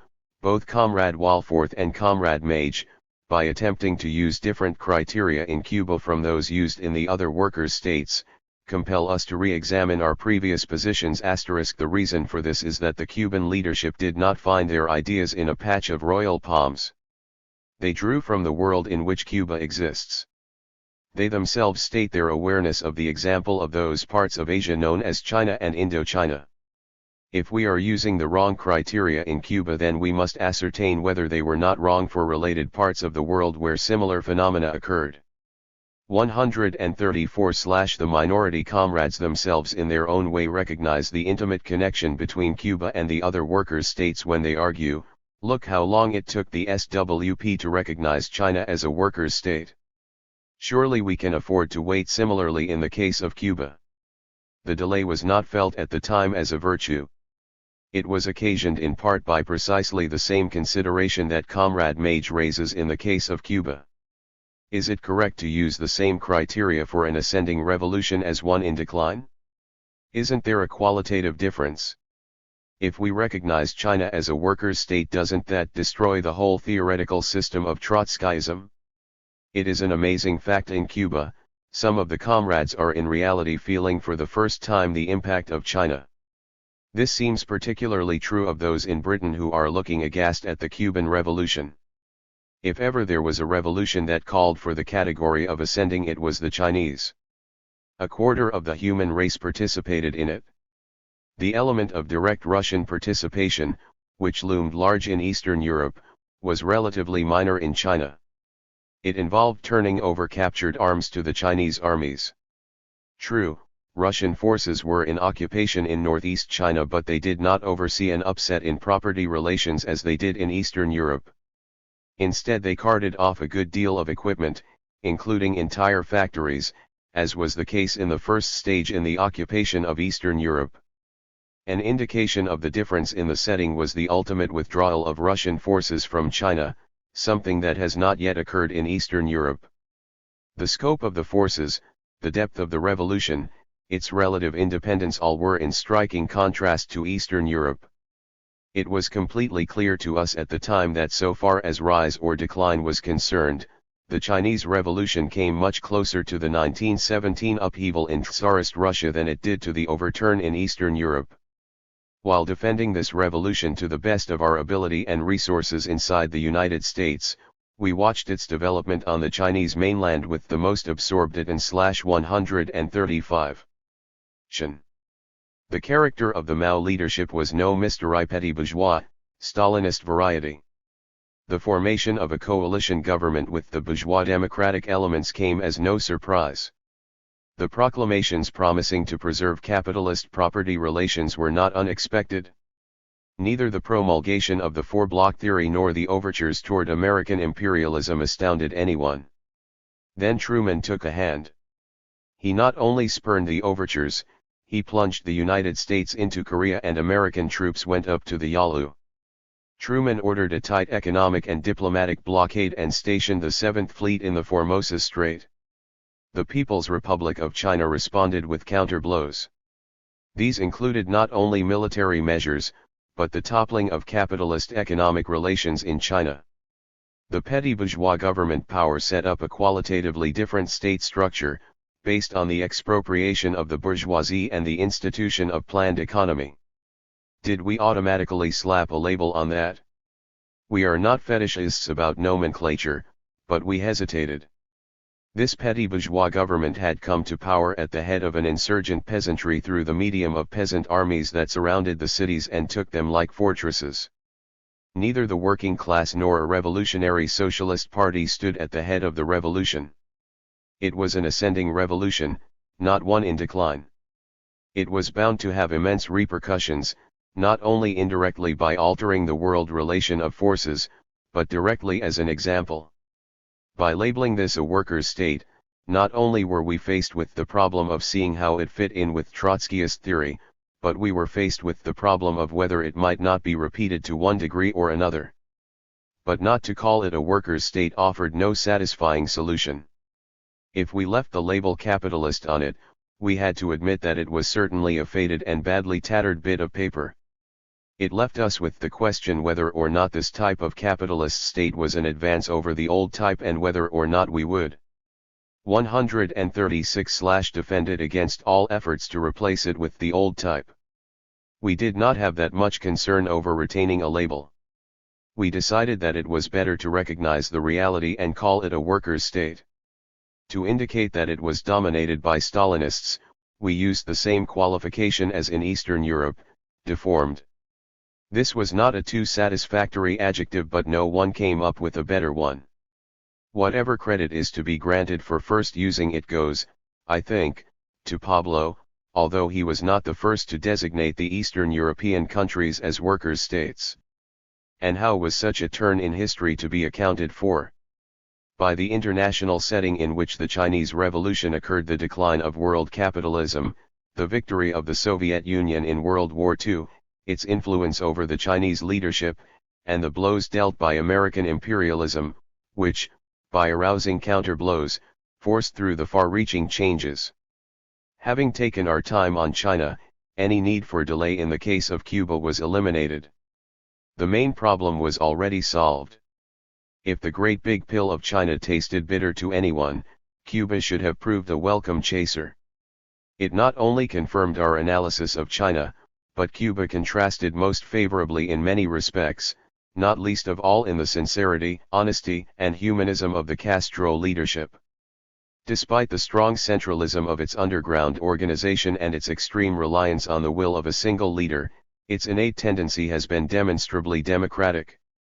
The efforts of comrades Wohlfarth and Mage to save their position in Cuba by breaking its continuity with the post-war revolutions elsewhere and by forcing an unbridgeable gap between a rising and a declining revolution does not even hold in the case of Eastern Europe.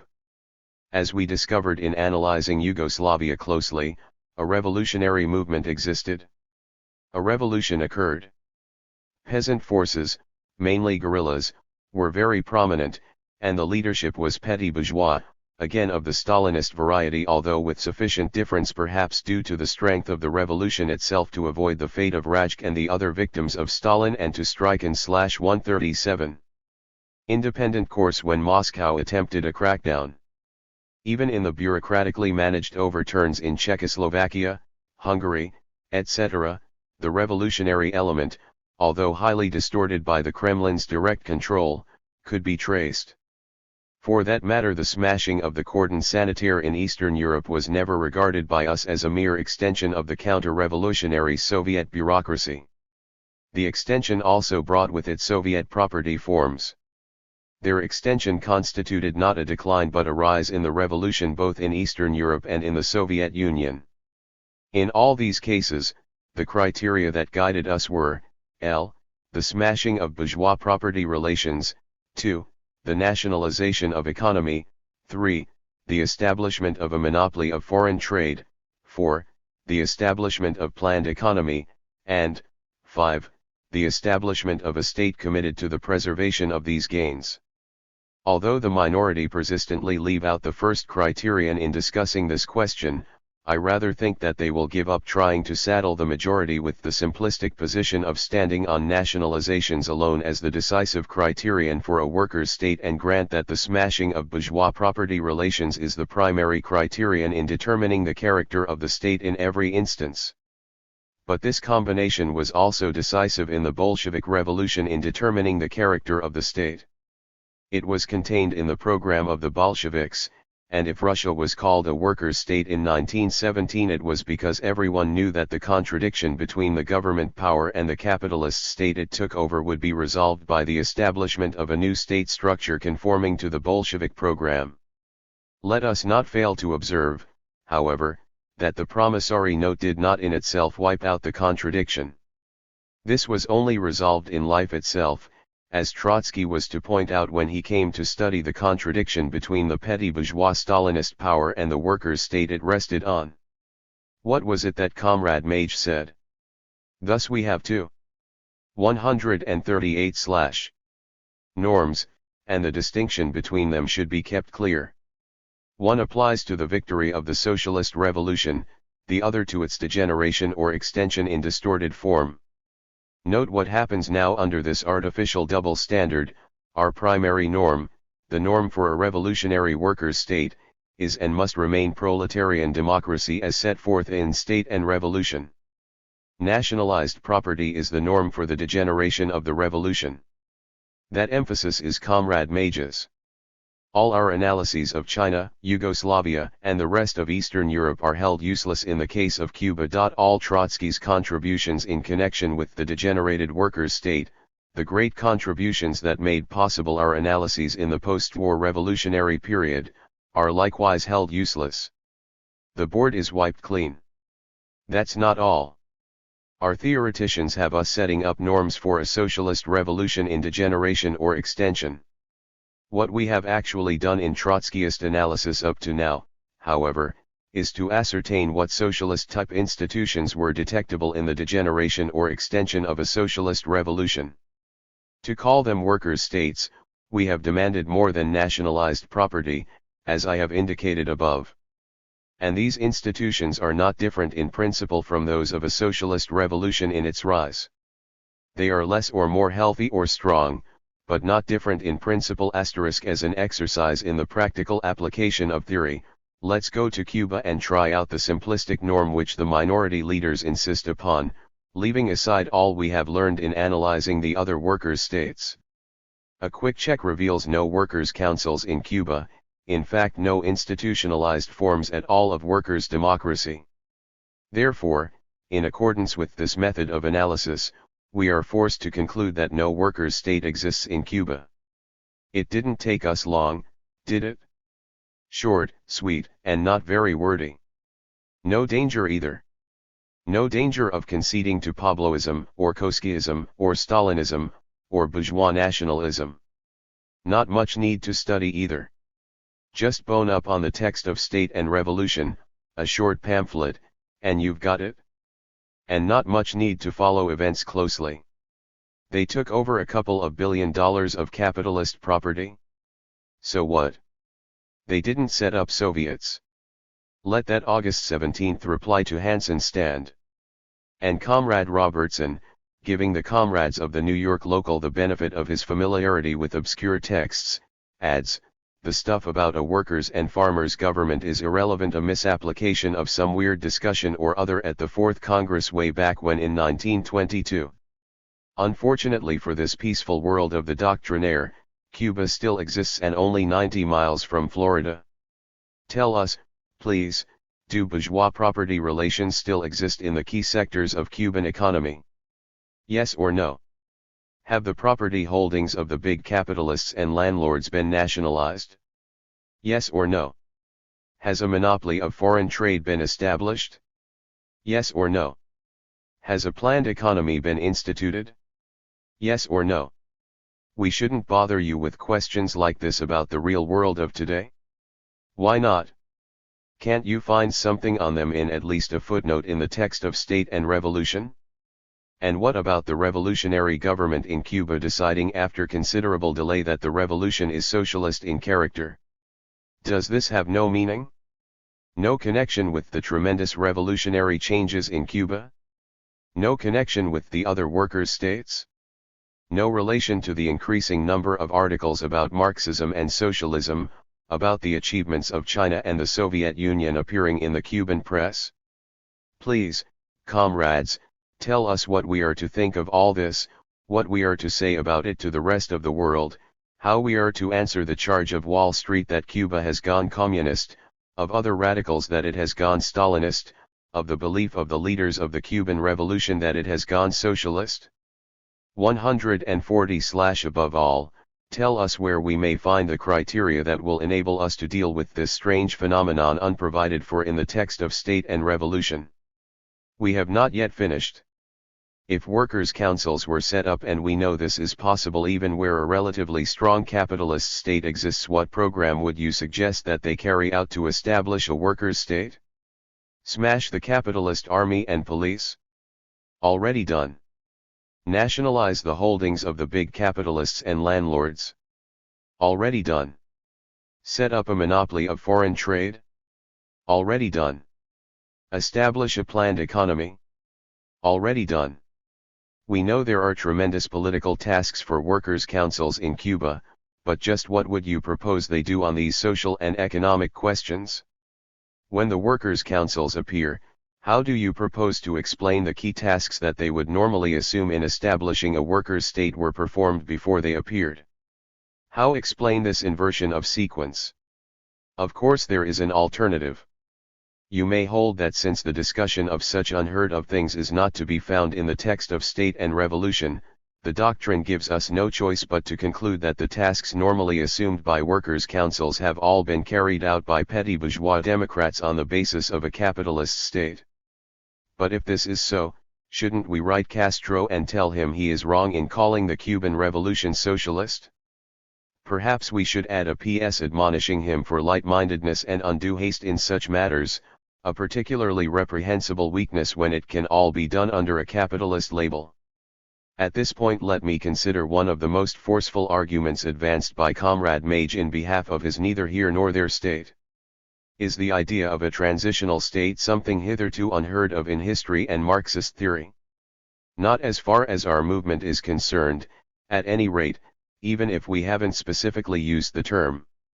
We have adopted the position that China B/141 came a workers' state sometime between 1951 and 1953. But the Chinese state was definitively established in 1949, and had in essence existed for 18 years before then. What was the Chinese state before it became a workers' state, if not a transitional state? For that matter, all participants in the present discussion on Cuba use this category, at least implicitly. The draft theses place the origin of the Cuban workers' state in August-October 1960. Other comrades prefer the date of October 1959. But the violent revolution that established the Cuban state was victorious in January 1959.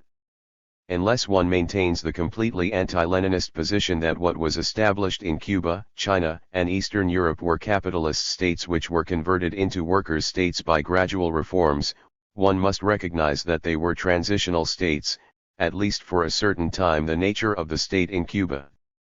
Has Comrade Mage forgotten? Only 3 pages previously in the same article he advanced the powerful argument that the Trotskyist movement has 2 norms, one for a revolution in degeneration or extension and the other for an ascending revolution. He insisted that the distinction between them should be kept clear. By not doing this, the draft theses make the mistake of mechanically applying. Remember? It is instructive to see how mechanical Comrade Mage's two-norm machine proves to be. In order to try to maintain his case about a transitional state, he finds himself compelled to illustrate what he means in Cuba by turning to China and Eastern Europe. Thus he himself joins us in demonstrating that the mechanism of two norms doesn't work. Instead of coming under a qualitatively different set of criteria, making it impossible to compare Cuba with the other workers' states, Cuba can be understood only by using the same criteria.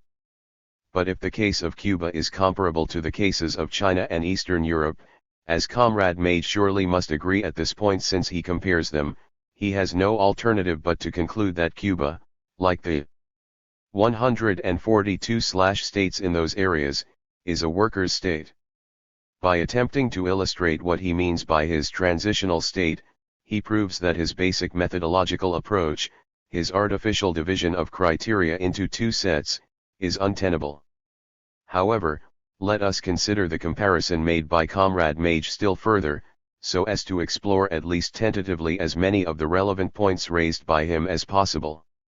We have adopted the position that China became a workers' state sometime between 1951 and 1953. But the Chinese state was definitively established in 1949, and had in essence existed for 18 years before then. What was the Chinese state before it became a workers' state, if not a transitional state? To make the analogy accurate, let's put these statements in a setting of royal palms and malanga fields. We have adopted the position that Cuba became a workers' state sometime between August and October 1960. But the Cuban state was definitively established January 1, 1959, and had in essence existed 3 years before then. What was the Cuban state before it became a workers' state, if not a transitional state? In their basic document, dated August 17, 1960, Comrades Mage, Walforth and Robertson told us that the Cuban state is a developing state, scarcely more than a year old. Now the age has been abruptly changed and we discover that this prodigious infant was born in December 1956 when 12 men unfurled the flag of revolt on the Sierra Maestra. All right, it's Comrade Mage's argument by analogy. By transitional state in Cuba, he means, obviously, a state that included both the capitalist state headed by Fulgencio Batista and the whatchamacallit state on the Sierra Maestra headed by Fidel Castro.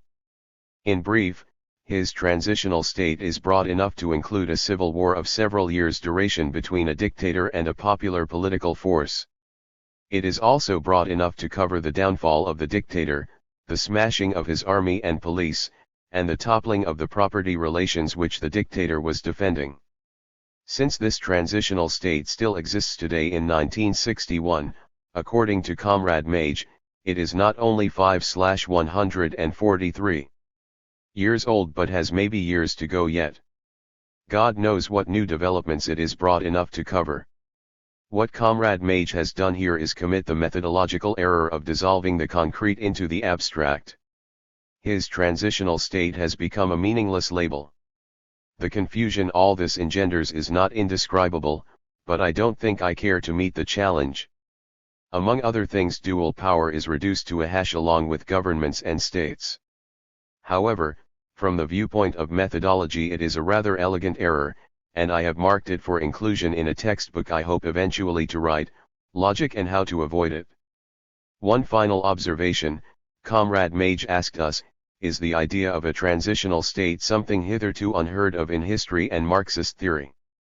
The correct answer is, no, it is not something hitherto unheard of in history and Marxist theory. Still more, it is not just an idea. We have been living with a real one for more than 4 decades and a series of them have appeared since the end of World War II. What label do we put on such a state to indicate that it has a definite class character as well as a condition of flux? Workers' state. We are so well aware of its transitional character that we noted it in the draft theses. If you will read thesis number 10 carefully, you will observe that it says, Cuba entered the transitional phase of a workers' state. Do you like that word transitional? Do you insist on it?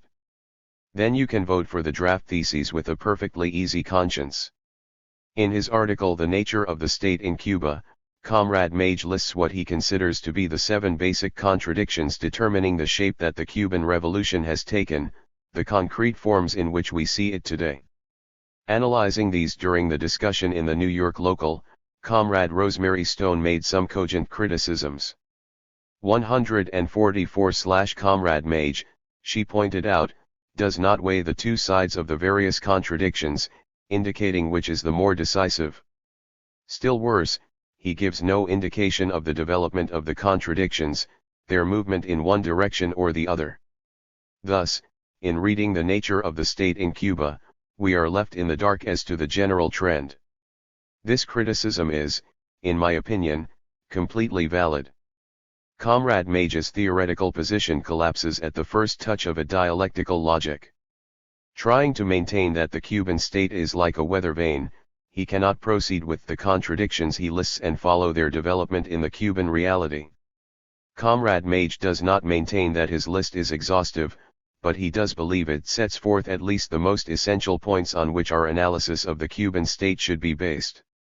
It is with some surprise, consequently, that we note he does not include as an essential point the contradiction between the state and the government in Cuba.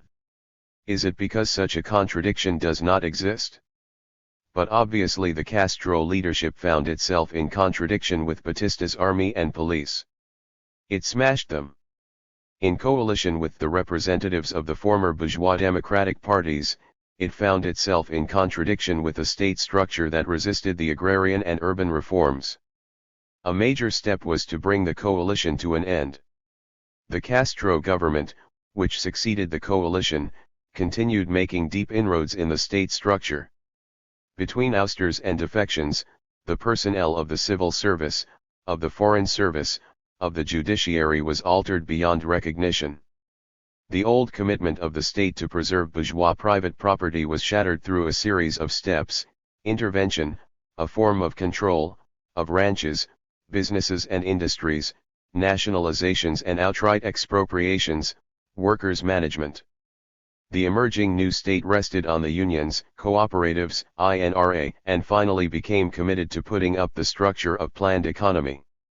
To repress the old ruling classes and defend the new property relations, it relied on the rebel army, the revolutionary police, the militia, G2, V/145, Crit Service, and a renovated judiciary. It was in relation to the development of this contradiction that all political currents, whatever their views, took their primary positions.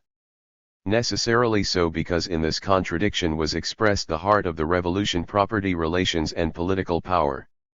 The fact that the minority could overlook this contradiction tells us many things about their politics, above all, their inadequacy in orienting themselves in the Cuban reality. The majority began by following the events with the utmost attention, gathering facts from all the sources at our disposal, including following at least one of the major Havana dailies obtainable by airmail in New York. We thus assembled the major facts now at the disposal of both sides in the internal dispute in the party. The minority, perhaps because they are somewhat disdainful of empiricism, contributed little in this.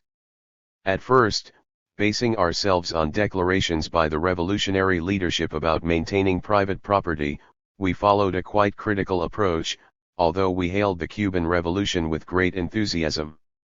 As it became clear that the Castro tendency was prepared to follow through to the end, no matter how this disrupted their previous ideology, we adopted a more and more friendly attitude.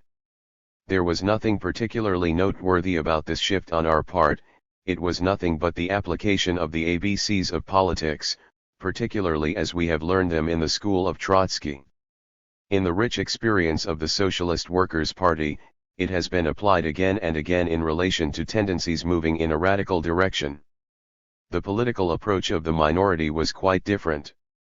During the first stages, when we were judging Castro in the light of his declarations about private property, they remained silent. We were doing all right, apparently. But as the revolutionary forces began differentiating out and Castro took the road toward extreme radicalization of the revolution, the minority started to voice doubts, hesitations, and criticisms of the tactics being followed by the party leadership. 146. This was their democratic right, of course. We do not dispute that. In fact, we welcome criticisms and discussion on this as all other questions involving the life of the party. But a critic must be prepared to face criticism of his criticisms. Are they right or are they wrong? In this case, the criticisms were dead wrong. The political course of the majority was to accept the Cuban Revolution as it is, plunge in fully and completely, attempt to form relations with the revolutionaries and cement those relations if possible. The minority line, if adopted, would have kept us at arm's length from the Cuban revolutionaries, and by flinging doctrines and texts at them without regard for tactical considerations, we would have driven a wedge deeper and deeper between us and the revolution as it was actually developing. The Socialist Labour Party followed a doctrinaire course like that. The results were disastrous for the SLP. A striking example of Comrade Wolfurth's doctrinaire approach is available in his article, In Defense of Proletarian Democracy.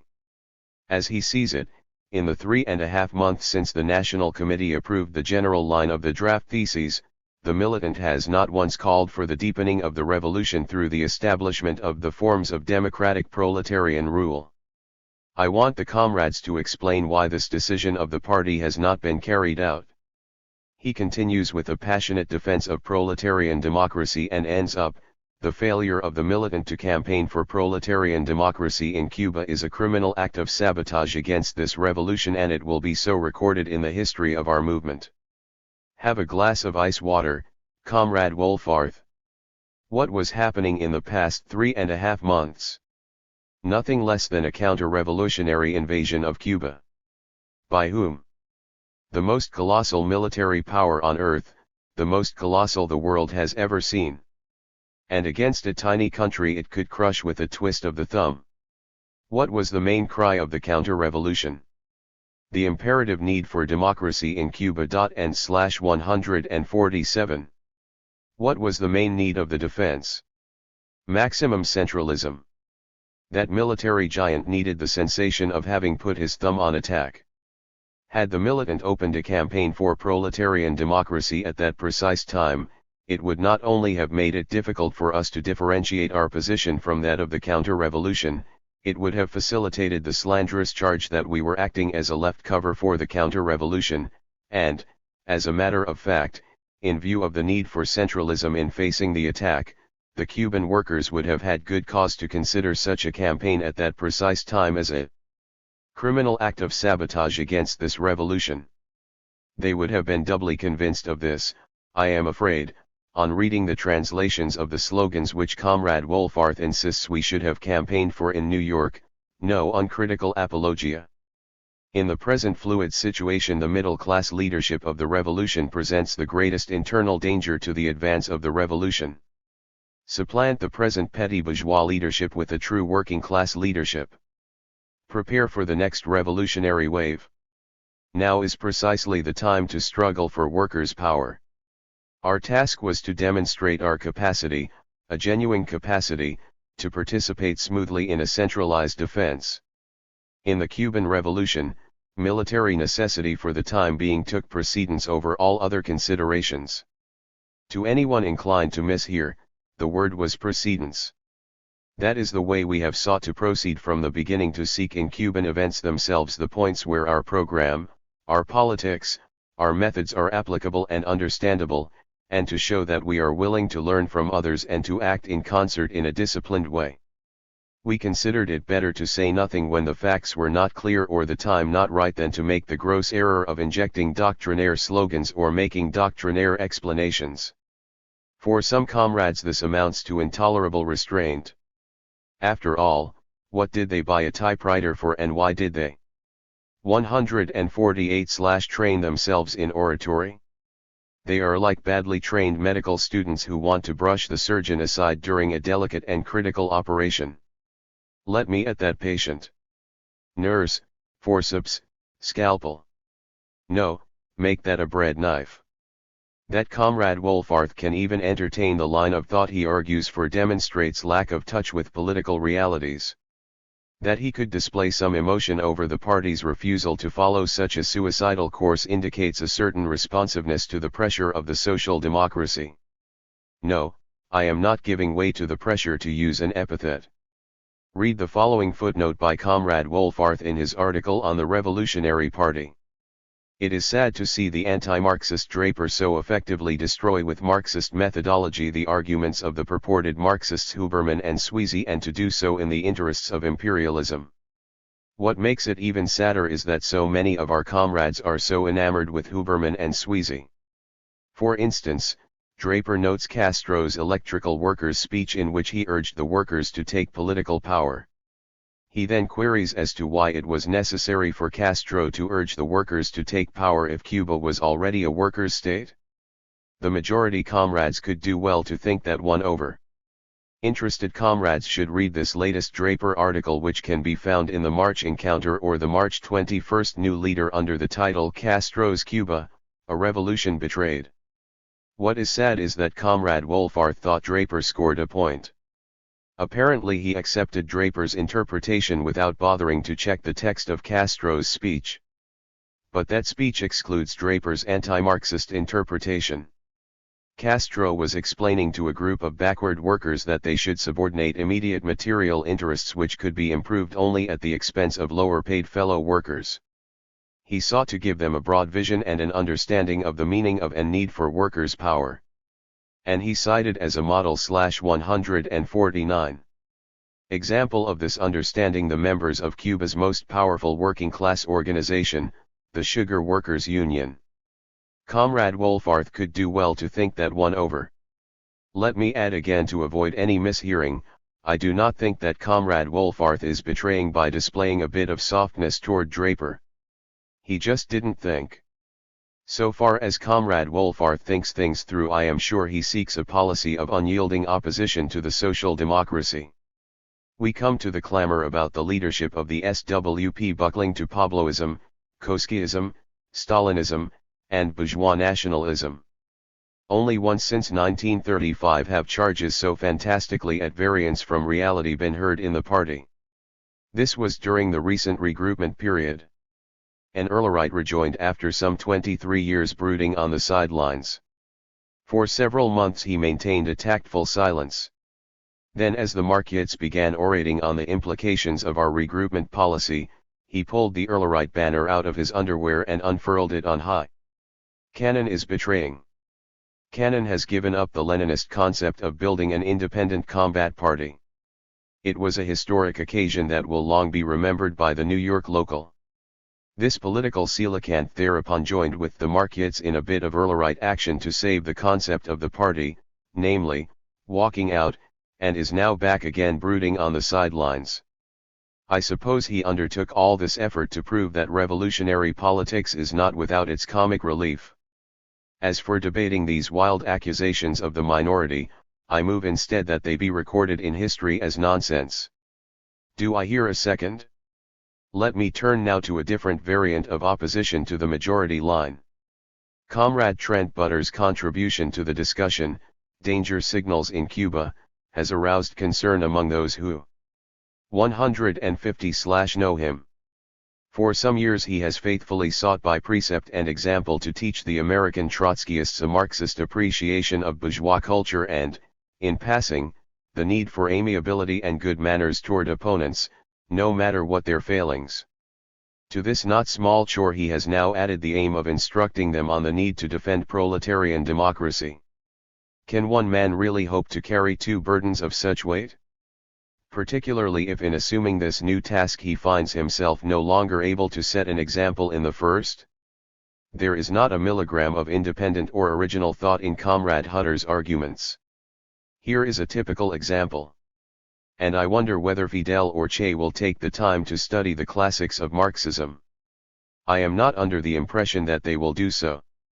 They are no theoreticians. Their theoretical thinking is confused. And Fidel's willingness to learn has gradually been replaced by megalomania.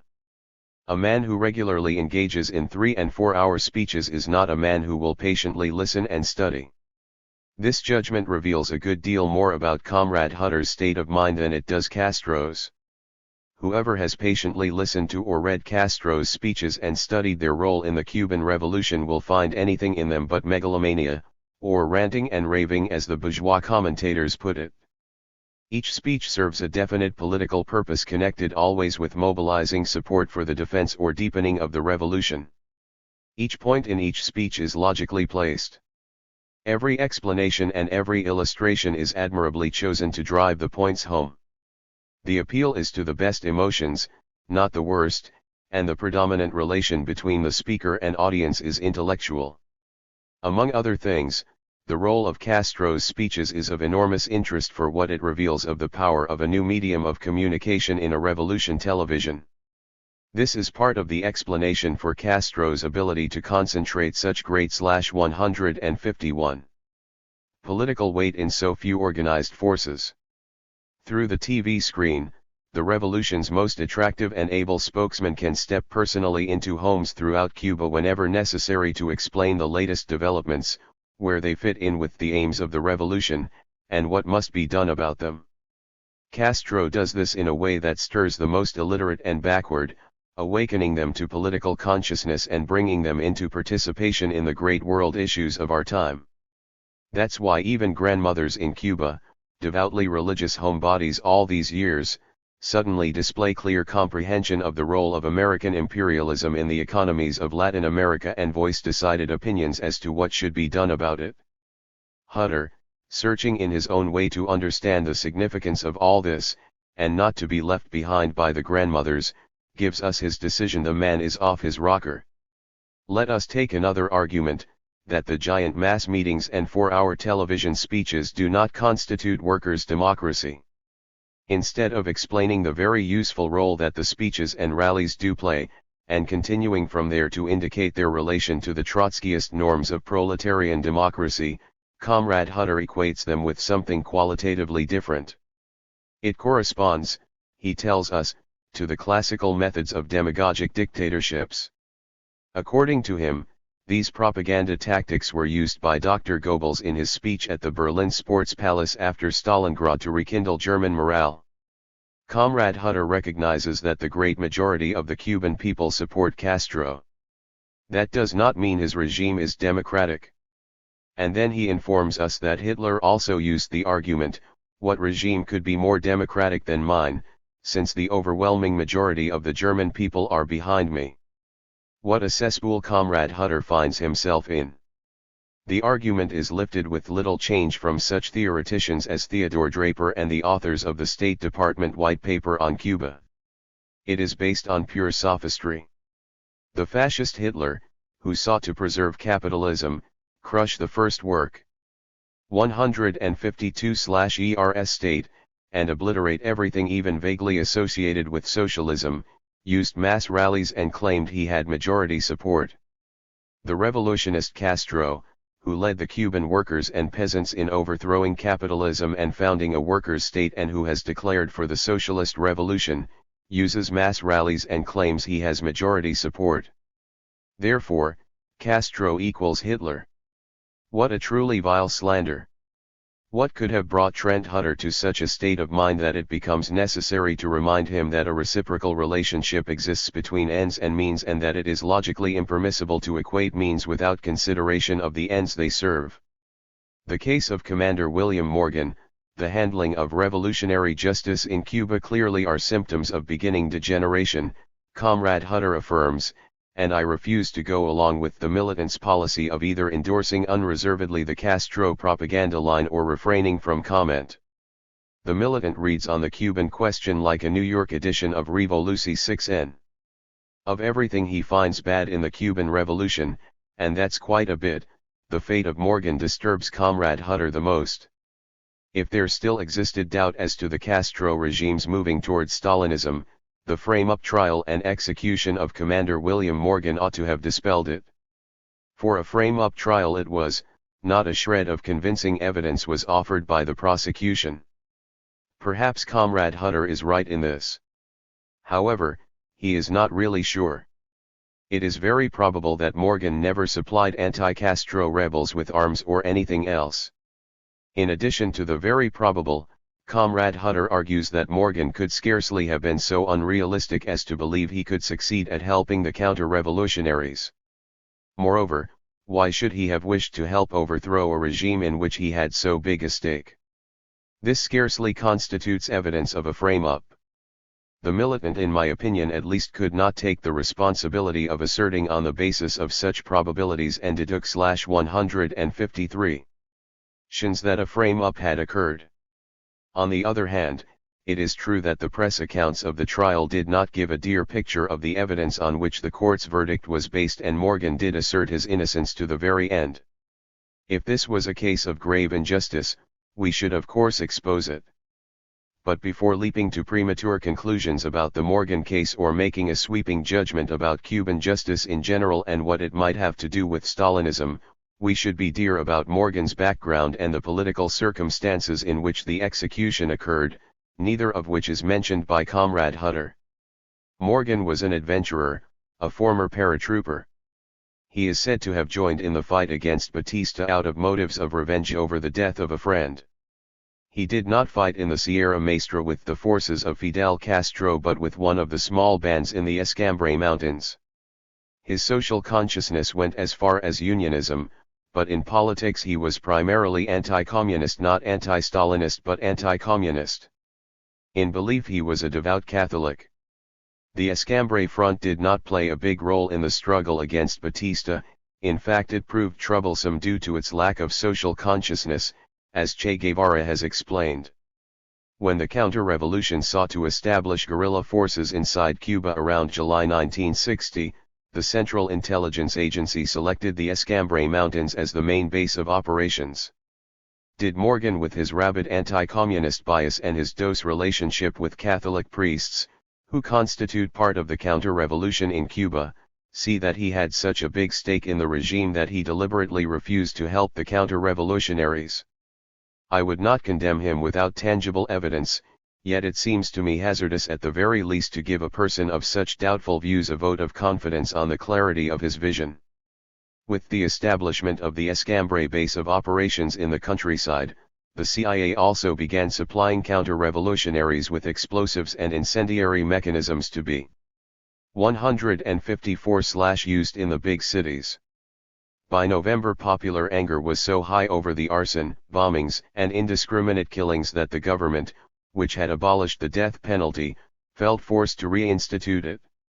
The organization of an effective secret police about which Comrade Hutter displays such indignation and alarm was another consequence of the terrorism waged under Washington's auspices.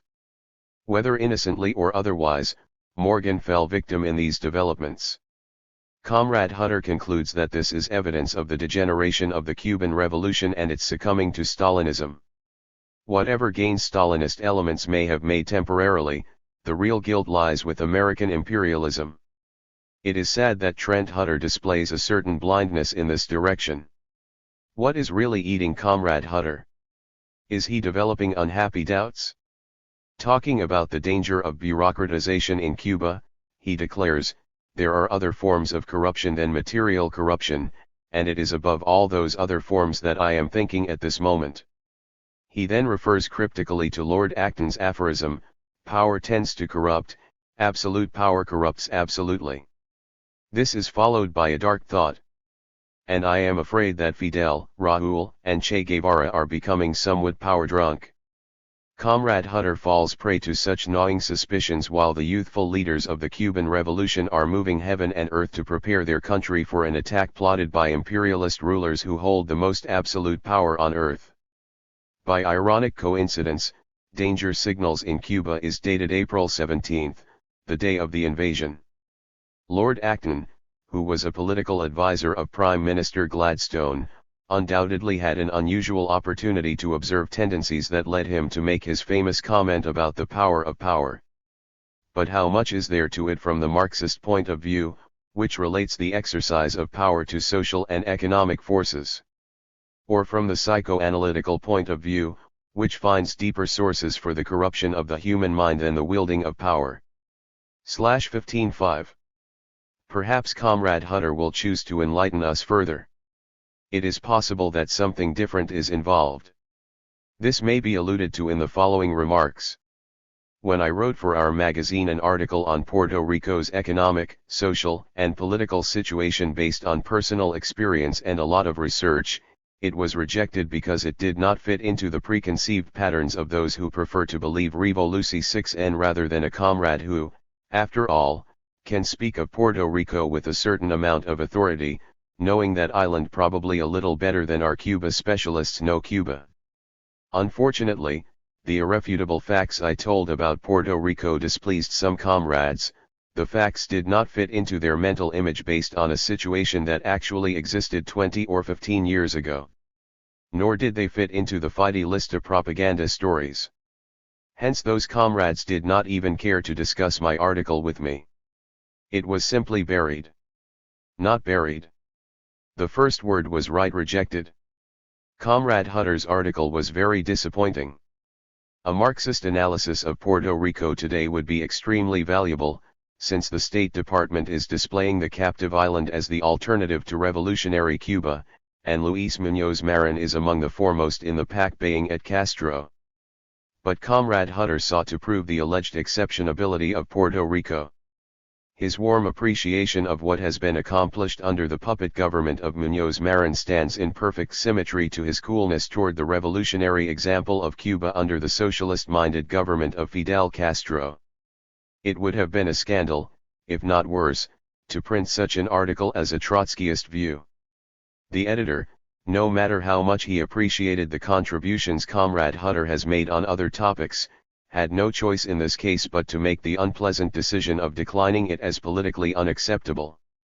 Instead of reconsidering his position on Puerto Rico or presenting his view in the discussion bulletin for study by the 156/membership or simply forgetting his venture into Caribbean politics, Comrade Hutter let it rankle.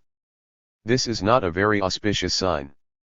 Another inauspicious sign is Comrade Wolfarth's praise of this unfortunate article as quite good.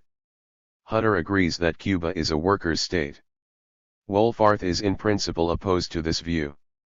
Nevertheless, cutting across the disagreement in basic principle, he searches for common political ground.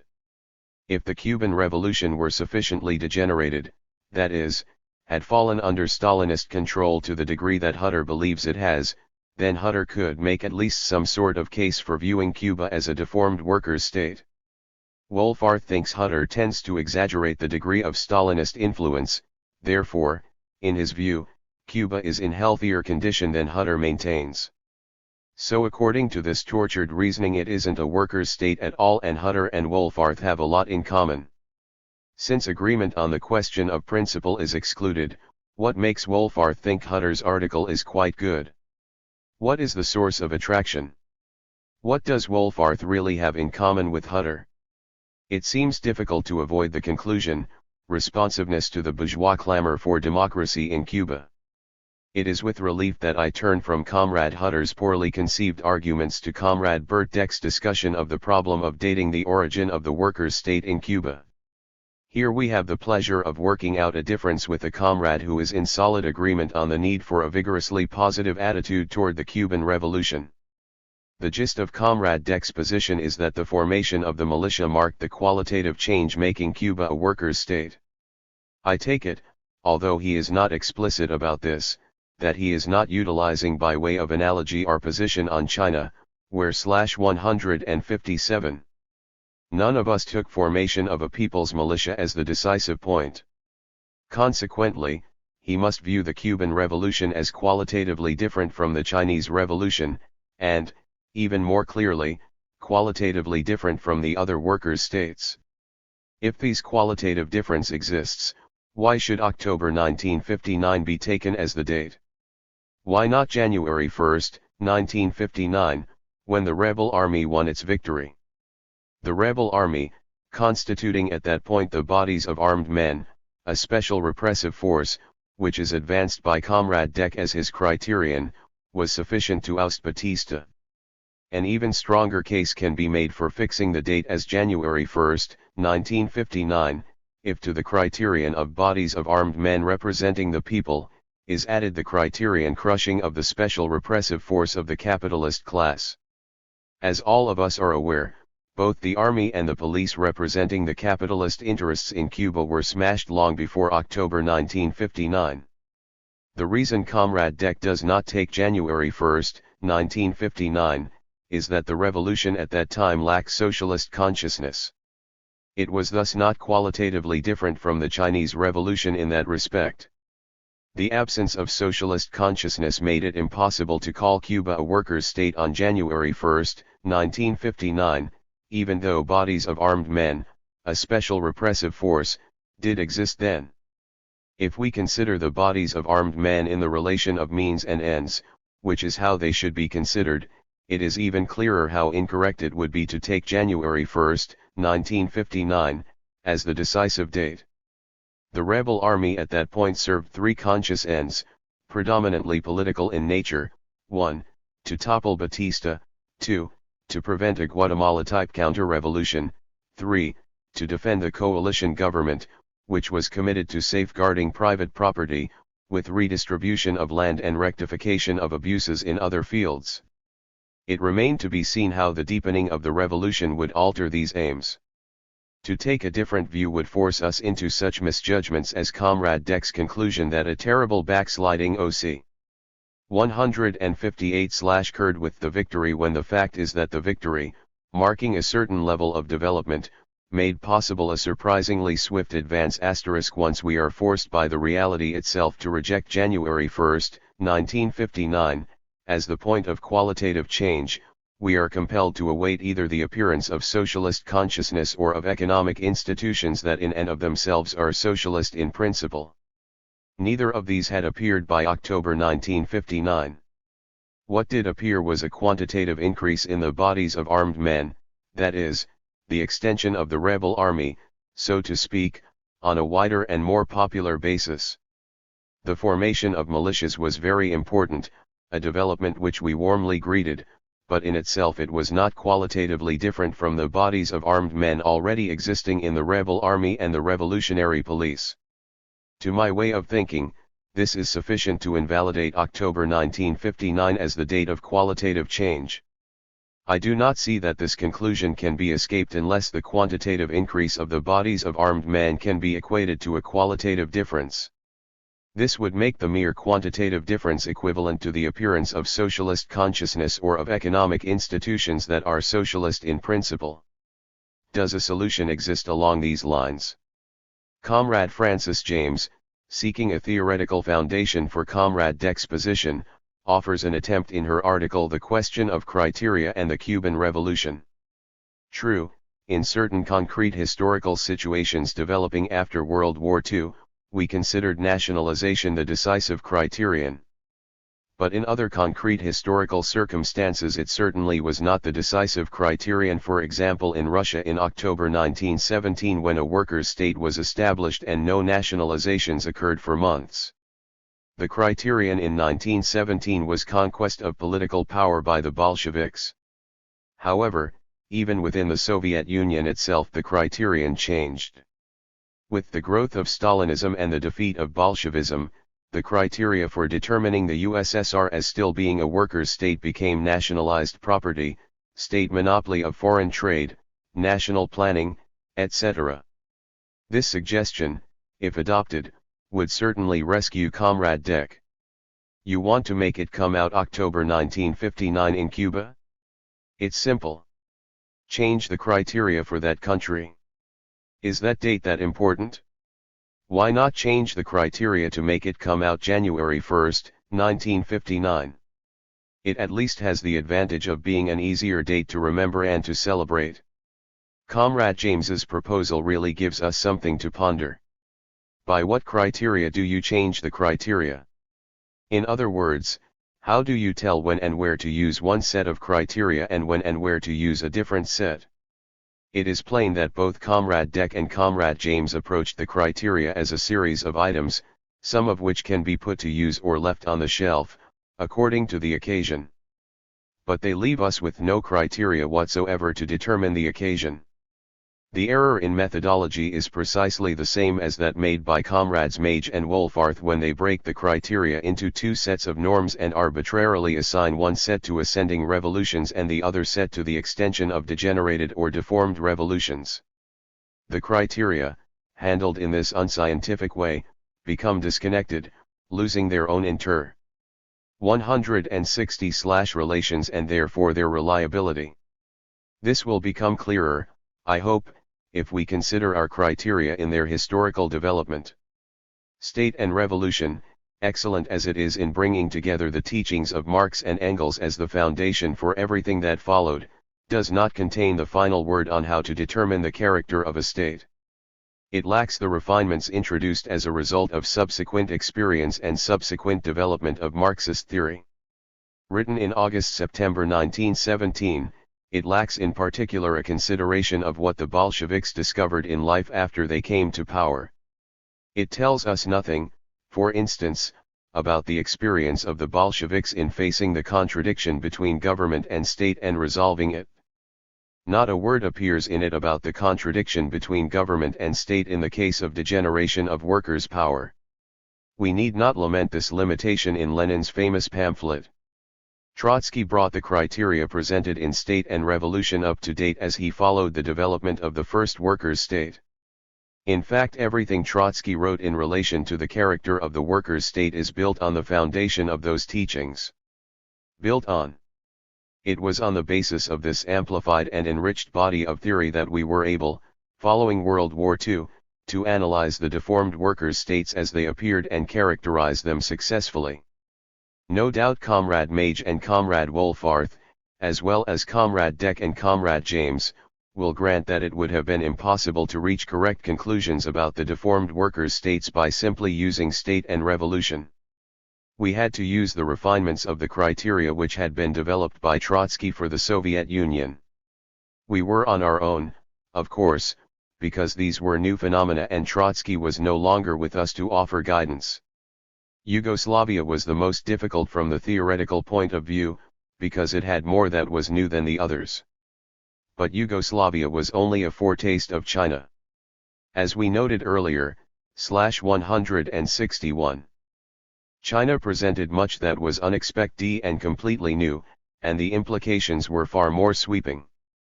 But by relying on the criteria as they had been refined in applying them to Eastern Europe and Yugoslavia, we succeeded in handling the case of China.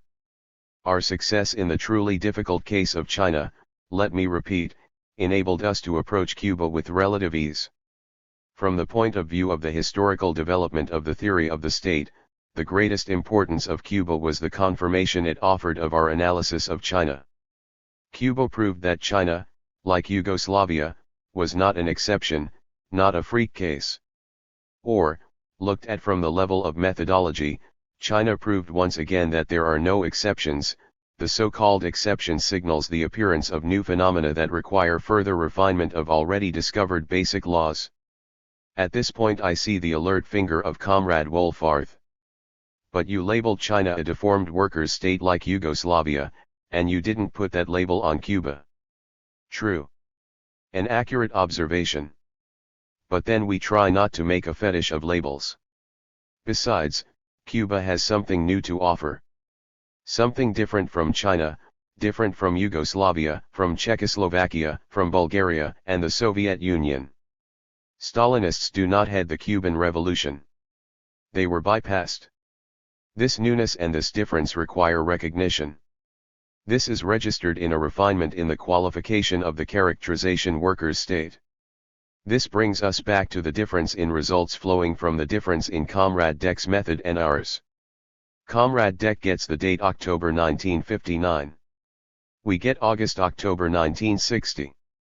Perhaps more careful analysis would also reveal that Comrade Deck puts no, or exceedingly minute, qualification on the characterization workers' state while we qualify it as one lacking as yet the forms of democratic proletarian rule, meaning that while it is not deformed in the sense of having Stalinists in power, the state is not under the democratic control of the workers and peasants, but may develop such forms with relative ease.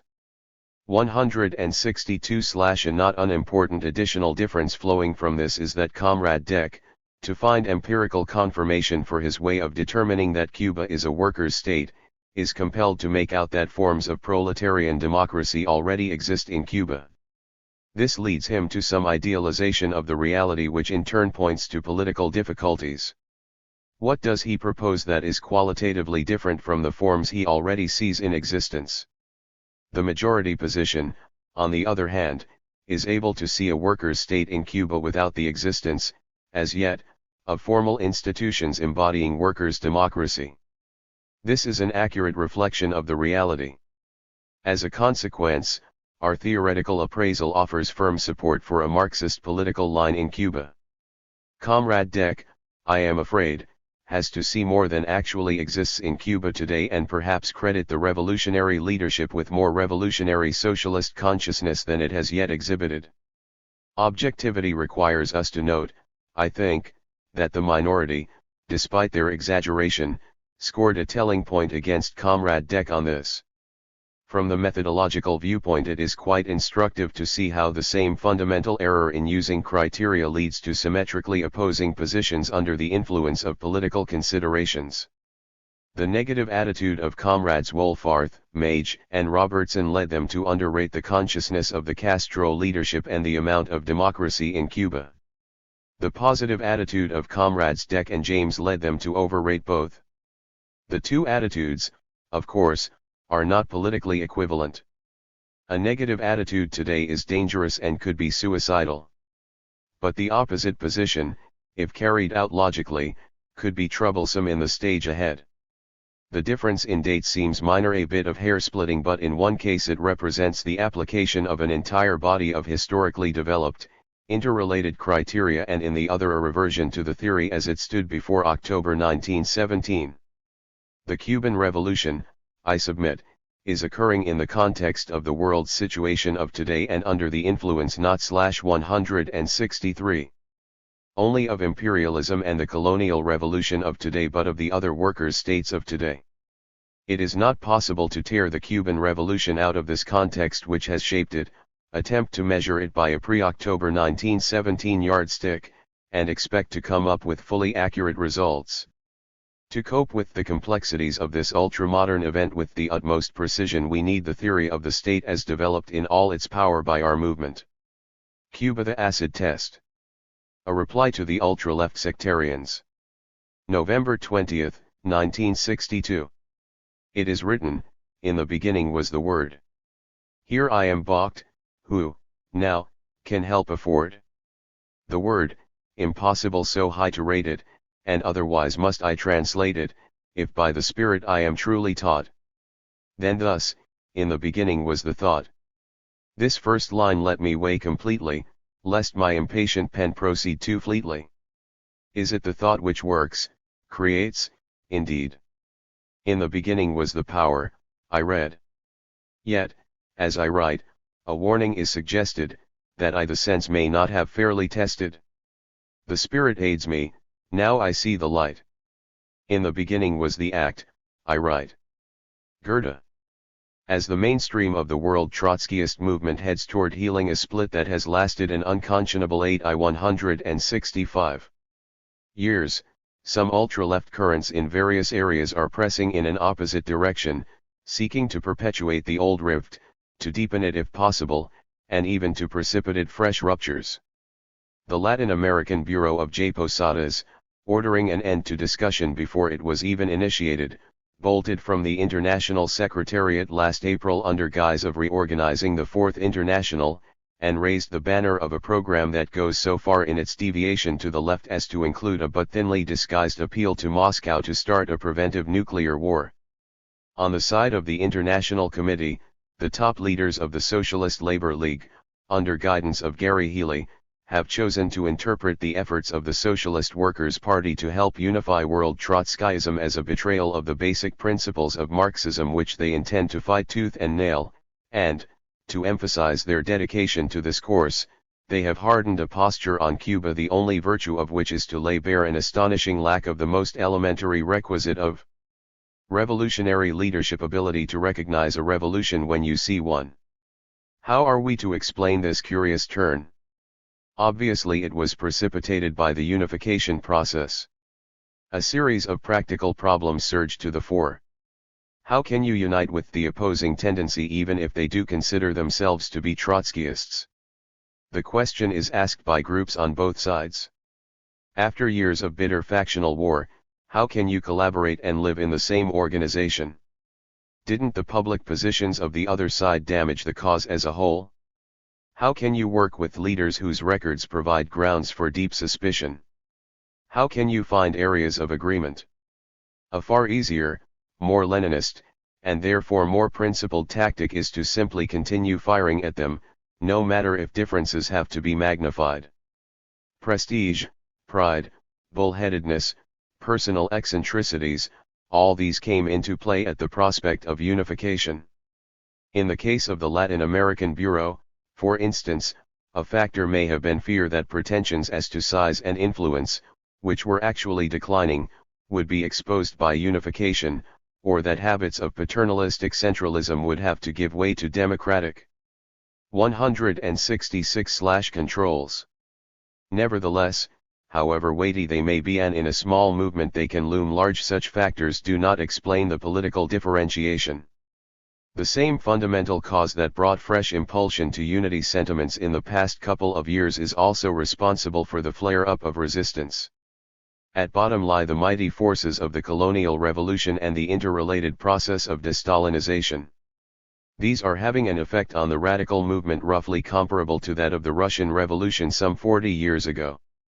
Cutting across all formations, they are shaking them and regrouping them, dividing them to right and to left.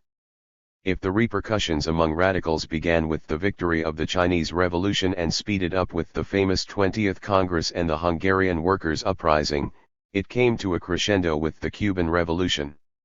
When the massive nationalizations took place, and the Castro government expropriated both American and Cuban capitalists, every tendency had to take a stand. The imperialists left little room for equivocation. The Trotskyist movement has not escaped the general shake-up either. The Chinese victory, de-Stalinization, the Hungarian uprising were reflected in both capitulatory and ultra-left moods as well as strengthening of the mainstream of Trotskyism. What we have really been witnessing in our movement is the outcome of a number of tests how well the various Trotskyist groupings and shadings have responded to the series of revolutionary events culminating in the greatest occurrence in the Western Hemisphere since the American Civil War. The move for unification and the symmetrical resistance to it are no more than logical consequences to be drawn from reading the results, especially those supplied by the acid test of the mighty Cuban action. The fact that differences, even sharp differences, exist among the ultra-lefts who were turned up by the latest and most decisive test does not invalidate this conclusion. Posadas, for example, after initial opposition, came around to the view that I-167. Cuba is a workers' state, thus making a rather better showing than Healy on this crucial issue. Yet he is, if anything, even more truculently opposed to any moves toward unification of the Trotskyist movement. Advocating a line that bristles with inconsistencies and extravagances, Posadas is nevertheless compelled to adapt himself to one of the main realities of politics in Latin America today.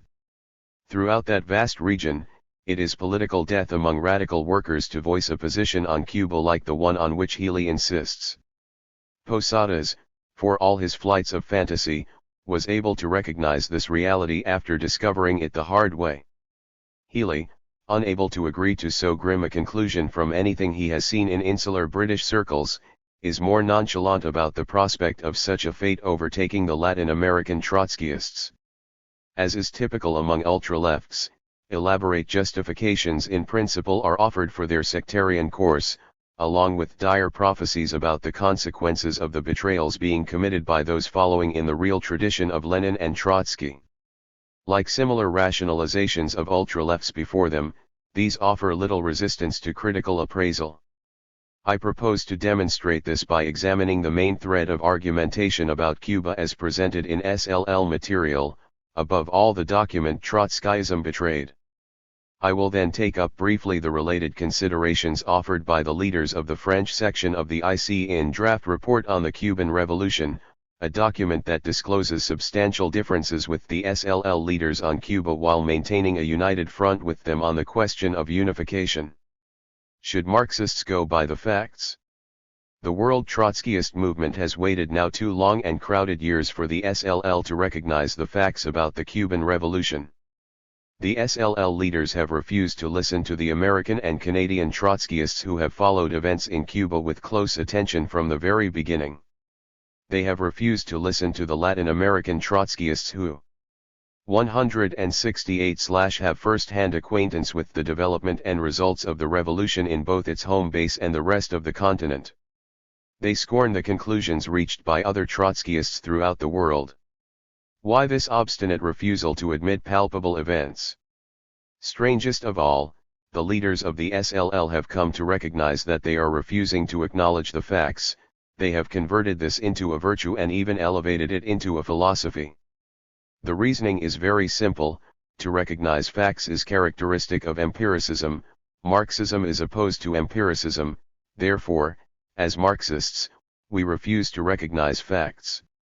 Here is how this reasoning, included as part of the package in a review of Lenin's philosophical notebooks, is presented by Cliff Slaughter in the original academic language which has proved so entrancing to the editors of the SLL theoretical journal Labor Review in recent years, and which, we are sure, will prove just as entrancing to readers of this article. Lenin's notebooks on Hegel might appear obscure and a not very pressing preoccupation, when big things are happening all over the world. However, it is exactly on the theoretical front that the sharpest and most uncompromising struggle must be waged. A mistaken conception here can mean a whole mistaken method.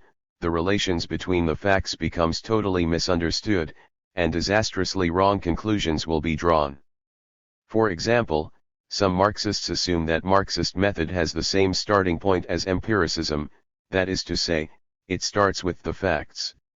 It is difficult to understand why Lenin and others should have spent so much time on Hegel and the dialectical method if this were true. Of course, every science is based on facts. However, the definition and establishment of the facts is crucial to any science. Part of the creation of a science is precisely its delimitation and definition as a field of study with its own laws. The facts are shown in experience to be objectively and lawfully interconnected in such a way that a science of these facts is a meaningful and useful basis for practice. Are empiricist Marxists in the field of So/169? CD and politics are far from this state of affairs. Their procedure is to say, we had a program, based on the facts as they were in 1848, or 1921, or 1938, now the facts are obviously different, so we need a different program. For example, the spurious Fourth International of Pablo's group decided some years ago that the Stalinist bureaucracy and its counterparts in various countries were forced to act differently because of changed objective circumstances, facts. New revolutionary currents were abroad in the world, more recently particularly in the colonial revolution. The consequence of this mass pressure would be to force the bureaucrats to act contrary to their wishes and to lead the workers to power. The great scope of the colonial revolution, the liberalization of the Soviet regime, and the exposure of Stalin by Khrushchev, were taken as the facts in this case. Then again, the revolutions in Algeria, Guinea, and particularly Cuba are said to be yet a new kind of fact, socialist revolutions, even without the formation of revolutionary working class parties. Labor Review, Summer 1962, p. 77. Study of this shining passage is worth the effort, for it reveals the theoretical method used by the SLL leaders in approaching the Cuban Revolution and much else in today's world. We note the qualifying sentence, of course, every science is based on facts. The author is to be congratulated on admitting this.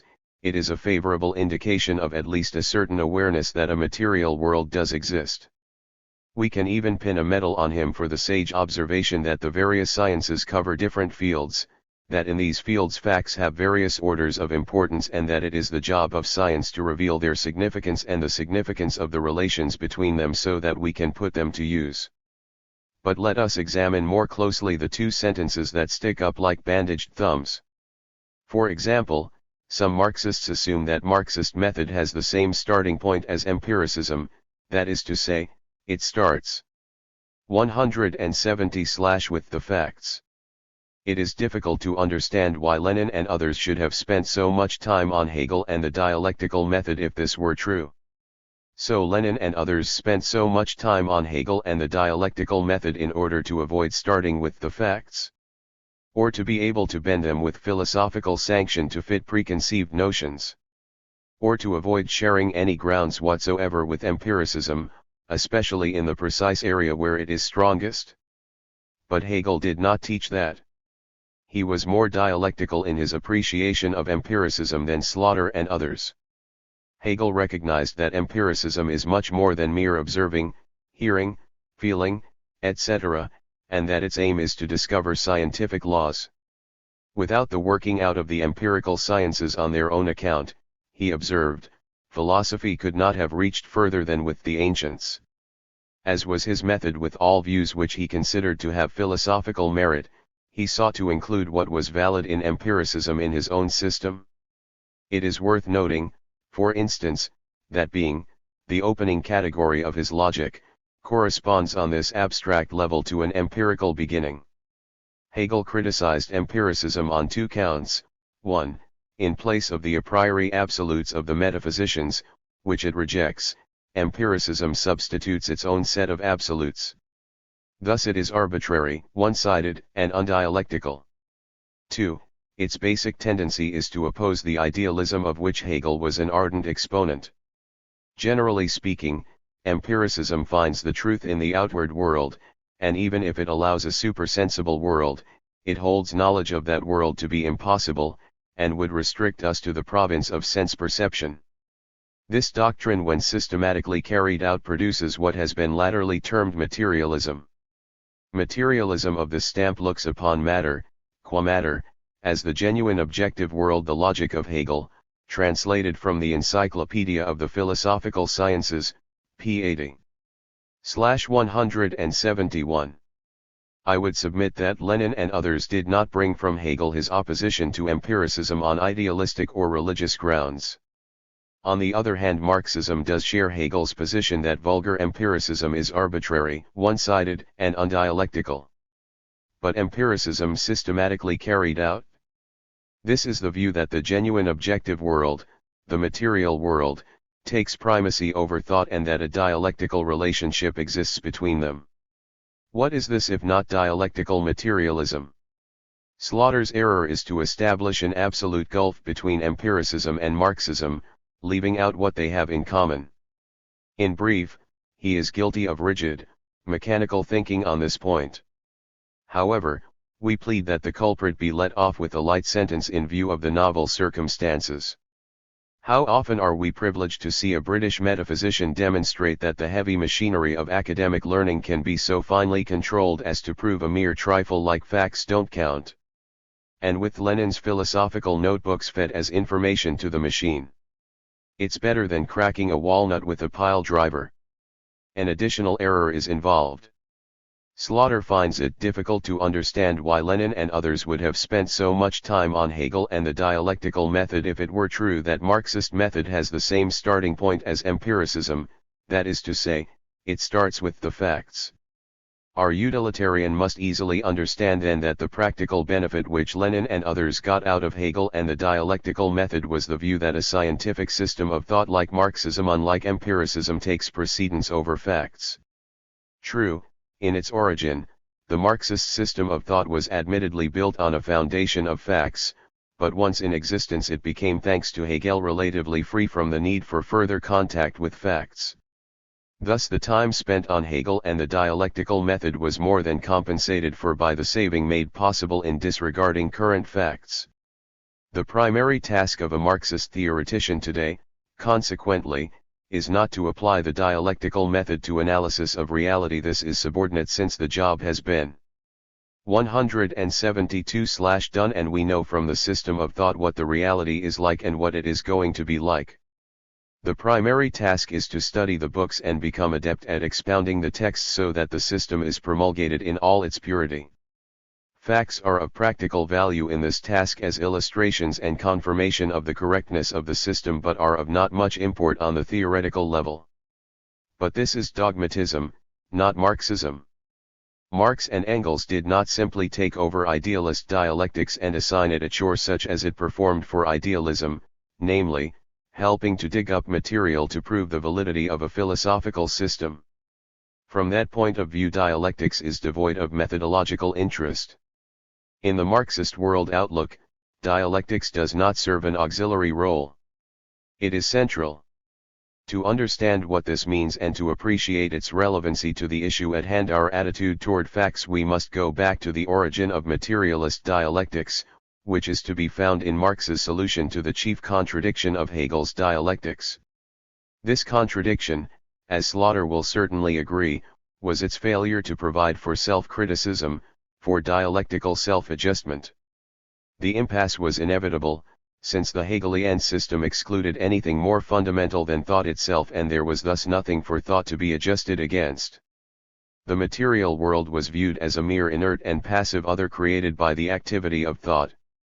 Research thus centered on the nature of thought, the nuclear energy of the Hegelian system. Marx brought dialectics out of this blind alley by empirically taking matter as the fundamental source of motion. He thereby turned things around drastically and opened the way in principle for adjustment of his own theoretical system, that is, by checking it against the primary source of all movement, the material world. In place of thought spinning on itself as in the Hegelian system, Marx found the way to a genuine feedback. Through this revolution, the dialectical method became self-consistent. It, too, is open to change. A major characteristic of materialist dialectics, Kant's I 173. Quently, is supreme sensitivity to facts. Any work that fails in this respect will not stand up as an example of materialist dialectics. It is an apology or an academic exercise such as abounds in the Stalinist school of pseudo-dialectics. Does this feature of materialist dialectics have any practical consequences, or is it simply a curiosity among splitters of hairs? We are at the very heart of Marxist politics. An evolving material world, moving in a time sequence, inevitably forces rectifications in the thought that hopes to reflect it in close approximation. This holds with even greater force if that thought aims at active intervention, for it must seek genuine and not illusory points of support in a reality that is in movement. The primary task of a Marxist theoretician is to analyze reality with the best tools available, those of dialectics, so as to provide the most accurate guide possible for revolutionary action in the world as it actually exists at a given stage. This requires us to start with the facts. The point is crucial. The type of thinking exemplified by Slaughter's contribution, which has brought the National Committee of the SLL to the sad position of refusing to acknowledge the facts in Cuba, has inspired a flood of arguments like those found in the previously cited paragraph from Labor Review. 1. Years ago, some people of a spurious Fourth International decided that there were new facts about the Stalinist bureaucracy which required Trotskyism to make adjustments. They were wrong. Today the same spurious sources assert that new currents in the colonial revolution can force bureaucrats to act contrary to their wishes and lead the workers to power. Wrong again. We leave aside the crude simplification and consequent distortion of opponents' views and also the merits of the real points involved in order simply to call attention to the logic. Bad people were wrong before, therefore, they are wrong again. 2. These same spurious characters, or perhaps some empiricist Marxists whom Slaughter does not name, also say 174 in obvious error that the revolutions in Algeria, Guinea, and particularly Cuba are, yet a new kind of fact, socialist revolutions, even without the formation of revolutionary working class parties. Again, we leave aside the distortion of opponents' positions in order to call attention to the hidden syllogism: what is not provided for in the program of Marxism cannot occur. This possibility is not provided for in the program of Marxism, therefore, it has not occurred. In place of the problem of finding points of support for our program in the world in which we live, the SLL method is simply to assert the necessity for our program despite the reality. There is nothing wrong, of course, with asserting the need for revolutionary socialism, including the need for party building, but this is only A. Agreeing on that, we wish to proceed to B. How is this to be accomplished in a given situation? The SLL leaders display little interest in B. For them PT seems sufficient. Here is a typical example of their thinking that indicates this. In practice, however, both the Pabloites and the SWP find themselves prostrate before the petty bourgeois nationalist leaders in Cuba and Algeria, which they have chosen to regard as the touchstone of revolutionary politics. Our view of this question is not opposed to that of the SWP simply in terms of who can best explain a series of events. It is a question rather of the actual policy and program of Trotskyist leadership in these backward countries.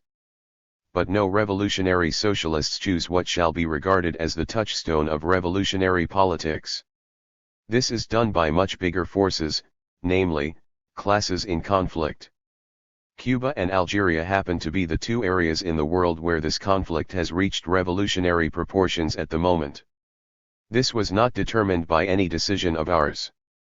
It was determined by revolutionary mass actions. Nor did we choose the current leaderships of the colonial revolution. They are the re/175. Salt of objective conditions of vast sweep. What we did choose was to study the facts and, in these facts, seek openings for effective application of our program. If we may express the opinion, it is an overstatement to say that anyone finds himself prostrate before the petty bourgeois nationalist leaders in Cuba and Algeria because he refuses to follow the SLL National Committee in thinking that a Trotskyist can clear himself of any further responsibility by putting the label betrayal on everything these leaders do. It is an error of the first order to believe that petty bourgeois nationalism equals petty bourgeois nationalism, has no internal differentiations or contradictions, and cannot possibly be affected by the mass forces that have thrust it forward. To avoid the political prostration that follows the method practiced by the SLL, revolutionary socialists seek to go beyond simply repeating the words about the need for a party. By joining in the action of the revolution, they seek to help build a revolutionary socialist party in the very process of the revolution itself instead of arguing with the revolution that it would have been better to delay things until the party had first been constructed. Slaughter states, we recall, that part of the creation of a science is precisely its delimitation and definition as a field of study with its own laws. The facts are shown in experience to be objectively and lawfully interconnected in such a way that a science of these facts is a meaningful and useful basis for practice. We welcomed that statement. Now we must protest what followed, if Slaughter was by some remote chance thinking of us when he said, our empiricist Marxists in the field of society and politics are far from this state of affairs. Their procedure is to say, we had a program, based on the facts as they were in 1848, or 1921, or 1938, now the facts are obviously different, so we need a different program. In the case of Cuba, proceeding by the Marxist method, we sought to establish the facts and then determine how they are objectively and lawfully interconnected with our previous analysis of China, Yugoslavia, and the buffer countries. Our 176/conclusion was not to say, we need a different program. Quite the contrary. We stated that the case of Cuba confirmed our previous analysis and thus confirmed the correctness of Trotsky's analysis of the Soviet Union and of his theory of permanent revolution. From this we derived a meaningful and useful basis for finding our place in the Cuban Revolution. In contrast to this, the SLL leaders approach Cuba as if the problem boiled down to illustrating the correctness of Lenin's norms for a healthy workers' state. The correctness of these norms is not at issue. We believe in them, advocate them, and seek to advance them as always. The SLL leaders, however, stop at the mere assertion of these norms and try to force them to do work for which they are insufficient. This leads them into a series of glaring errors and even into disastrous policies, as we shall see. To anticipate what we shall attempt to prove in detail, the SLL leaders, following the method indicated in Slaughter's article, do not show how the facts in Cuba are objectively and lawfully interconnected with the preceding Trotskyist positions. Instead they commit a very common but also very basic mistake: they dissolve the concrete into the abstract. They do this in two steps. First, they refuse to link the facts in Cuba with the criteria used in analyzing China, Yugoslavia, and the buffer countries. They then quite illogically stop at Lenin's norms. The result of going this far, however, is to leave them with only Lenin's norms to determine the character of a workers' state. The criteria for determining a workers' state have been dissolved into the norms which, since Trotsky's time, have been recognized as valid only for determining a healthy workers' state. By dissolving Trotsky into Lenin in this way, the SLL leaders are left without the tools of theory necessary to assess anything except what would have been considered a workers' state in 1917. What will not fit the norms is given a capitalist label, since no grays exist in the SLL's world of solid blacks and solid whites. Thus, incapable of correctly analyzing the Cuban Revolution, they end up by refusing to accept as non-capitalist anything that deviates /177 from Lenin's norms. The correct label for that position is ultra-left sectarianism. This method compels them, as an odd final consequence, to contend that Lenin and others brought from Hegel the view that facts are not primary. They provide their own ultimate absurdity and seek, appropriately enough, to find sanction for it in the philosophy of idealism. With such reasoning, the National Committee of the SLL determines its policy in a revolution that is shaking the Western Hemisphere. Thus, in much of what they write about Cuba, one gets the impression of a thought process little above that of medieval times, when the experts determined what the world was like through fasting, meditation, prayer, and pious reference to the Holy Scriptures. Who has lost touch with reality? An instructive example of what this type of thinking can lead to is provided by the document to which the National Committee of the SLL appended its joint signature, Trotskyism Betrayed. For instance, does the dictatorship of the proletariat exist in Cuba? We reply categorically no. The absence of a party squarely based on the workers and poor peasants makes it impossible to set up and maintain such a dictatorship. But what is even more significant is the absence of what the SWP euphemistically terms the institutions of proletarian democracy, or what we prefer to call Soviets or organs of workers' power. To substantiate the stern decision handed down by the SLL court, we are referred, in accordance with the method of thought we have discussed above, to the writings of Lenin, and the appropriate texts are cited as if the leader of the Bolsheviks had the Cuban situation before him. So what exists in Cuba? We are given it, straight from the bench, without any ifs, ands, or buts. In our opinion, the Castro regime is and remains a bona 178 partist regime resting on capitalist state foundations. As for Castro, he is taken care of with similar crispness. The regime, however, is a variety of capitalist state power. The Castro regime did not create a qualitatively new and different type of state from the Batista regime. According to these experts in what the law books say, who cannot find any mention of Cuba in Lenin's state and revolution, not even dual power exists in the island. The militia, the quotation marks on militia put those 500,000 armed Cubans in their place. J.H. is subordinate to Castro's state, not to Soviets, not even to a constituent assembly. In this sense they do not constitute workers' power or even dual power. And all those happenings in Cuba, about which the papers have been making such a fuss, are explained as easily as digging up an appropriate citation from Lenin. Despite, or rather because of that, rather because of is good, all the economic and social changes that have taken place in the last 2-3 years, Cuba has witnessed, not a social revolution which has transferred state power irrevocably from the hands of one class to another, but a political revolution which has transferred power from the hands of one class to another section of that same class. Where the working class is unable to lead the peasant masses and smash capitalist state power, the bourgeoisie steps in and solves the problem of the democratic revolution in its own fashion and to its own satisfaction. Hence we have Kemal Ataturk, Chiang Kai-shek, Nasser, Nehru, Cardenas, Perón, Ben Bella and Castro, to mention a few. There you have it in all its baldness, the judgment of the National Committee of the SLL on the Cuban Revolution and its achievements. But a puzzle remains. How come the Republican Party, which I-179 is fairly aware of Wall Street's thinking, doesn't recognize that Castro is just another Batista? Why the dragging of feet among the Democrats, who know Wall Street's thinking just as well as the Republicans but who take a longer view of the interests of capitalism?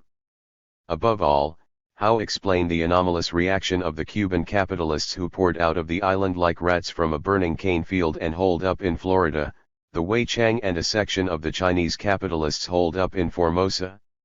How was it possible for the entire capitalist class of the United States to unite, without a single fissure, against Cuba and risk bringing the world to nuclear war in the effort to topple the Castro government? How come they refused to recognize that their properties could not be in safer hands than those of a Cuban Chiang Kai-shek? How are we to assess this strange new phenomenon of Wall Street losing touch with reality in the one area where it never misses its property interests? Another mystery. How come the Soviet people, the Chinese people, the Koreans, Vietnamese, Yugoslavs, Albanians, and people of the East European countries all consider that Cuba has become non-capitalist and now has an economic system like theirs? How explain that they, too, have lost touch with reality on such a decisive question? For that matter, what about the Cubans? Here a whole population is apparently suffering from a manic-depressive psychosis. The capitalists and their agents think they have been overthrown and it's a disaster. The rest of the population agree and think it's wonderful. They have raised the banners of socialism, and tens if not hundreds of thousands are assiduously studying Marx, Engels, and Lenin. Isn't that going rather far in failing to recognize that capitalist state power still exists in Cuba? We have still not come to the end. There are 10 countries, including the United States, in which Trotskyists sympathize with or belong to the IC. In all these countries, only the SLL holds this curious position on Cuba.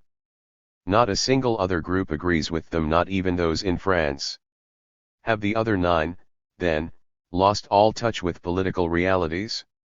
How is this to 180/be explained? Have all of them degenerated and betrayed Trotskyism except Healy and his staff? Let us also add that the Posadas group in Latin America would not touch the SLL position on Cuba with a 10-foot pole.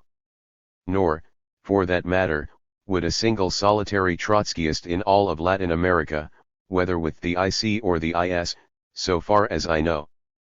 Can't any of the Latin American Trotskyists recognize a Batista when they see one? How can they be so far out of touch with the real world? Since I mentioned the IS, the ultimate horror of Trotskyism betrayed, let me concede that there the National Committee of the SLL can draw some comfort. In their next solemn session they might have Slaughter or Healy read as encouraging news the following declaration by a prominent member of the IS. Fidel Castro is at present the latest hero discovered by the communist parties of Latin America, to whose regime they attribute the revolutionary gains of the Cuban masses.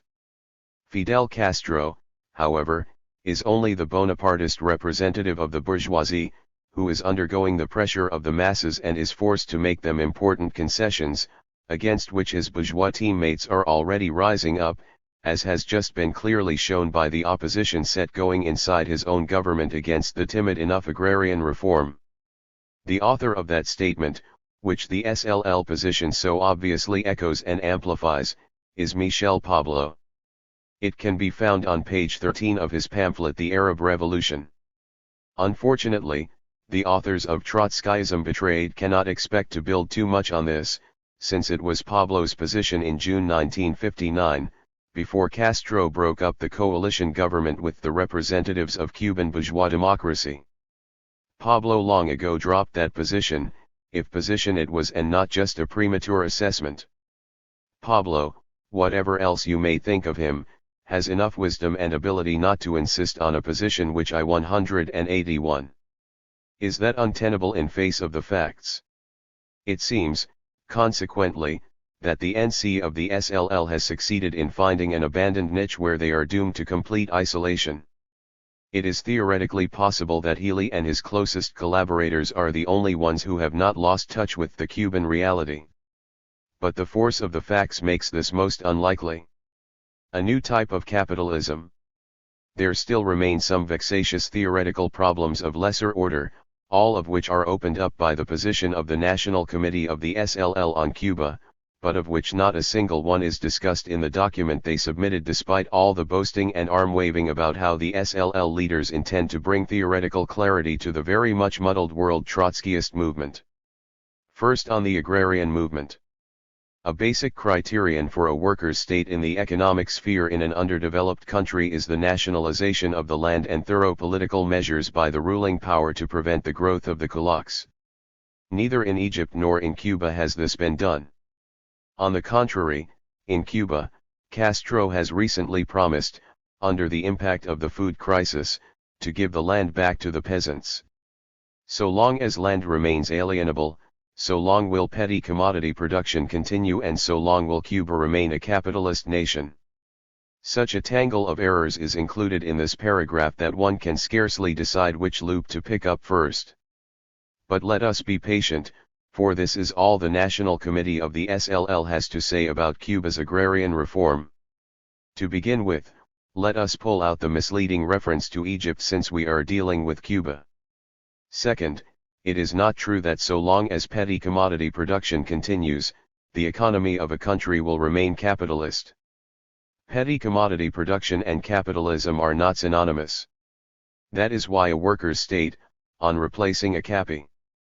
182/talist state, can safely call on the peasants to take the land. It is also the fundamental reason why Engels, and all genuine Marxists after him, have stood firmly on the principle that the peasants must not be forced into collectivization. That is also why nationalization of the land, while a very important and indicative measure, is not a basic criterion for a workers' state and was not considered as such in designating Yugoslavia, the Eastern European countries, and China as workers' states, a position for which the National Committee of the SLL voted. Third, the addition of the criterion thorough political measures by the ruling power to prevent the growth of kulaks sounds queer as a basic criterion for a workers' state in the economic sphere. In any case, this new criterion, in this unexpected association, was never even suggested in the discussion on Yugoslavia, Eastern Europe, and China. Is the National Committee of the SLL perhaps thinking of revising the Trotskyist position on the character of these states by demanding that this new basic criterion be added? Not much is left of the SLL position on Cuba's agrarian reform, but, in compensation, the tangle is just about unwound. Only a snarl or two is left. Instead of giving land back to the peasants, the main course of the agrarian reform in Cuba is just the opposite. It is true that the Cuban government has proved quite sensitive to the will of the campesinos in this respect, contrasting wholly favorably to the course followed in all the countries where Stalinist methods were applied either directly by Moscow or under its influence. Thus the deeds to many farms have been handed out, especially in the Sierra Maestra. Some cooperatives, too hastily formed, may have been dissolved, but the general line of development is clearly in the direction of a bigger and bigger state role. Thus, the most important cooperatives have now been converted into state farms. Good, bad, or indifferent, that happens to be the case. On the alienability of land in Cuba, which is beside the point in this discussion, the National Committee of the SLL simply displays an ignorance in perfect harmony with the pattern of /183. Thinking which permits them to close their eyes to more important facts that stare them in the face. It so happens that the agrarian reform law specifies that the vital minimum of land, to which a campesino gets a deed, shall be inalienable. Exempt from taxes, this land cannot be attached and is not subject to contract, lease, sharecrop, or usufruct. It can be transferred only by sale to the state, or through inheritance by a single heir on the death of the owner, or, in the event there is no heir, by sale at public auction to bidders who must be campesinos or agricultural workers. There is only one way in which the owner can even mortgage his land in Cuba, and that is by mortgaging it to the state or to its specified institutions. Now that they have learned these facts, will our British comrades still maintain that nothing essentially new has occurred in Cuba? We come to the theoretical problem, which is our reward for having opened up this tangle of errors. However you assess the agrarian reform in Cuba as a criterion in determining the character of the state, it was the swiftest and most thoroughgoing by far in the history of Latin America. How was such a radical reform possible under a regime that the SLL leaders allege is not qualitatively different from the Batista regime? Is this provided for in the classics of Marxism? How are we to explain it? Finally, are we for or are we against this agrarian reform? The National Committee of the SLL maintains a painful silence on this that is truly scandalous in leaders who consider themselves to be Trotskyists. But if, after a collective democratic discussion, they decide to vote yes, must they not also add that we should begin reconsidering our attitude toward capitalist regimes capable of such far-reaching measures? We come to a related question. Castro's insistence on a thoroughgoing, radical agrarian reform blew up the coalition government in July 1959. The representatives of bourgeois democracy hastily stuffed stocks, bonds, dollars, and pesos into handbags and followed the representatives of the oligarchy and the imperialist interests into exile in Miami. Thus a new government came into being that proved capable of acting in a quali 184/totally different way from the previous one. Let us note what this government did, so that the National Committee of the SLL will understand better what we mean by the facts. It carried through, as we have noted, the swiftest and most radical agrarian reform in the history of Latin America. It did this against the combined resistance of the Cuban landlords, Cuban capitalists, and American imperialists. This resistance was not simply verbal. The counter-revolutionaries fought with rifle and bomb and whatever the CIA and Pentagon could give them. Against this powerful landlord capitalist imperialist resistance, the new government armed the people of Cuba. Not just with speeches but with mass distribution of guns and the organization of a powerful militia. Against the mounting military measures taken by American imperialism, the new government turned to the Soviet bloc for comparably effective defensive military hardware. While this was going on, the new government initiated sweeping economic measures such as the establishment of controls on foreign trade and controls over capitalist management. Still more important, it continued the process begun in conflict with Batista's army and police of smashing the old state structure. Finally, some 2 years ago, in defiance of the wrath of the mightiest capitalist country on earth, it expropriated capitalist holdings down to the nails in their boots. This same new government proceeded with astounding speed to expand state controls into state planning, and when the imperialists brought an axe down, cutting all major economic ties between the United States and Cuba, this new government, responding in a heroic way to the emergency, tied its economy in with the planned economies of the Soviet bloc. Can such a government be described as differing only quantitatively from a Batista regime? Accurately described, that is. All right, have it your way. Let us grant that the difference is only quantitative, and for the sake of the confusion on which the National Committee of the SLL insists, let us stubbornly refuse to grant this quantitatively different government even A/185. Quantitatively different label. Our theoretical problems are only worsened, and in a qualitative way. We must then admit that reality has so changed that it has now become possible for a Batista-type regime to carry out such revolutionary actions in a series of countries.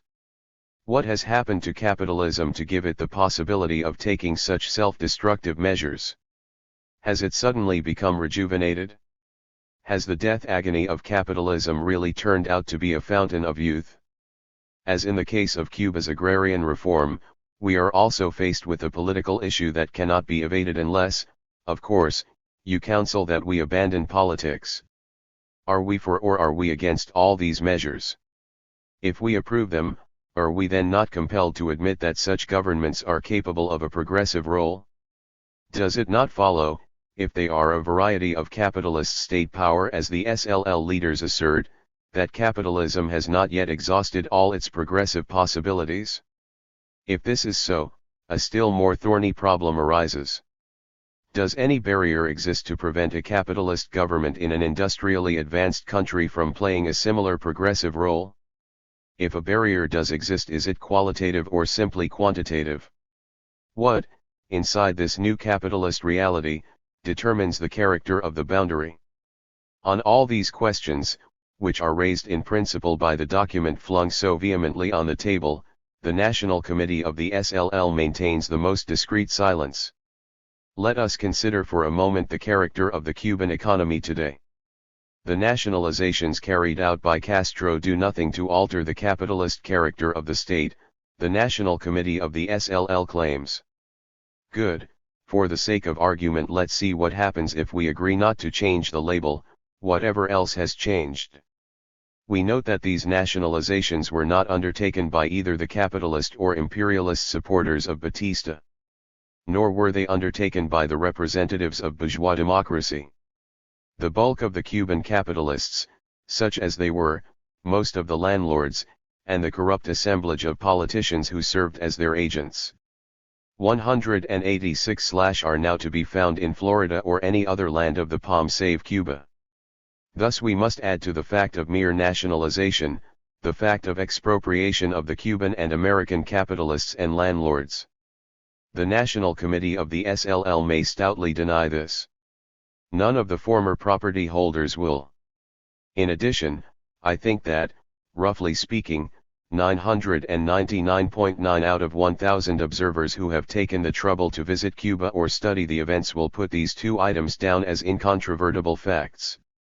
To this must be added the fact that a planned economy has been installed that extends so far as to completely embrace the principal agricultural sphere, sugar. True, the planning may not be efficient. It may be hampered by lack of competent personnel, poor balancing, some bureaucratism, breakdowns, and other faults. These are due not only to lack of experience but to the direct sabotage of counter-revolutionaries and to the enormous pressure of American imperialism, which seeks to throttle in the cradle this effort at planning. Nevertheless, in principle the planned economy is operative in Cuba, has already achieved remarkable successes, and has clearly displaced private capitalism in all the key sectors of the economy. This is a fact. Putting these three main facts together: expropriation of the bourgeoisie, nationalization of industry, and the institution of a planned economy, and adding to this combination the capitalist label on which the National Committee of the SLL insists, what do we end up with? It's inescapable: state capitalism. But, again, what is gained by such a label save in scrib? Able theoretical confusion and the admission that capitalism still has great and progressive inherent possibilities despite all that has been said about its death agony. Moreover, we are not saved thereby from taking a political stand. Is this so-called state capitalism in Cuba better or worse than the private capitalism which it overturned? Yes or no? If it is superior, in what respect is its superiority apparent? Finally, exactly what does the National Committee of the SLL propose on the economic level which, if enacted, would entitle us to cross out the capitalist label?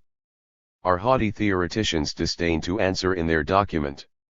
We would appreciate, if it's not asking too much, a plain and simple reply to that question. China, Yugoslavia, and Eastern Europe. 2 whole years after the event, as we noted above, the National Committee of the SLL still refuses to recognize Cuba as a workers' state. In their efforts to establish theoretical grounds for the dogmatic view that nothing has changed in Cuba and that it's all a malicious, revisionist invention about the Batista regime being overthrown, they inevitably tear gaping holes in basic theory. Not openly and boldly, but in a covert way, they strike at the entire continuity of our theory since the time of Trotsky, insofar as it relates to assessing the character of a workers' state. They begin with Trotsky's analysis of the Soviet Union, attempting to cut that theoretical foundation away from the problem before us. But it is ridiculous to think, they argue, that the question of the Cuban state can be resolved abstractly by criteria from this earlier discussion, with Schachtman and Burnham, even at the end of which Trotsky was still saying that the last word had still to be said by history. What do they mean by that cryptic last remark? That Trotsky doubted or was not sure of the character of the Soviet Union. Or that the National Committee of the SLL has now become shaky about it. What do they mean by the epithet ridiculous? Ridiculous by 188 whose standards and on what grounds? The criteria used by Trotsky, abstract though they may be, happen to be the concrete theoretical grounds for every succeeding step in Trotskyist analysis concerning the problem of the character of the Soviet Union and the workers' states that have appeared since then. To sever this connection prepares the way for revising everything accomplished in theory in this field, since then, and also prepares the way for revising Trotsky's theory of the degenerated workers' state. The National Committee of the SLL is taking here a most revealing step. The mechanical thinking that feels an inner compulsion to cut the link with Trotsky's analysis, reveals itself in still another way on page 12 of their document Trotskyism Betrayed. They seek to summarize Trotsky's position: the bureaucracy which usurped the government power in the social economy of Russia was a parasitic group and not a necessary fundamental class. That sounds correct on first reading, but something is missing. What kind of parasitic group? What was its class coloration? We search the page in vain for an answer. Yet this is one of the most distinctive features in Trotsky's analysis. The parasitic layer is petty bourgeois, a reflection of the peasantry, the remnants of the old classes, the elements who switched allegiance from Tsar to the new regime, all these and the political, military, administrative levels of the new government who, under pressure from the capitalist West, drifted from the outlook of revolutionary socialism or came to prominence without ever having genuinely understood or accepted it. What was new in this situation, and this is the heart of Trotsky's position on the question, was that a reactionary petty bourgeois formation of this kind could, after a political counter-revolution, wield power in a workers' state and even defend the foundations of that state while being primarily concerned about their own special interests.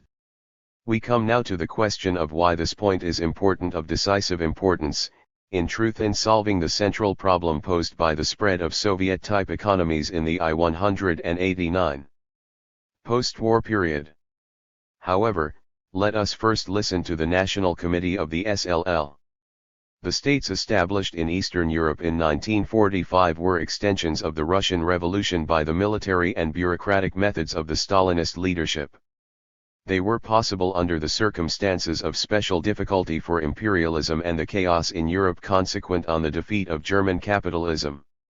In fact, the betrayals of international social democracy and Stalinism restricted the advance of the revolution to Eastern Europe, and later China. This perpetuates the essential conditions of the survival of the bureaucracy in the workers' states. There was by no means the same dynamic in the foundations of the deformed workers' states as there had been in Russia in October 1917. Our movement's characterization of all these states was not simply a question of applying criteria like nationalization to the finished product.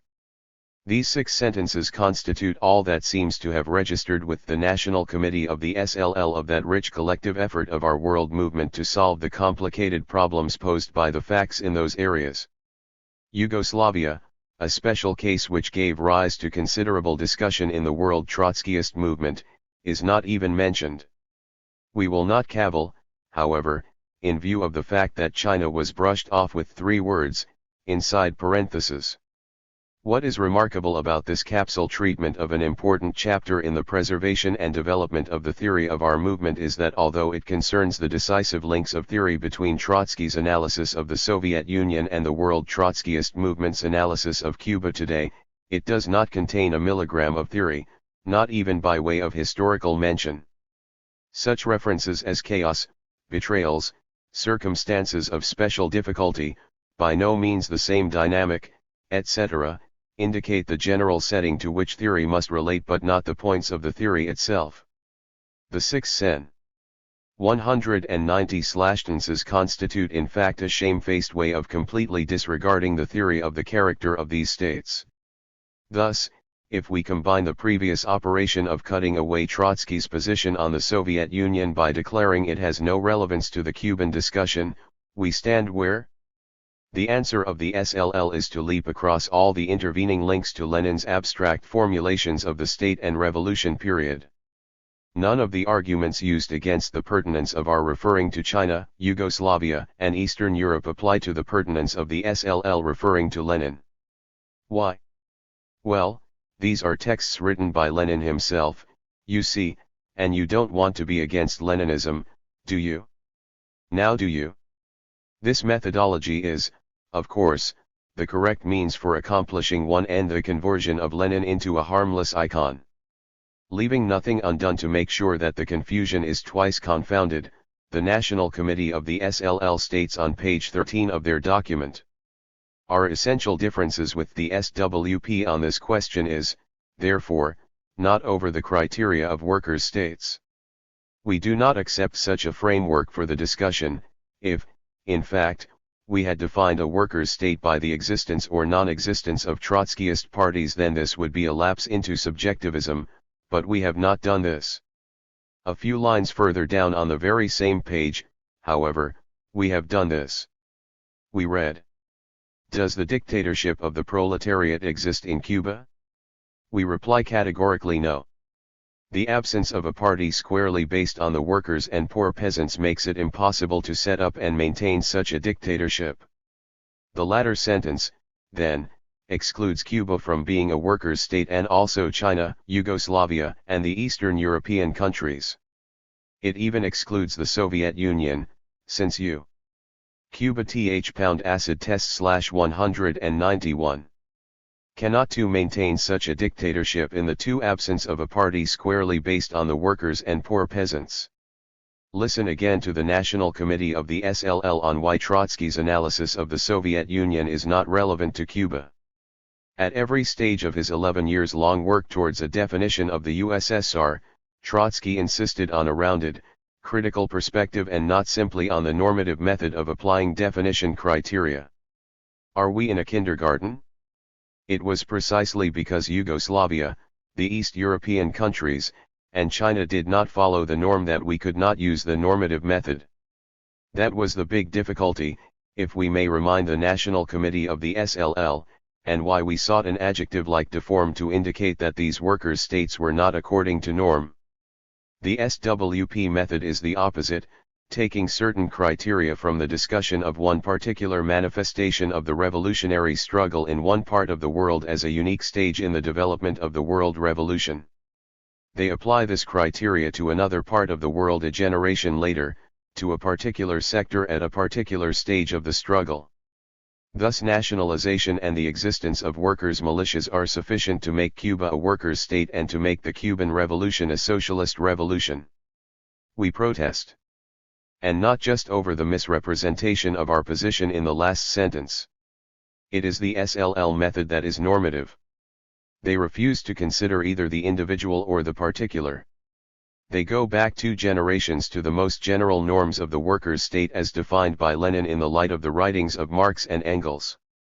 They then apply these norms to the individual case of Cuba. Since Cuba does not fit, their conclusion is that Cuba is not a workers' state. It is this method of thought which we claim is now represented in the positions that the SLL is pressing for adoption by the entire world Trotskyist movement. It is undialectical and completely mechanic. 192/Cal. It measures facts by norms, and if they do not measure up, too bad for the facts. What are the particular threads of theory to which Cuba must be related if we are to proceed dialectically? In the case of the Eastern European countries, we held that the petty bourgeois layer which had usurped the power in the Soviet Union could, under certain conditions, export both their own rule and the property forms on which they were a parasitic excrescence. To do this they had to overthrow capitalist property relations as well as capitalist regimes. At a certain stage they also liquidated native revolutionists who might have led independent currents. The physical presence of Soviet armies in the occupied countries made it not too difficult to grasp the theory that reflected this process. In Yugoslavia, as has been pointed out before, it was more difficult. Partisans played the predominant role, and in place of Soviet generals and Soviet secret political police, the Yugoslav revolutionists came to power. They were, however, of the Stalinist school with a strong nationalist coloration. Can a workers' state be established by petty bourgeois figures such as these? Without the intervention of a revolutionary socialist party? The National Committee of the SLL voted yes. The theoretical position they approved was that a petty bourgeois Stalinist leadership can take power and establish a workers' state not because it is a Stalinist species of petty bourgeois leadership, but because it is at the head of a revolution involving both peasants and workers, a revolution that is of even greater relative strength because it occurs in the time of the death agony of capitalism and after the victory of the Soviet Union in World War I. The next link was China. This particular case displayed even more novel features, years in which the Mao leadership existed as a dual power in which guerrilla warfare played a prominent role, eventually paving the way for full-strength regular armies, the march on the cities, and so on. With all its differences, the key problem again was like the one in Yugoslavia, save that the direct role of the Soviet Union was even more remote. Could A/193 revolution be led by a petty bourgeois formation without prior organization of a revolutionary socialist party to the successful formation of a workers' state in a country as vast and populous as China? There was long hesitation about this, but the facts, which the National Committee of the SLL so lightly wave aside today in the case of Cuba, spoke so powerfully that the world Trotskyist movement had to accept the reality. The National Committee of the SLL, be it noted, did not contribute much to that discussion, but they made up for the slimness of their writings by the alacrity with which they voted to call China a workers' state. Perhaps it is only now that they are beginning to consider the implications of what they voted for? The strange part is that this difficulty in taking a Cuba Libre chaser after downing China in a single gulp arises over the fact that the Cuban leadership is in every respect superior to the Chinese, unless you consider Mao's Stalinism to be a virtue. Perhaps, with the help of Alcoholics Anonymous, the SLL leaders have learned to put up a hand with firm resolution, thanks, but we don't drink. The position that Cuba is a workers' state rests on the extension of the theory, as it was developed in the previous particular cases, to this new case. A contrary position must demonstrate either that the previous positions were fallacious or that nothing has really happened in Cuba. A halfway position, with which the National Committee of the SLL may be toying, is to hold that each individual case calls for its own special criteria, one set for Cuba, another set for China, etc. This would signify the complete breakdown of any scientific approach, not to speak of dialectics, and the enthronement of the most vulgar empiricism. The National Committee of the SLL has chosen the alternative of denying the facts. It has, however, gone far, as we have shown, in preparing the ground for shifting to the other main alternative, namely, that everything must be revised back to 1940, if not back to Lenin. On the other hand, the theory with which we were able to provide a rational explanation for the appearance of such an 194/foreseen formations as workers' states deviating widely from the norms laid down by Lenin has proved its worth, and quite dramatically in the case of Cuba. I refer not only to its help in defending and extending the Cuban Revolution but in understanding why the Cuban issue is of such extraordinary explosiveness in world politics. The position of the National Committee of the SLL utterly obscures this role, in fact denies it, for Cuba is seen as only one particular unique case, unconnected with anything save the colonial revolution in general and perhaps the American elections in particular, hence incapable of playing any great or even unusual role. They overlook what is absolutely basic, the fact of a socialist revolution in the Western Hemisphere. In place of the revolutionary action which flared in the powder house of imperialism, the SLL leaders substitute the most barren academic schema. A Marxist evaluation of any movement insists upon an analysis of its economic basis in the modern world. This must begin from the international needs of imperialism. How do these most generalized economic abstractions apply to the blaze in the Caribbean? We have tried to understand and discuss the Cuban question. The National Committee of the SLL answers, in terms of our own analysis of the economic position of Cuba and the evaluation of the present struggle in Cuba and the rest of America. This approach, worthy of a dogmatic instructor in an economics department, has led them to constantly underestimate Cuba politically, and the many painful surprises have taught them nothing. Once you see Cuba for what it is, a workers' state and the opening stage of the socialist revolution in the Western Hemisphere, as is made possible by linking it to the revolutions in Yugoslavia, Eastern Europe, and China, the Cuban leaders are well aware of the latter tie, then it is quite clear why it plays such a spectacular role. The extension of the October 1917 revolution into the Western Hemisphere is a revolutionary action far more decisive in the scales than the weight of Cuba's economy in North and South America. This revolution has some /195 thing qualitative about it as a culmination of the overturns that began in Eastern Europe. With its signal that the stage is now opening for non-Stalinist revolutionary leaderships, it even appears as a major turning point in the whole post-war period. Wall Street, quite understandably from the viewpoint of its class interests, is not excited over the weight of Cuba as a particular country but as a bright flame burning amidst crates of high explosives. It can absorb the economic losses in Cuba. It cannot absorb the political consequences of long-continued existence of the revolution that caused these losses. Cuba, in its eyes, to change the metaphor, has the peculiar shape of a fulcrum offering a point of support for a lever from the land of the October 1917 revolution. Wall Street knows very well that not much weight is required on that lever to lift the entire Western Hemisphere, and with it the world. Thus U.S. imperialism views Cuba as of first-rate importance. This being the view of the most powerful capitalist class, the heart and center and main support of all the other capitalist sectors, its moves in relation to Cuba inevitably reverberate in every country. For all the weaknesses inherent in its size and economic and military position, Cuba thus occupies the center of the stage and becomes a general problem for all of humanity. This is not all.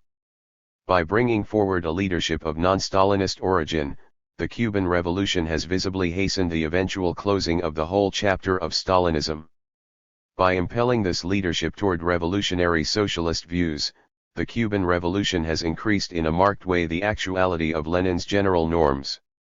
This would seem so graphically evident that the blind could see it in the measures taken by the Castro regime against Stalinist bureaucratism and in the debates resounding in the Soviet bloc over the meaning of peaceful coexistence and how to best fight imperialism.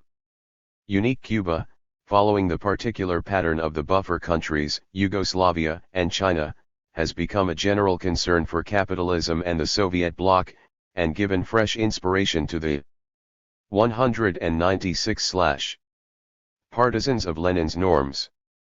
Dialectics has provided us with a beautiful example of the interrelationship between the individual, the particular, and the general. In maintaining and developing in this way the theoretical positions staked out by Trotsky, we have not engaged in revisionism, as Healy and his closest collaborators charge.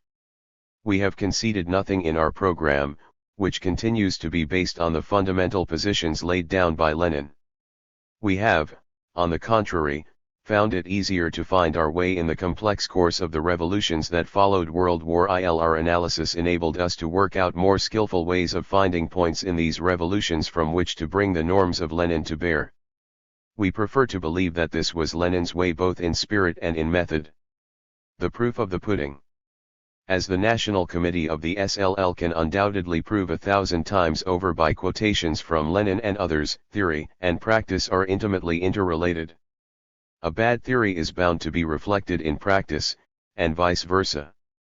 Thus from the highly erroneous theory of the Cuban Revolution which the SWP holds, as the SLL leaders see it, certain disastrous consequences must inevitably follow.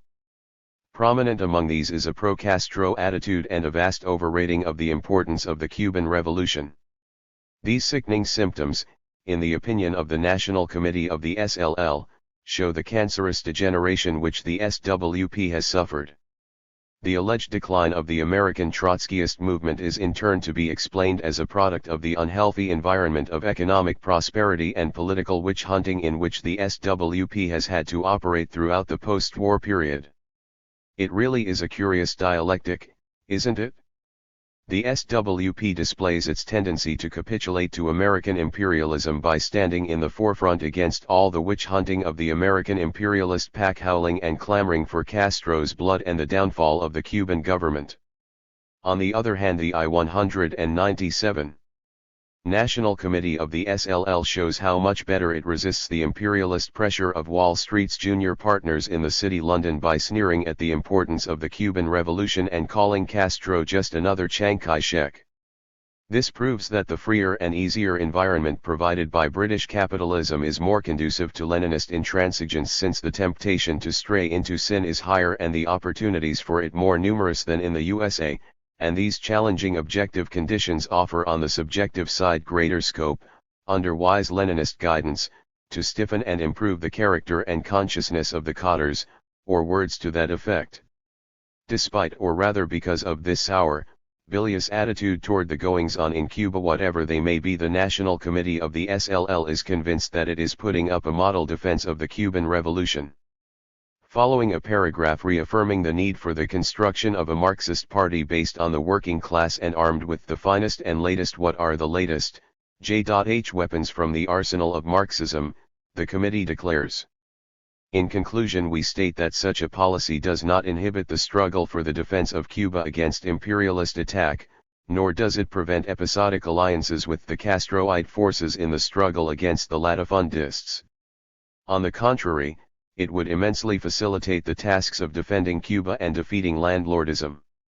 The defense of Cuba and Castro against imperialism is a tactic. Our strategy remains the overthrow of capitalism and the setting up of a real workers' state with real workers' power. This task still remains to be done in Cuba. Should we begin with the end and work back through this tangle? A real workers' state. Then some kind of workers' state now exists in Cuba and the task is to make it real.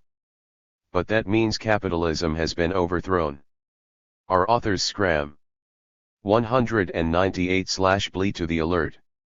That's not what we mean. Alright, let's skip it and take a look at how your reduction of the defense of the Cuban Revolution from a principle to a tactic has worked out.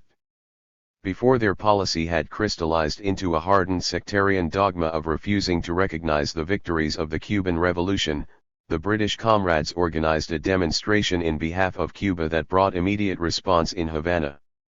The papers there gave it top bannerline coverage and reproduced big photos of the demonstrators with their placards.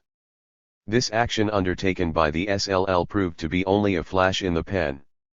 In place of sustained action, a literary campaign was substituted. Perhaps the SLL was too weak and uninfluential to do more. But the literary campaign has to be read to be believed.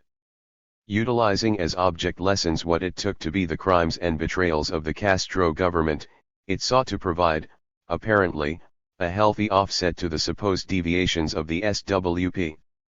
The theme of this educational material was Cuba SF, Humbug No.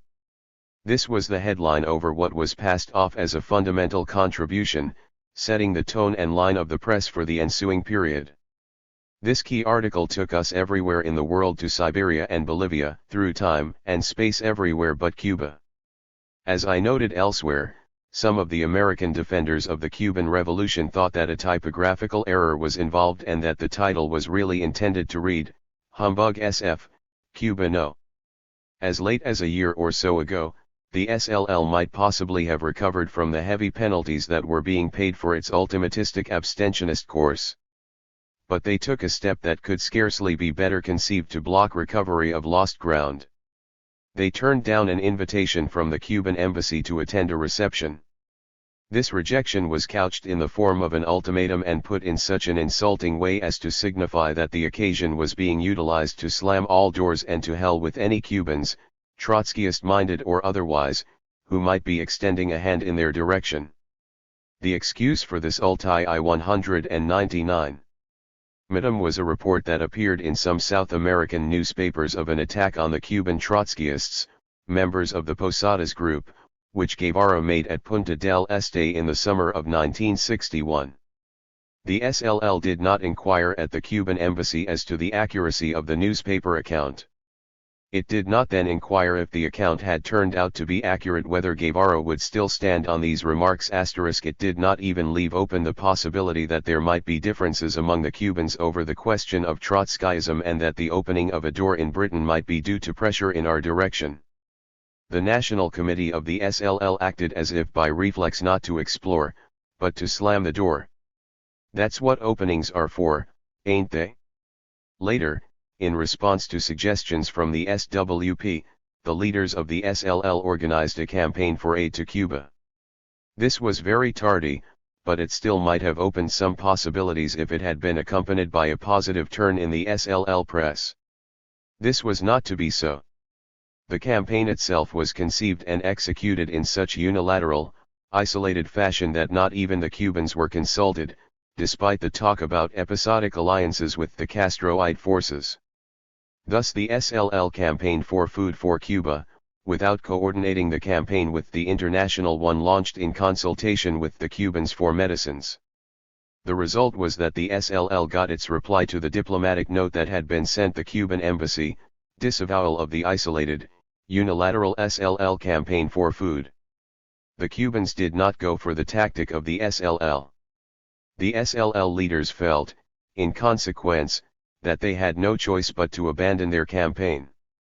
In this they were wise to recognize the reality, they had proved incapable in Britain of either leading or inspiring so much as a modest concrete campaign to aid the Cuban Revolution.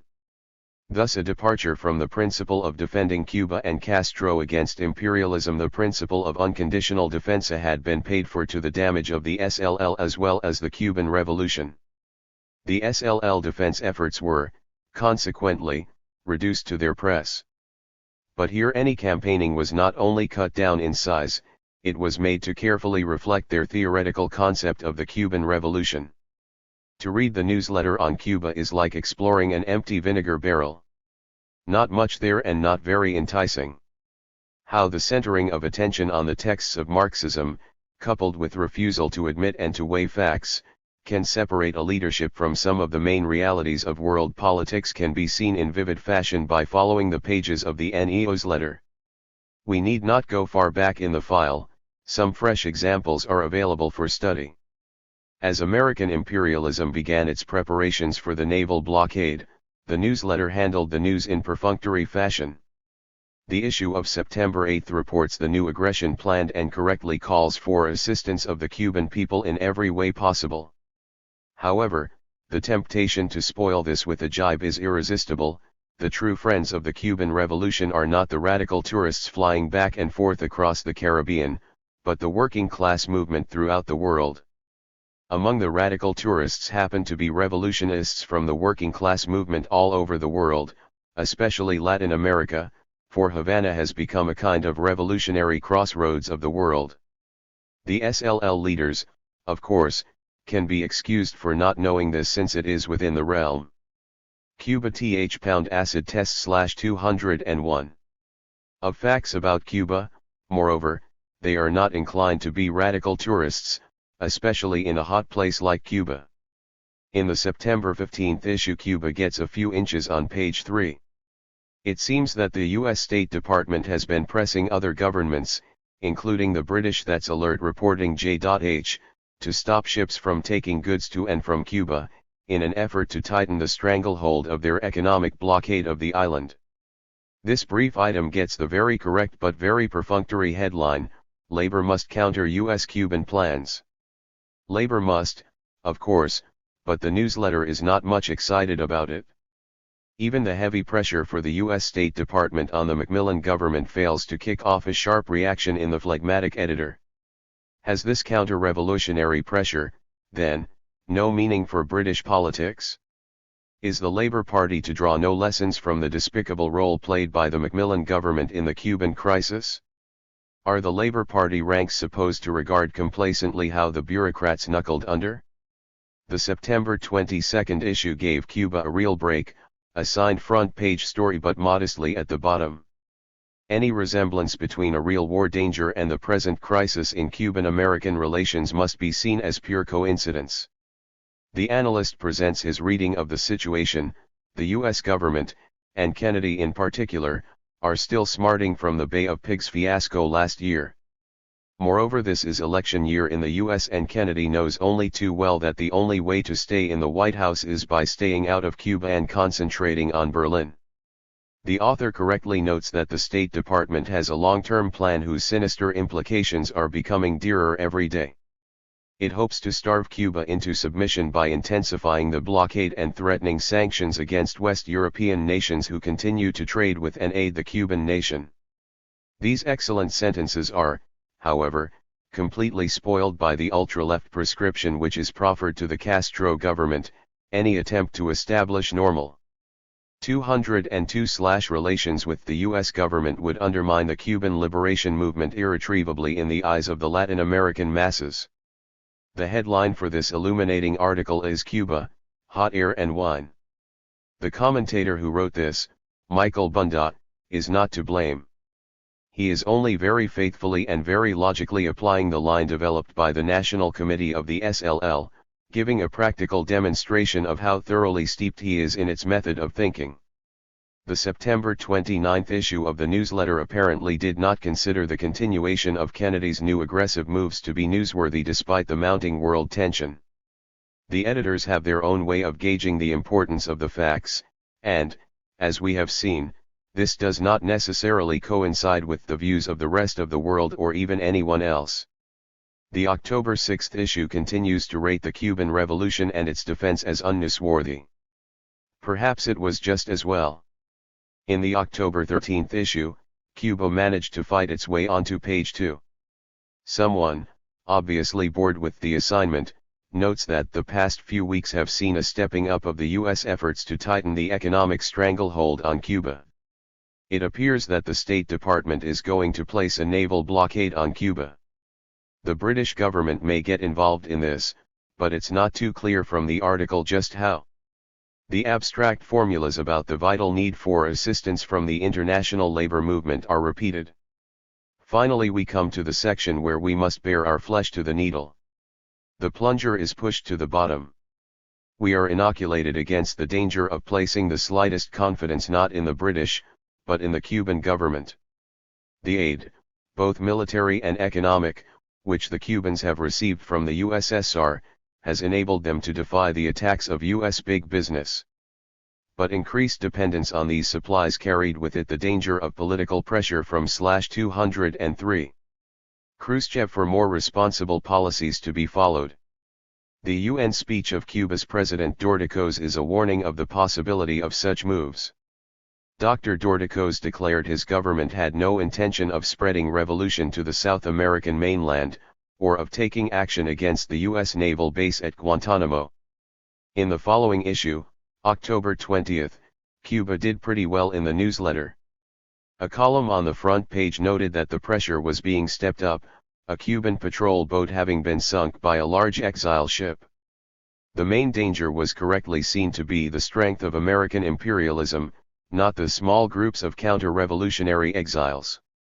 Another danger was well handled by the author, Eric Nielsen, that is, the readiness of the Soviet bureaucracy to compromise with the American imperialists. With almost prophetic insight, the author wrote probably the two best paragraphs in many an issue of the paper. This compromise could mean that Khrushchev is considering cutting off the supply of arms to Cuba, arms vital to the defense of that country against U.S. imperialism.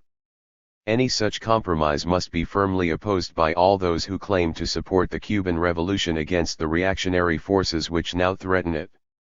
When Kennedy had completed the mobilization of troops for invasion of Cuba, stationed the fleet in the Caribbean, put bombers in the air carrying nuclear weapons, and readied rockets and submarines for the attack, he issued his ultimatum to the Soviet government. The world teetered at the edge of nuclear destruction. For once the National Committee of the SLL decided that the facts outweighed their texts. Reality broke into the columns of the newsletter. The top headline in the October 27 issue was awarded to Cuba. Say no to Yankee War. A map even was printed on the front page showing that there 204 is an island named Cuba and that it lies off the tip of Florida and between the Bahamas and Jamaica, which are of special interest to British readers. Even more, A big section of page 2 was used to reprint extracts from the speech by President Dordikos about which readers of the newsletter had been warned in the October 13 issue. Now the newsletter, veering completely around, praised what Dr. Dordikos had said. This very clearly exposes the preparations for war which have now entered a stage of open and undisguised aggression not only against Cuba but against the Soviet Union. In the main article, Gary Healy became so enthusiastic over the Cuban Revolution that he ventured to say these welcome words. The Cuban Revolution is a continuation of the Great Colonial Revolution. Its defense cannot be organized within the framework of coexistence with world imperialism. To defend the Soviet Union is to fight for the extension of the revolution which gave rise to it in the first place. The Cuban Revolution is just such a revolution. That is why U.S. imperialism wants to destroy it, and in doing so has now decided to attack the Soviet Union itself. Splendidly stated. The existence of a workers' state in Cuba, extending the October Revolution into Latin America, is an unbearable challenge to U.S. imperialism. That is why Wall Street is willing to risk nuclear war to crush it. You would never know it from the pages of the newsletter, since such facts are of little concern to them, but the British working people acquitted themselves well in this emergency. Hundreds of spontaneous and hastily organized demonstrations flared up throughout Britain. These became a significant factor in causing Kennedy to hesitate in reaching for the red telephone. This impressive response of the British working people to the crisis over Cuba was a convincing demonstration that the I-205 are not nearly so insular in their outlook as the National Committee of the SLL. Our Leninists were so far behind events that they could not even be said to be tail-ending. To be a tail-ender, you at least have to run after someone who does something or try to catch up with actions that are occurring. The National Committee of the SLL was dreaming about a different world than this one. To close this gruesome chapter, we place in evidence the November 3 issue of the newsletter. The Cuban crisis still rates a prominent place, but the leaders of the SLL have obviously relaxed. The opening sentence of the front page article by Gary Healy reads, "The defense of the Cuban Revolution against U.S. imperialism is now the acid test for the world Trotskyist movement." In a newspaper addressed to the British workers, it may be taken as eccentric to open the main article with a sentence of such narrow focus. Actually, the audience which Healy specifies is too broad. It would have been sufficient to cite the National Committee of the SLL. That's the public Healy has in mind anyway, isn't it? This strange article does not go after British imperialism for the treacherous role it played in the crisis. Instead, it attempts to illustrate the thesis that Cuba is another grim warning of the predominantly reactionary nature of the Soviet bureaucracy and its politics. Much of the article is a plodding repetition of the basic Trotskyist explanation of the nature of this bureaucracy and its opposition to the revolution. When he gets to his point, however, on how the Cuban situation illustrates his abstractions, the author runs into trouble. In the case of Cuba, Khrushchev has provided Castro and his people with food supplies, although in inadequate quantities. On this, Healy's view of the situation is a little awry. Some of the shortages faced by the Cubans, such as pork and lard, could probably not be made up in the Soviet Union. In general, the poor people in Cuba are eating better than in Batista's time, the children are certainly, and hunger is not the main problem as of now. Where the Soviet role has been decisive is 206/ in supplying oil, tools, vehicles, machinery, and military goods. The Cuban cause is very popular throughout the Soviet bloc, and it is a considerable error to think that quite substantial aid has not been given. However, Healy rests his case not on this but something rather unexpected. The establishment of rocket bases in Cuba could not possibly defend the Cuban Revolution. This can only be done in the immediate future by the struggle to win over the solidarity of the American working class and to extend the revolution in Latin America. Of course, the Cuban government had every right to accept these rocket bases and sign such agreements as it wished with the Soviet Union. but it was most inadvisable that it should have exercised this right by permitting Khrushchev to place under the control of Russian technicians rocket bases which were plain for all to see on the small island. Having a right and exercising it are two different things. One does not necessarily follow from the other. Like the hero in the novel by Victor Hugo, Healy deserves to be decorated for that sentence about winning the solidarity of the American working class and extending the revolution into Latin America. And then summarily shot for his advice to the Cubans. Having a right and exercising it are two different things. One does not necessarily follow from the other. If he objects to such a harsh penalty, the military court can well reply. Having a right to advise the Cubans and exercising it are two different things. One does not necessarily follow from the other. We can hear Healy's immortal reply as he refuses a blindfold. What kind of right is it if you can't exercise it? The irony of his advice is that only a few weeks before, the ultra-left spurs were being dug into Dorticos for declaring that his government had no intention of exporting revolution or of taking action against the U.S. naval base at Guantanamo. A couple of weeks before that, the newsletter shook its finger warningly against the Cubans considering any attempt to establish normal relations with the U.S. government. And only 2 issues before Healy's article, in the number that went to press on the eve of Kennedy's ultimatum, the newsletter warned that Khrushchev might cut off Cuba's supply of arms vital to the defense of that country against U.S. imperialism. The newsletter alerted its readers to the evident dangers in that quarter. Any such compromise must be firmly opposed by all those, etc., etc. Apparently Gary Healy didn't get around to reading the column on Cuba that week. Or perhaps buy arms vital to the defense of that country against U.S. imperialism. With its stockpiles of nuclear deterrence, the newsletter had something only quantitative in mind, like 40,000 tons of bows and arrows and flint tomahawks. Thus the Kremlin betrayed by sending defensive equipment of too superior a quality. Perhaps Healy is right, but the fact that the White House chose the rocket bases as the excuse for pushing to the brink of nuclear war was partly accidental. Before that they obviously weighed seizing on Soviet aid in building a fishing port as a cause for going to war. As I write this, the stationing in Cuba of planes capable of carrying bombs is the pretext for maintaining the blockade. If this today, then tomorrow in a new crisis something else. In every case it will be an instance in which the Cuban government exercises its sovereign rights. The real reason, of course, is that Cuba is a workers' state, a fact which Healy cannot bring himself to admit. U.S. imperialism, more realistically, has recognized its existence and consciously and calculatingly made it a major policy to end this standing affront, challenge, and threat to the capitalist system. If a plausible pretext is lacking, one will be manufactured.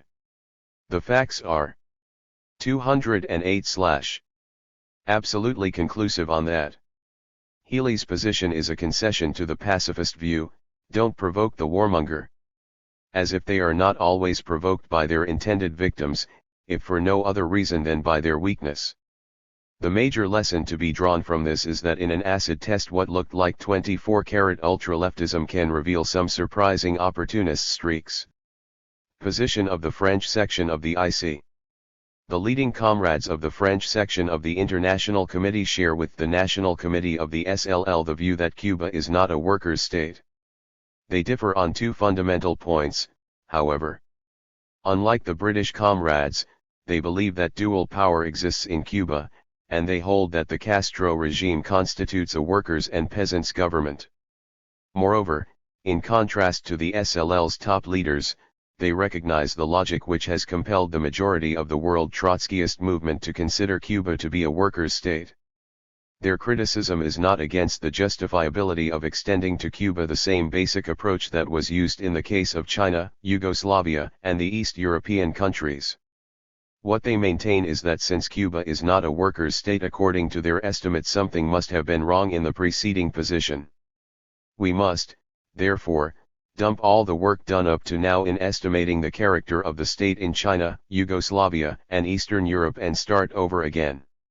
What they propose as a substitute, they have only intimated, perhaps they will soon offer us something more substantial. In a certain sense they have thus proceeded in a more sophisticated and methodical way than the National Committee of the SLL. They are prepared to acknowledge most of the facts which the British comrades consider to be an unbearable or indecent sight. They are willing to admit the consistency of the workers' state position. Thus they rectify the most repelling crudities of the SLL position. With the same sharp eye for avoid/209. In what is grossly absurd, they take what they consider to be valid in the views of their allies that Cuba is not a workers' state and insist that it be carried to its obviously necessary conclusion, namely, revision of the hard-won theory of the world Trotskyist movement back to 1948 and earlier. They state this quite frankly. And we rejoice that the discussion on Cuba inevitably entails returning to this former discussion and the elaboration of a new analysis of the nature of the buffer states of Yugoslavia and China, questions on which we are revisionists insofar as discussion on Cuba demonstrates it. These comrades today, in basing themselves on the characterizations adopted in 1948, at times place in question the very principles that served as the foundation structure of our international movement. We, for our part, acknowledge that this methodology is inherently superior to that of the National Committee of the SLL, since it recognizes in principle the preeminence of reality, and we will add that the British comrades might profitably study the coherence and lucidity with which their French allies argue their case in draft report on the Cuban Revolution. It is regrettable that the authors of the Trotskyism Betrayed document chose to brush this contribution rudely aside, not even referring to it, still less discussing its views in their opus. However, the French comrades may, with good reason, have felt grateful for this lack of consideration. As I see it, the position developed in the draft report rests on four main errors: 1. Substitution of workers' and peasants' government for workers' state; 2. Refusal to recognize a qualitative change in the character of the state in Cuba; 3. Misunderstanding of the main criteria used in characterizing the buffer states; 4. Abuse of an analogy with the Spanish Revolution of 1936–39. I will consider these in order. The authors of the draft report agree that the breakup of the coalition government in Cuba in July 1959 marked a change. 210 of decisive character in the regime. It was qualitative. This position, in my opinion, is unassailable. The turn proved to be an essential link in the chain of Cuban events. The new regime that replaced the coalition undertook a series of measures directed against the interests of the landlords, native capitalists, and imperialists, that clearly advanced the class interests of the Cuban campesinos and workers. These measures took effect in all fields: economic, social, and political. Their outstanding characteristic was disarmament of the bourgeoisie and armament of the masses. Deep inroads were thus made in the old state structure. The correct label for such a government is workers and peasants, a petty bourgeois formation foreseen long ago by Marxists. Our transitional program noted the possibility of such governments appearing in our epoch, as well as the possibility of their going much further than they originally intended. When the Cuban workers and peasants government, in reply to the aggression of U.S. imperialism, expropriated landlord and capitalist properties on a major scale, in September–October 1960, then instituted a planned economy and completed the destruction of the old state apparatus, it obviously went beyond anything foreseen in any of the theoretical or programmatic writings of Marxism in the period before World War II, including the writings of Trotsky. Whatever label may be put on the resulting state, we are up against a hard fact which Marxism must account for on pain of confessing incapacity to deal with reality. If our opponents will concede for the moment that what we have before us is a workers' state of some kind or other, then what is new in life, and what must therefore be reflected in theory, is that a workers' and peasants' government, that is, a petty bourgeois government, can go so far as to establish a workers' state. This is the precise point which the authors of draft report balk at. And recognizing very clearly that this conclusion cannot be avoided in view of the fact that it involves the same principle operative in China, Yugoslavia, and even Eastern Europe, they very logically extend their negative position backward to include those cases. By doing so, however, they at once involve themselves in a self-contradictory stand. They insist properly so on underlining the importance of the rupture of the coalition between Castro and the bourgeois figures installed in the government after the flight of Batista. This qualitative political change marked the appearance of a new kind of government. On the other hand, they underline the importance of not recognizing any qualitative change in the economy or the state resting on that economy at any point up to now in Cuba. It requires considerable dexterity to justify this self-contradictory stand. To the natural question that at once arises, what kind of state exists, then, in Cuba? They offer an ingenious answer. If it is not a workers' state, then it must be a capitalist state. Since this is scarcely demonstrable, the authors of draft report maintain that what we have before us is a broken down, decomposed, phantom bourgeois state, controlled by the group of men around Castro, un état bourgeois, délabré, decompose, fantomatique, contrôle parle groupe de hommes qui entourent Castro. What import this novelty has for Marxist theory is not discussed in draft report. Perhaps the authors will return later to the profound meaning which phantom bourgeois states hold for our epoch. Meanwhile, we are inclined to jog along with what the Castro government has succeeded in accomplishing, having at its control such a phantom in Cuba.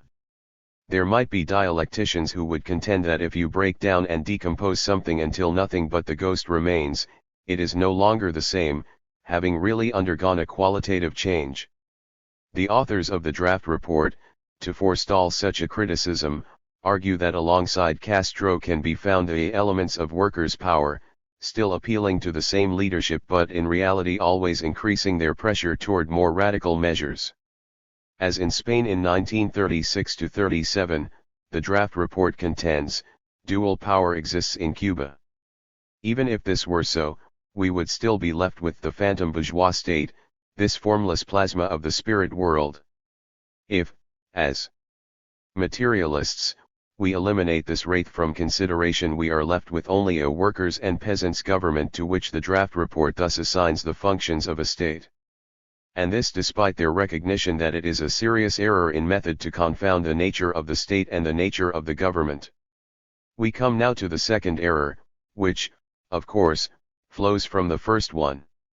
If Cuba is now a workers' state, when did the qualitative change occur? In the SWP, the majority view is that the date was fixed by the massive nationalizations. This was the point of qualitative change.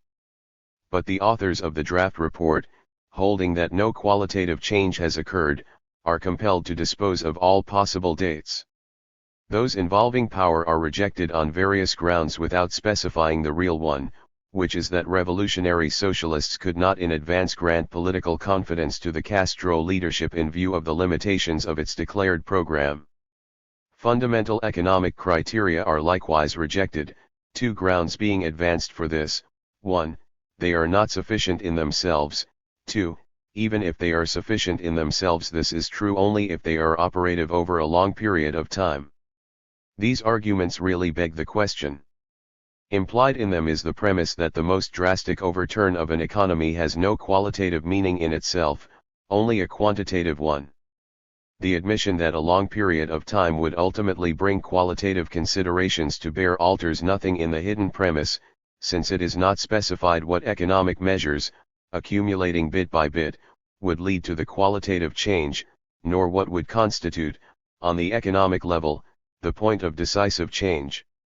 Thus the protagonists of this view are left without a program specifying what they demand in Cuba in the economic sphere that would mark the clear emergence of a workers' state. All their demands are of a political character, involving the nature of the power, the lack of institutions of proletarian democracy such as workers' councils, etc. Consequently, they end up like the National Committee of the SLL and the minority in the SWP, with a mere political defini. 214 of the workers' state. To justify this in Marxist theory, they are forced to fall back to the generalized norms stated by Lenin before further concretization was made possible by study of the reality in a degenerated workers' state. This completely unhistorical approach calls for its payment in the history of our movement. It forces our French comrades to demand complete revision of our position on the series of deformed workers' states. They argue that the destruction of the capitalist economy, the nationalization of the key sectors of industry, and the introduction of planned economy were not sufficient to prove that the bourgeois state had been smashed and that it had been displaced by a workers' state.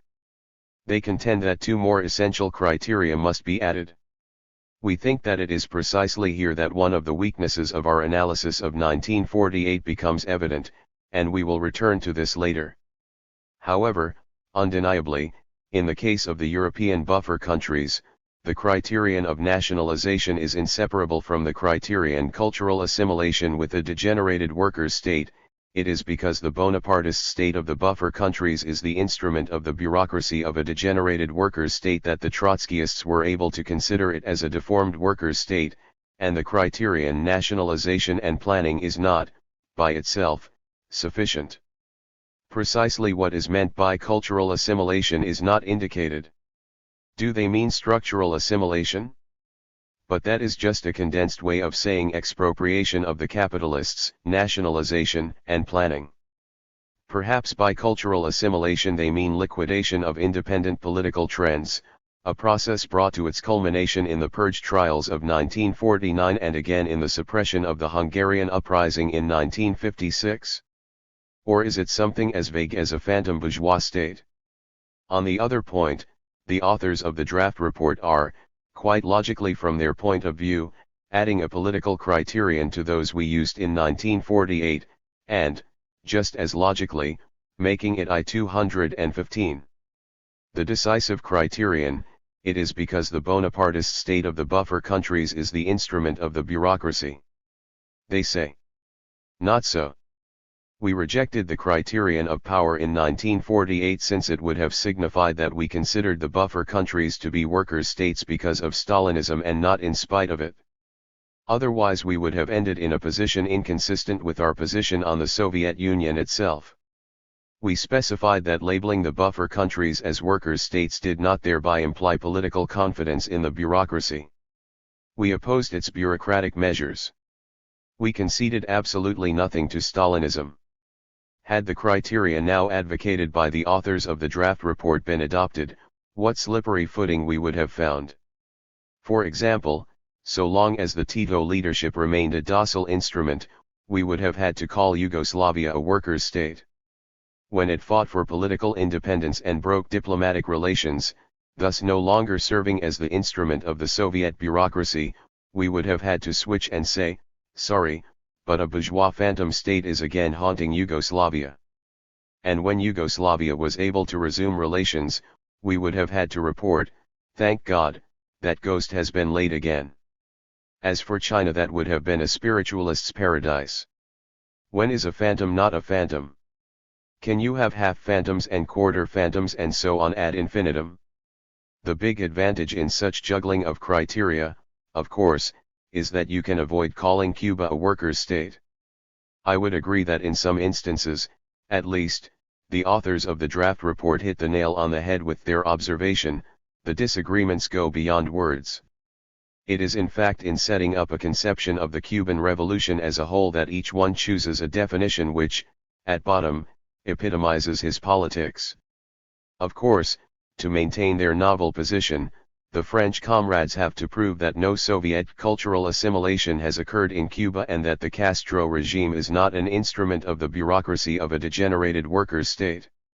On 21.6/Fortunately, here are authors, seeking to establish a close analogy with the Spanish Revolution, depart from their admirable consistency and try to prove that the Castro government has gone a long way in succumbing to Stalinism, that is, in taking the road to a workers' state, according to the criteria they now advance. The fourth major error in the draft report is a concession to the Healy-Slaughter school of thought which can scarcely win our praise. For some obscure reason the French comrades insist on looking at Cuba primarily through the dark glasses of the defeated Spanish Revolution. An analogy has its uses, but it inevitably breaks down if carried too far. Since the limitations of the analogy are not stated by the authors, we are forced to determine them ourselves. First of all, how can the countries themselves and the major situations confronting them be compared with much meaning? A key question in Spain was the colonies. The failure of the Republican government to grant freedom to the Moroccans was more decisive in strengthening Franco than the military aid he received from Fascist Italy and Nazi Germany. Cuba, on the other hand, belongs to the colonial world and has just won freedom from an imperialist power. The situation is not one of a civil war involving a fascist threat but of an attempt by imperialism to crush a workers' state and restore colonial rule. The analogy between the counter-revolutionary forces is thus not very close. In Spain, Franco was fighting for power. In Cuba, the native Franco, Batista, has been overthrown and the native counter-revolutionaries, as the Cubans have scornfully said many times, could be handled by the children if it were not for the U.S. Cuba has a revolutionary-minded leadership, which the Spanish workers and peasants lacked. This leadership came to power in revolutionary struggle, proving itself in action. It demonstrated that it had drawn correct lessons from the experiences in Guatemala and Bolivia and that it was capable of learning from the experience of the Chinese Revolution. Finally, this I-217 leadership has proved its awareness of the duality of the Soviet bureaucracy as a source of material aid and as a source of political danger. When such a leadership proclaims that it has become Marxist-Leninist, its words must be taken with the utmost seriousness even though it may not yet measure up to our norms. To this we must add that the world setting today is completely different from what it was in 1936–39. In place of the entrenchment of European fascism, the Soviet Union has consolidated a position as one of the two primary world powers. The Soviet economic structure has been extended deep into Europe. China has become a workers' state. The colonial revolution has brought hundreds of millions to their feet. De-Stalinization has altered the capacity of the bureaucracy to impose its will in flagrant fashion as in the 30s. The analogy breaks down here especially in leaving out of account such experiences as the rebellion of the Yugoslav CP, the uprising in East Germany, the attempted political revolution in Hungary, and the current differences between the Russian and Chinese CPS. Where does the parallel to the breakup of Stalinism exist in the Spanish situation? The revolutionary stream today is not running in the direction of Stalinism. In all of Latin America to one degree or another the communist parties are in deep crisis over the Cuban Revolution, above all in Cuba. All these differences in conditions point unquestionably to the validity of the conclusion that the outcome of the revolution in Cuba is far more promising politically than it was in Spain. An analogy cannot substitute for analysis of reality itself. It is a gross error in methodology to conclude that because the Spanish Republic was not a workers' state, therefore Cuba is not. To determine the general characteristics of the Cuban or any other revolution we must begin by considering it individually, that is, ascertain the facts, for, as we learn from Hegel, the individual is a combination and manifestation of the general. On doing this, we see at once that the analogy between the Spanish and Cuban revolutions is destroyed by the different 218/outcomes of the two, which in turn confirms that different means were operative in the two revolutions. The Spanish Revolution was defeated for internal reasons, primarily the counter-revolutionary role of Stalinism. The Cuban Revolution was victorious, sealing its victory in the establishment of a workers' state. A revolutionist must be able to tell the difference between victory and defeat. The immediate future of this workers' state does not hinge on the outcome of a civil war in the face of native fascism, but on successful resistance to the diplomatic, economic, and military aggression of a foreign imperialist power. Is that not so? For additional light on how best to meet this threat facing Cuba, the Spanish Revolution offers little. We must turn to other analogies such as the comparison with the Russian workers' state when it was battling imperialist intervention. As for the subsidiary points in draft report, these can be safely left aside. There is much quibbling about nationalizations in general, for instance, which is beside the point in considering the specific nationalizations in Cuba. Undue credit is given Miro Cardona for actions taken while he was in government and their real import is missed. Other errors of this kind could be cited. A major one, the alleged takeover of Castro's forces by the Cuban Communist Party, has been sufficiently exploded by events. The meaning of the attacks on the Cuban Trotskyists is exaggerated and placed at the wrong door, besides not being properly balanced against the ideological influence which Trotskyism exercises in a significant sector among the Cuban revolutionary vanguard. The accusation that the appreciation of Cuba as a workers' state has led the SWP to adopt centrist, opportunist and liquidationist positions is a premature announcement of our death. It also displays a rather disturbing lack of appreciation of the political logic flowing from the conclusion that a workers' state has been established under a non-Stalinist leadership. This has opened up fresh and most encouraging perspectives for party building in both Latin America and the United States, although /219. It has also brought some new and difficult tactical problems. The first experiences in this respect have already been favorably recorded both by the SWP and the Latin American Trotskyists. If our French comrades are doubtful about the favorable reports on what has been gained in the main bastion of world imperialism, perhaps they will listen with more open minds to what our comrades in Latin America have to say about their experiences. These are much more pertinent to the discussion on the Cuban Revolution than the highly questionable analogy with Spain. The Latin American Trotskyist view may also provide a good antidote for the ill-considered policy that would have us undo everything since 1940. Cuba and reunification. I have tried to demonstrate that the National Committee of the SLL proceeds in the Cuban Revolution from assumptions hardened into dogmas, that is, they brush aside or disregard facts that cannot be fitted into their preconceived framework and throw out of focus those that do seem to exemplify their preconceptions. Elevated into a principle, this subjective approach turns everything upside down. The notion is made supreme over the mundane world of material events. We are not surprised that the same method is applied to the problem of reunifying the world Trotskyist movement. Nor are we surprised that the SLL leaders even take pride in their methodological consistency. The SWP criticism of the SLL starts from the Cuban Revolution, they observe. In doing so, it reveals its whole mistaken method. We must begin from the need to establish Leninist parties in every country, and in the first place to defeat revisionism. Let us pause a moment right there. We are given a blueprint in which the subjective side is listed first, moreover, not program in general but the defeat of a challenge to the program, still further, a specific variety of challenge-revisionism, by which they mean revisionism in the opportunist direction, not the ultra-left. The SLL leaders seem to work from a revised 220/ copy of the general blueprint which conveniently leaves out the need to defeat ultra-leftism. Next in order comes general application of the general blueprint for establishment of Leninist parties in every country.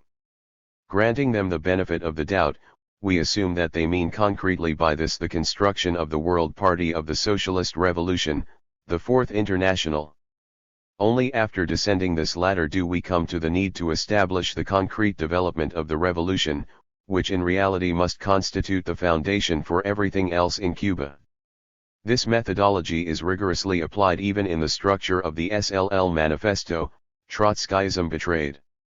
The Cuban Revolution, which constitutes the acid objective test for every tendency that proclaims itself to be revolutionary, is subordinated and relegated to the mere level of one example among many, an example of minor importance in view of Cuba's relative economic weight in the world.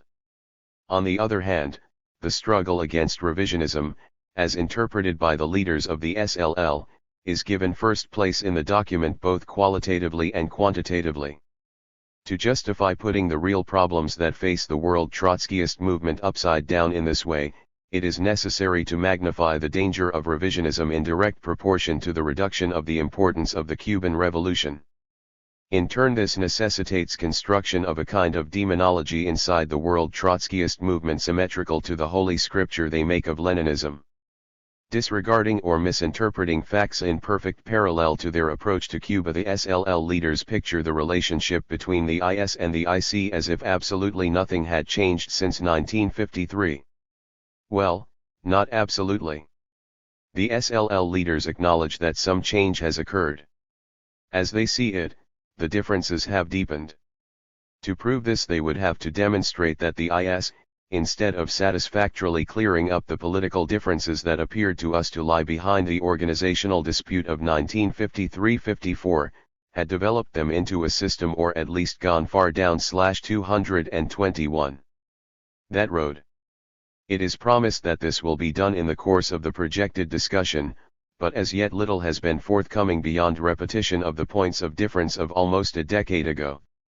A weakness of such glaring proportions in the SLL position requires compensation. Thus our dead-end factionalists picture the IS today as a monolithic group committed to revisionism but also committed to covering up its revisionism with diabolical cleverness. However, since theory and practice are intimately related, as we know from Lenin and others, it is possible to expose these revisionists. Hence every sentence written by anyone adhering to the IS is scrutinized under the microscope for evidence of the hidden revisionist concepts which must lie behind them. Not even leaflets put out by this or that group of comrades in this or that local situation escape the sleuths. A phrase torn from a leaflet distributed at the Renault plant in Paris in defense of Cuba against U.S. imperialism serves for elevation to front-page attention in the newsletter in London. So hard-pressed are the leaders of the SLL to find evidence of the revisionism of the IS.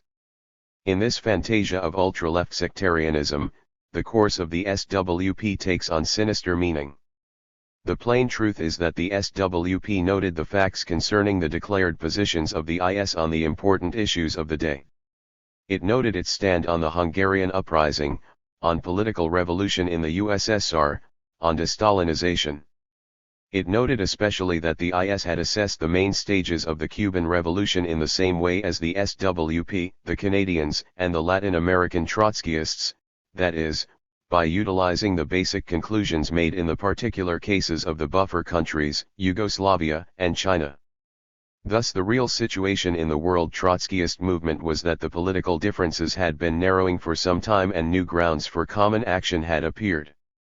Most important of all, the IS in its majority and the IC in its majority had passed the acid test of the Cuban Revolution.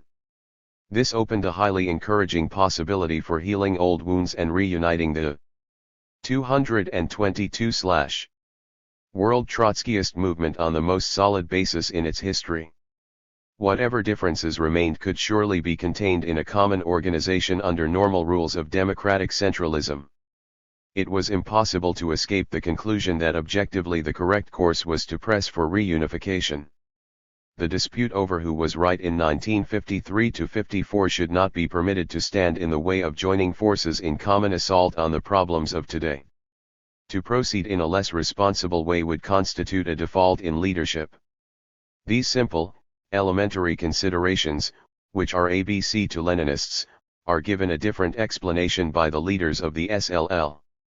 According to their interpretation, the SWP, drifting into the wake of Pabloism, has decided to accept its revisionist views, that is, in the Cuban Revolution, for instance, to acknowledge the facts and assess them in the light of the Trotskyist analysis of the buffer countries, Yugoslavia and China. But this course, with its logical consequences, constitutes betrayal in the eyes of the SLL leaders. How is such a miserable end to be explained in the case of the SWP, which in its entire long history has never betrayed but always upheld the program of world Trotskyism?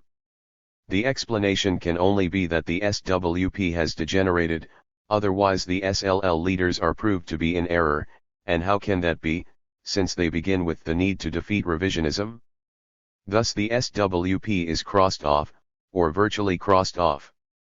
That is why members of the SWP are now privileged to read in the factional documents of the SLL, perhaps with some astonishment, that their party is racked by a deep crisis, having made opportunist concessions to the imperialist environment, above all in its approach to the Cuban Revolution.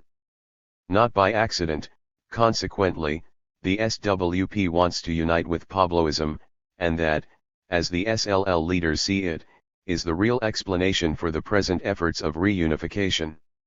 The logical concomitant to the SLL view that revisionism as represented chiefly by the IS constitutes the main danger facing the world Trotskyist movement, is that unification of the Fourth International is excluded. It is excluded until /22-3. Such time as the SLL view sweeps the ranks of the world Trotskyist movement and wins a majority. This confronts the SLL with a rather sticky contradiction. The elevation of anti-Pabloism into the first commandment blocks unification. On the other hand, the desirability of winning a majority of Trotskyists to its views forces the SLL to consider how to gain a favorable hearing. Thus, while it bridles at the prospect of unification, it wants discussion. To get such a discussion, the SLL leaders are forced to recognize that the overwhelming sentiment in the world Trotskyist movement is in favor of unification. They must go even further and appear to bend with this sentiment. Hence the initiative they took in the IC to go to the IS and propose formation of a parity committee. In doing this, the SLL leaders had to admit the eventual possibility of unification.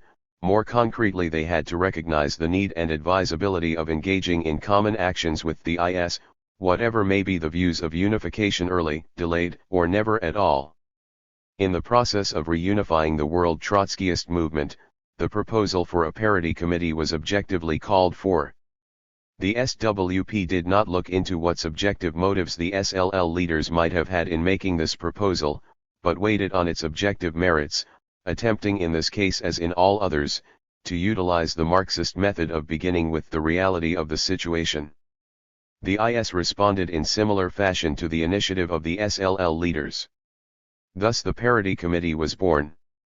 No sooner did this committee meet, however, than the top leaders of the SLL began raising among IC adherents the ugly question of a new split. Naturally, they point an accusing finger at the SWP and the IS. It is typical of dead-end factionalists to begin preparations for a split by raising the issue in the form of an accusation. In this case, it also reflects the consistency with which the SLL leaders apply their methodology of inverted thinking. The accusation has two variants. First, the Pabloites consider their participation in the Parity Committee as a maneuver to obtain the support of the SWP. That is, they are using 224/the Parity Committee as a means to get closer to the SWP in order to drag it more rapidly into their orbit. The comment containing this charge was approved unanimously by the National Committee of the SLL after the very first meeting of the Parity Committee. Why then did the SLL leaders open the way to such a deadly maneuver? Why did they propose a Parity Committee if it would help the Pabloites in their Machiavellian scheme to get closer to the SWP? Or did the well-meaning but bumbling leaders of the SLL fail to see such a possibility when they proposed the Parity Committee? They can scarcely argue that they failed to receive friendly notification. The SWP hailed the initiative as an important step toward reunification. The IS accepted it with the statement that it would participate in accordance with its declared aim of seeking early reunification. Second, that the SWP has in mind maneuvering to present the discussion to be conducted under Parity Committee auspices as one which promises early unification, but that this is prevented by the attitude of the SLL and its co-thinkers. Moreover, that the SWP leadership is prevented from pressing for early reunification by its members and its past tradition. Therefore it regards the Parity Committee proposals as a means of making an official approach to the Pabloites without appearing to break from the IC. However, according to this inside dope, the SWP has been preparing the political ground for such a break. Once again, then, why did the top leaders of the SLL obligingly facilitate such a dastardly move by proposing formation of the Parity Committee? The fact is that most Trotskyists throughout the world, including the SWP and the IS, hailed the formation of the Parity Committee in good faith as a big step in the direction of reunification.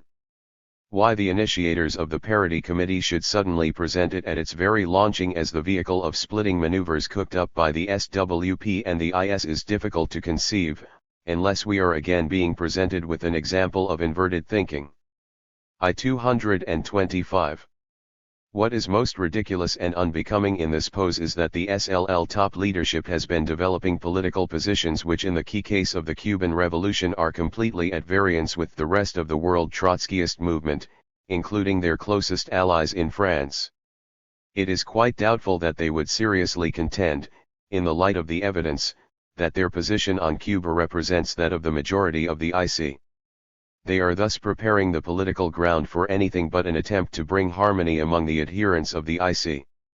On the contrary, they have been placing the SWP, and anyone in the IC who thinks that the stand of the SWP on Cuba and unification has merit, under increasingly heavy fire.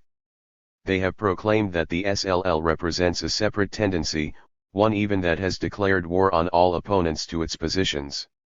The Socialist Labor League, they say, is not prepared to go any part of the way with this revisionism, and will fight it to the end. And, it is in the construction of the Revolutionary Party in the USA itself that the necessity of defeating the SWP leadership's revisionism is most urgent. In short, the political split has already been carried out by the SLL. As for relations between the SLL and the IS, it is superfluous to speak of a break, since the SLL leaders openly proclaim their hostility in the face of comradely overtures from the IS and are scarcely diplomatic about indicating that they visualize no reunification so far as they are concerned unless it takes place on the basis of their ultra-left sectarian views. But since this is unrealistic, what course remains open but to go it alone and to begin as early as possible to prepare the grounds for it? It is in the light of such considerations that we must evaluate their language, which, while it scarcely displays much originality, carries not a small ballast of epithets, especially in relation to the SWP. We are offered the curious paradox of furious intensification of ultra-left factional war against all who hold the position that Cuba is a workers' state, the SWP in the first place, while, bending to the pressure for unity, Healy, with commendable civility, sits down with the representatives of the IS. 226/ in the Parity Committee. By this public show, you see, he makes a kind of record in favor of reunification. Is someone's duplicity showing? I do not think so. Deviousness is hardly the explanation. Comrade Healy happens to be a superb fighter who has been in many a bout. At the sound of the bell he has learned to start swinging at once with savage jabs and hooks, cunning counter-punches, and deceptive weaving. Sometimes this occurs when his opponent is not in that corner of the ring, sometimes, even, when Healy himself is not in the ring. One's admiration for such delicately poised reflexes is tinged with a certain pity. Please, won't the National Committee of the SLL consider adopting a very simple course to stymie the enemy's treacherous maneuvers, which they unwittingly facilitated? To save the SWP from being dragged away from the SLL into a fate worse than death, let Healy patiently stand by the American comrades. You, too, all of you, stay with them in their mistaken enterprise of trying to unify the world Trotskyist movement. As loyal friends and comrades, who have shared many vicissitudes over the years, go through the experience with them, painful as it may be.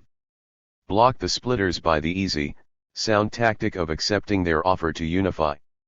Even from the viewpoint of the narrow factional interests of the SLL, this would seem much the wiser course. Certainly you have a much better chance of winning a majority of Trotskyists to your views by persuasion inside a united movement than by attack from the outside. You are doubtful about respect for your democratic rights in a united movement? But this betrays a feeling of extreme weakness in relation to the IS. Does this reflect the reality in regard to numbers, or is it lack of political confidence? Or perhaps the internal regime of the SLL cannot be offered as a model example of what you mean by the democratic part of democratic centralism. In any case, as the unification process continues, the problem of democratic guarantees for minority tendencies will certainly come up under the proper point in the agenda. From a realistic assessment of all that has been learned by both sides since the experience of A/227 decade or so ago, there can be little question that this demand will be satisfactorily met within the general principle of adherence to democratic centralism. The conditions of 1951 or 1953 no longer exist. On the other hand, the leaders of the SLL may decide that they can best preserve the texts of Lenin in all their purity, texts in which Lenin fought revisionism by drawing all the necessary organizational conclusions from their present isolationist political course. There are precedents for this in the British Marxist movement, including British Trotskyism. However, not one of these ultra-left experiments makes very happy reading today, that is, if you judge them by the facts. A repetition at this time of day could scarcely prove any happier. In the school of Leon Trotsky and James P. Cannon, which is also the school of Lenin, I was taught that important as the books are and for all the time that must be put into mastering them, what is decisive is the revolution itself. A revolutionist who misses the test of revolution is a failure, no matter how well he or she can quote the texts. That is why the Cuban Revolution, not the ultra-left preoccupations of the National Committee of the SLL, provides the yardstick by which to measure their pretensions to Leninist leadership. We suggest that the National Committee of the SLL take another look at the Cuban Revolution. In the beginning was the Word. The Word? In the beginning was the Act. Theory of the Cuban Revolution. 1961. No revolution has ever anywhere wholly coincided with the conceptions of it formed by its participants, nor could it do so. Leon Trotsky. In the first stages of the Cuban Revolution, not much appeared about it in the way of searching analysis. Publicity was largely agitational, whether for or against.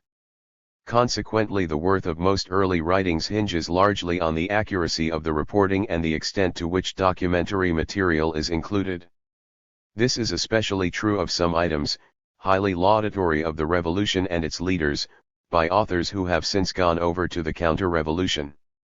The situation today is quite different. The character and meaning of the Cuban Revolution, of the government that displaced the Batista dictatorship, and of the state now in power are under intense discussion throughout the radical movement on an international scale. The theoretical questions have come to the fore. This reflects the course of the revolution itself. It began as 228. Theory of the Cuban Revolution /229. An ill-reported and ill-understood revolutionary democratic movement on a small island ruled by one of a dozen strong men in Wall Street's empire. Today it stands as a colossal fact in world politics, the opening stage of the socialist revolution in Latin America, the beginning of the end of American capitalist rule in the Western Hemisphere.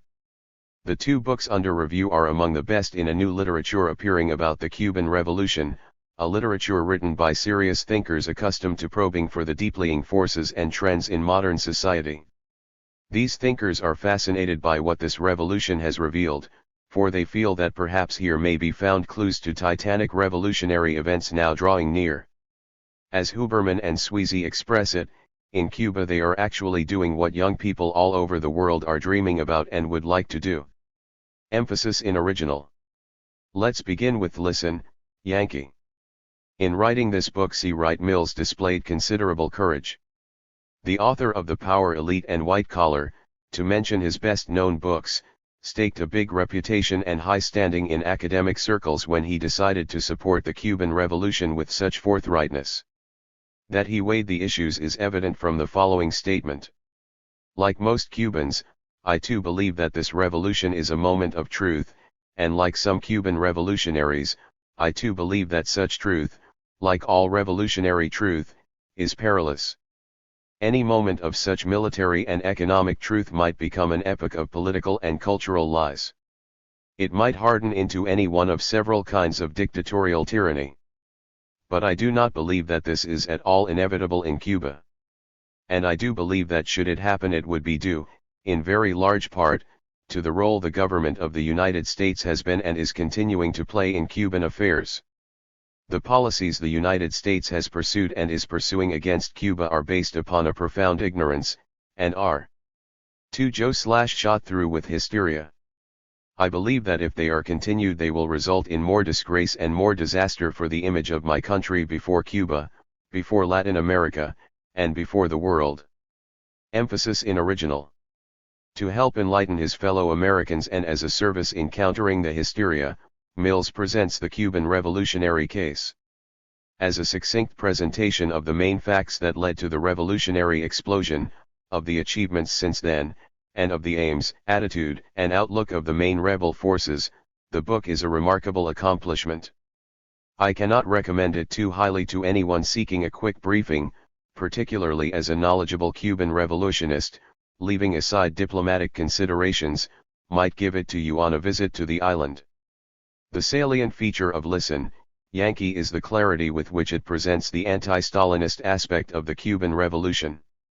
Most readers of the International Socialist Review will understand at once, I am sure, that this has nothing to do with the anti-communism of the House Un-American Activities Committee or similar bodies of witch hunters and counter-revolutionaries. Even in most communist parties, where the cult of the late dictator was once the first commandment, it is generally accepted today since Khrushchev's 20th Congress revelations about Stalin's crimes and paranoia that to be anti-Stalinist does not automatically put you in Hitler's camp. An understanding of the attitude of the Cuban revolutionists towards Stalinism is particularly important. The Cuban Communist Party supports the revolution. The government, in turn, has respected its democratic rights, as it has the democratic rights of other radical groupings. It has refused to engage in any witch hunting and has denounced anti-communism as a divisive weapon of the counter-revolution.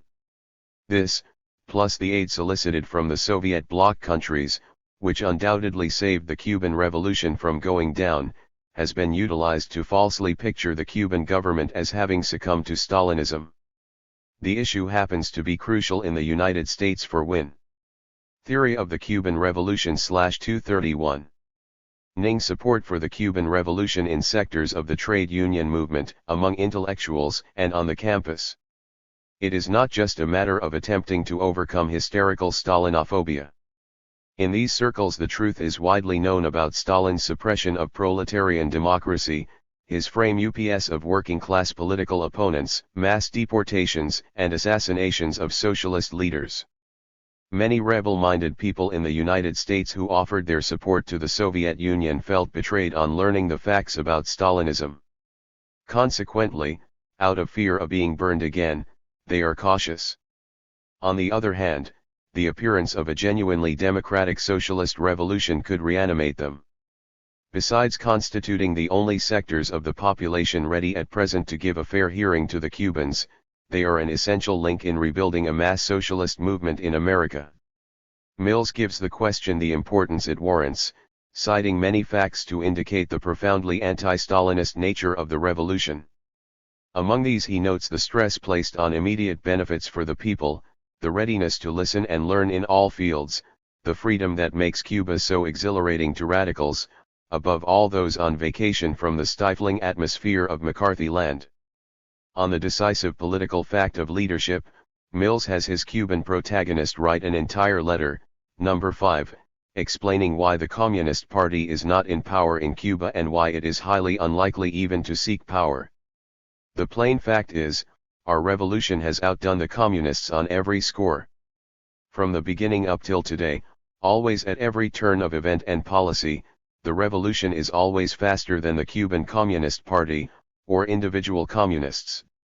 In all objective facts, then, we are much more radical, much more revolutionary than they. And that is why we are using them, rather than the reverse, they are not using us. In fact, they are being very grateful to us for letting them in on the work of the revolution.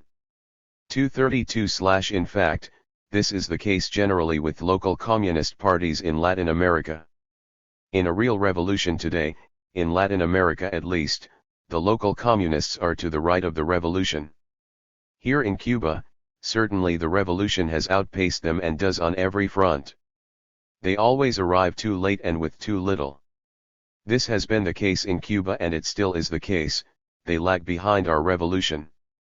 Emphasis in original. The truth is that Stalinism proved to be an insuperable handicap for the Communist Party of Cuba, no matter how revolutionary-minded its ranks were, and it was bypassed by Castro's July 26 movement. On the theoretical assessment of the Cuban Revolution as it stands today, Mills offers some interesting opinions. The Cuban Revolution, he observes, has swiftly destroyed the economic basis of capitalism, both foreign and Cuban. Most of this power was foreign, in fact, North American. It has now been destroyed with a thoroughness unique in Latin American history. In his sociological estimate, Mills says, The Cuban revolutionary is a new and distinct type of left-wing thinker and actor. He is neither capitalist nor communist. He is socialist in a manner, I believe, both practical and humane. And if Cuba is let alone, I believe that Cubans have a good chance to keep the socialist society they are building practical and humane. If Cubans are properly helped economically, technically, and culturally, I believe they would have a very good chance. Emphasis in original. As to political power, in Mills's opinion, the government of Cuba is a revolutionary dictatorship of the peasants and workers of Cuba. It is legally arbitrary. It is legitimized by the enthusiastic support of an overwhelming majority of the people of Cuba. In letter number 6, the Cuban spokesman specifies that it is not a Stalinist-type dictatorship. Theory of the Cuban Revolution /233. In the most literal sense imaginable, Cuba is a dictatorship of, by, and for the peasants and the workers of Cuba. That phrase, dictatorship of workers and peasants, was turned into a lie by Stalin and under Stalinism. Some of us know that. But none of us is going about our revolution in that way. So, to understand us, you must try to disabuse yourself of certain images and ideas of dictatorship. It is the pre-Stalin meaning of the phrase that is accurate to Cuba. It is in the political area that Mills expresses the greatest worry for Cuba. I do not like such dependence upon one man as exists in Cuba today, nor the virtually absolute power that this one man possesses. However, Mills believes that it is not enough either to approve or to disapprove this fact about Cuba. That is much too easy. It is also politically fruitless. One must understand the conditions that have made it so, for only then can one consider the prospects of its development.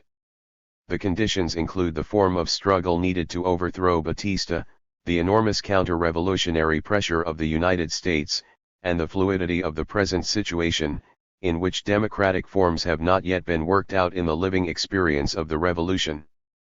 Castro's leadership in the difficult revolutionary struggle brought him this exceptional personal power, but it is Mills's conviction that Castro is opposed to any leadership cult, is aware of the danger, and will help the revolution to pass through it.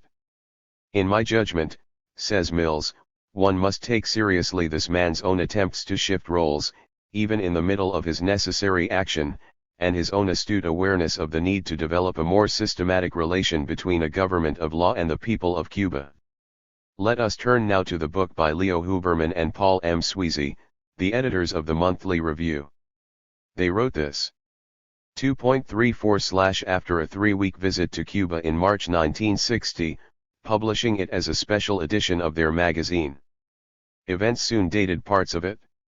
The authors took another trip to Cuba and have now published a supplement, Cuba Revisited, December 1960 issue of the Monthly Review, which, I understand, is to be included in a new edition of the book.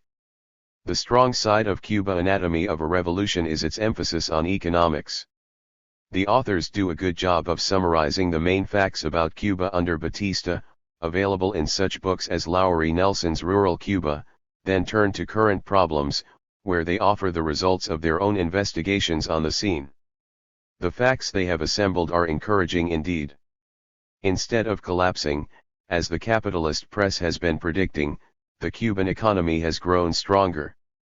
Consider, for instance, the main crops, which have been the center of a planned expansion drive.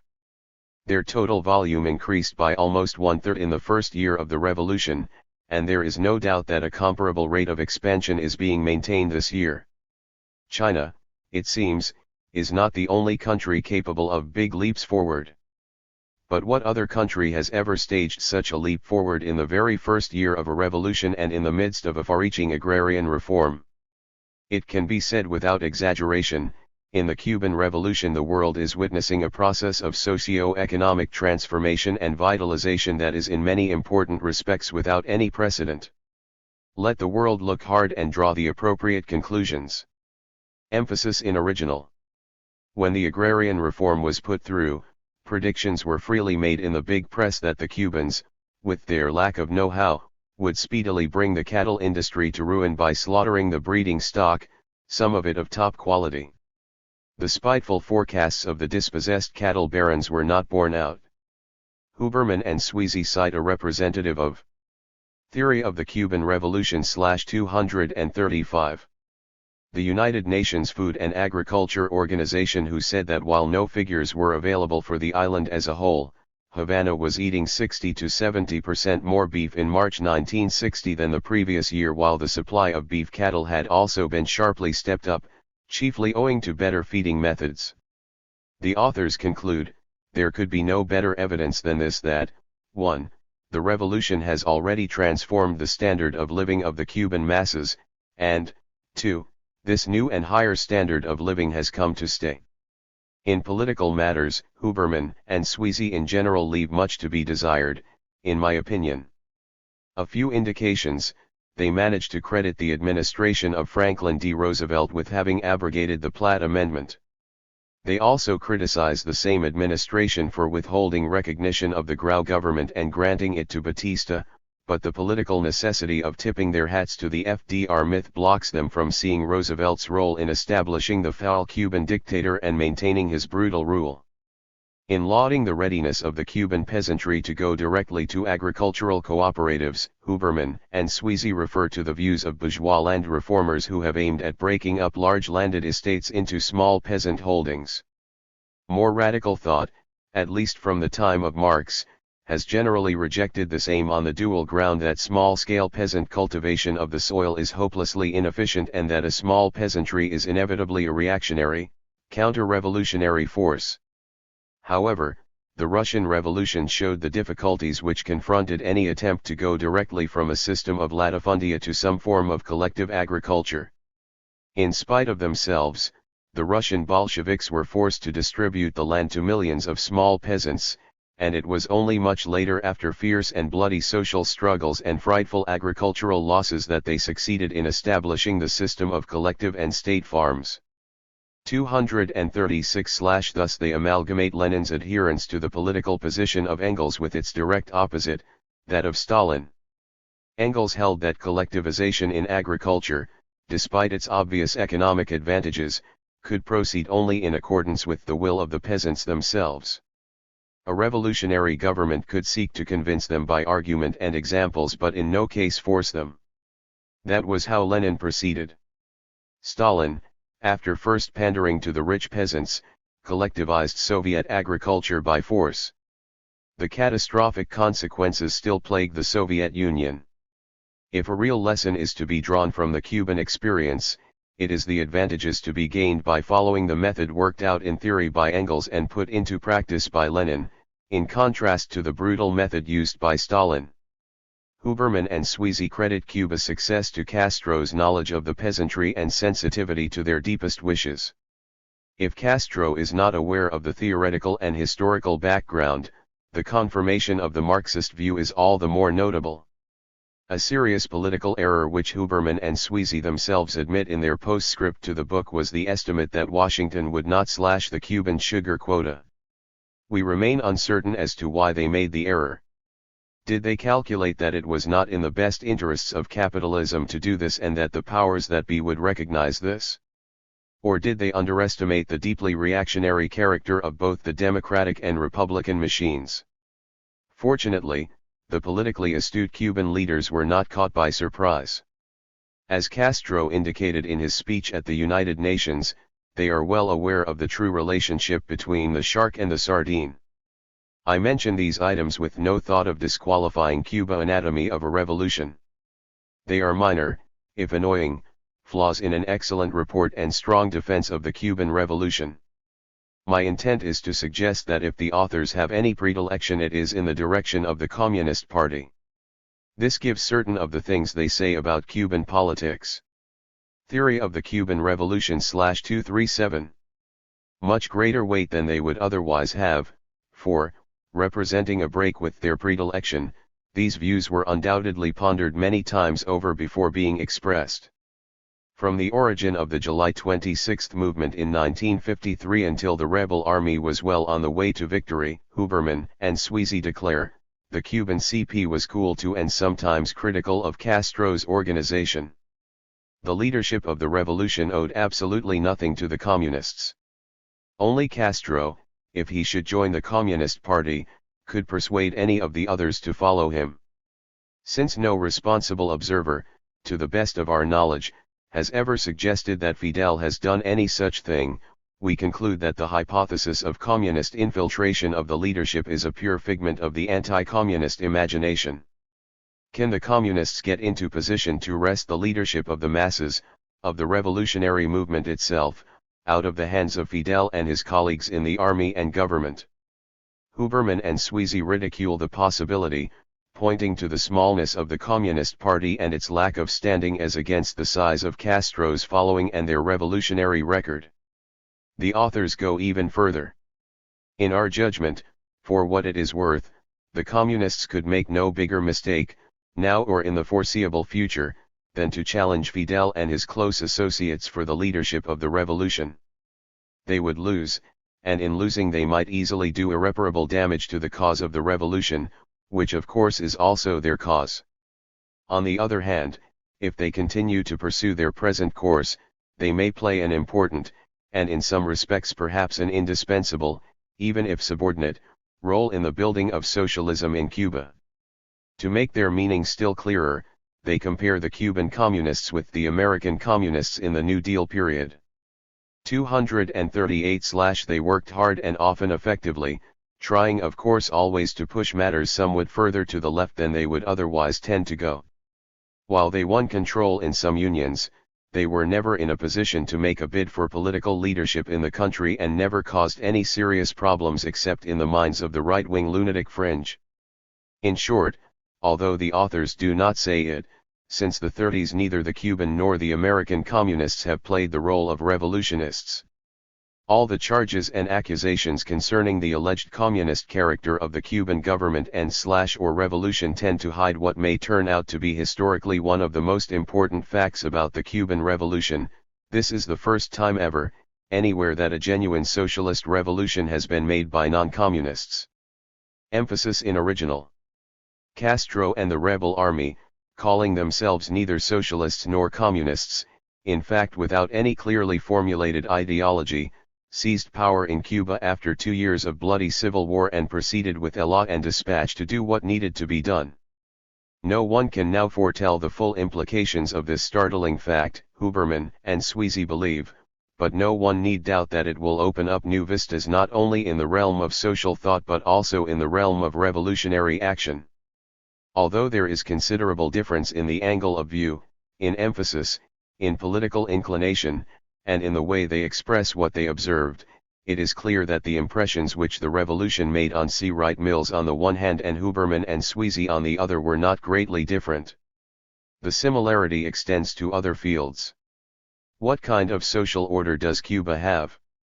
For our part, declare Huberman and Sweezy, we have no hesitation in an theory of the Cuban Revolution /239. Swearing, the new Cuba is a socialist Cuba. Emphasis in original. How did it get that way? After the seizure of power, the aspect which the Cuban Revolution first presented to the world was that of a quite respectable middle-class regime. This gave rise to many misunderstandings. However, the real power remained in the hands of Castro. A sort of dual system of government began to emerge, with Fidel on one side and Urrutia and the cabinet on the other. The paradox between the essentially revolutionary character of the regime and the predominantly liberal to conservative personnel which represented it before the world was resolved by March 1960. Two of the landmarks were Castro's resignation in July 1959 to force the resignation of Urrutia, and Che Guevara's assumption of the presidency of the National Bank in November in place of Felipe Pazos. The Castro regime carried the revolution through to the establishment of a planned economy. Cuba Anatomy of a Revolution was saluted with vexed criticism from spokesmen of both the Cuban and American Communist parties. At this writing they have not yet got around to reviewing Mills's book. The CP finds it obnoxious to think that the label socialist should be applied to Cuba. It's a national democratic revolution, you see, in which the national bourgeoisie still plays an important role and in which the need for unity is foremost. In addition, Huberman and Sweezy slight the role of the Communist Party in the revolution, and the increasingly important role it will play after the proletarian stage opens. The two derelict authors answer the criticism somewhat disrespectfully with a footnote in their postscript. Now that the big majority of the means of production are in public ownership, and the regime is rapidly developing a 240/consciously socialist ideology, the communist argument against classifying Cuba as socialist appears more and more clearly as mere verbal gymnastics. The reason for the communists adopting this position, however, is straightforward enough: they don't want to admit that it is possible for socialism to be built under non-communist leadership. One wishes that Huberman and Sweezy would venture to analyze this reluctance of the communists. The question would seem not unimportant and very definitely related to their own belief that the Cuban Revolution has opened up new vistas not only in the realm of social thought but also in the realm of revolutionary action. Isn't the failure of the Cuban Communist Party central to this far-reaching conclusion? Wouldn't a knowledge of the reasons for the failure be of considerable value to other communist parties, to the revolutionary-minded rank and file, if not to leaders who never cause any serious problems?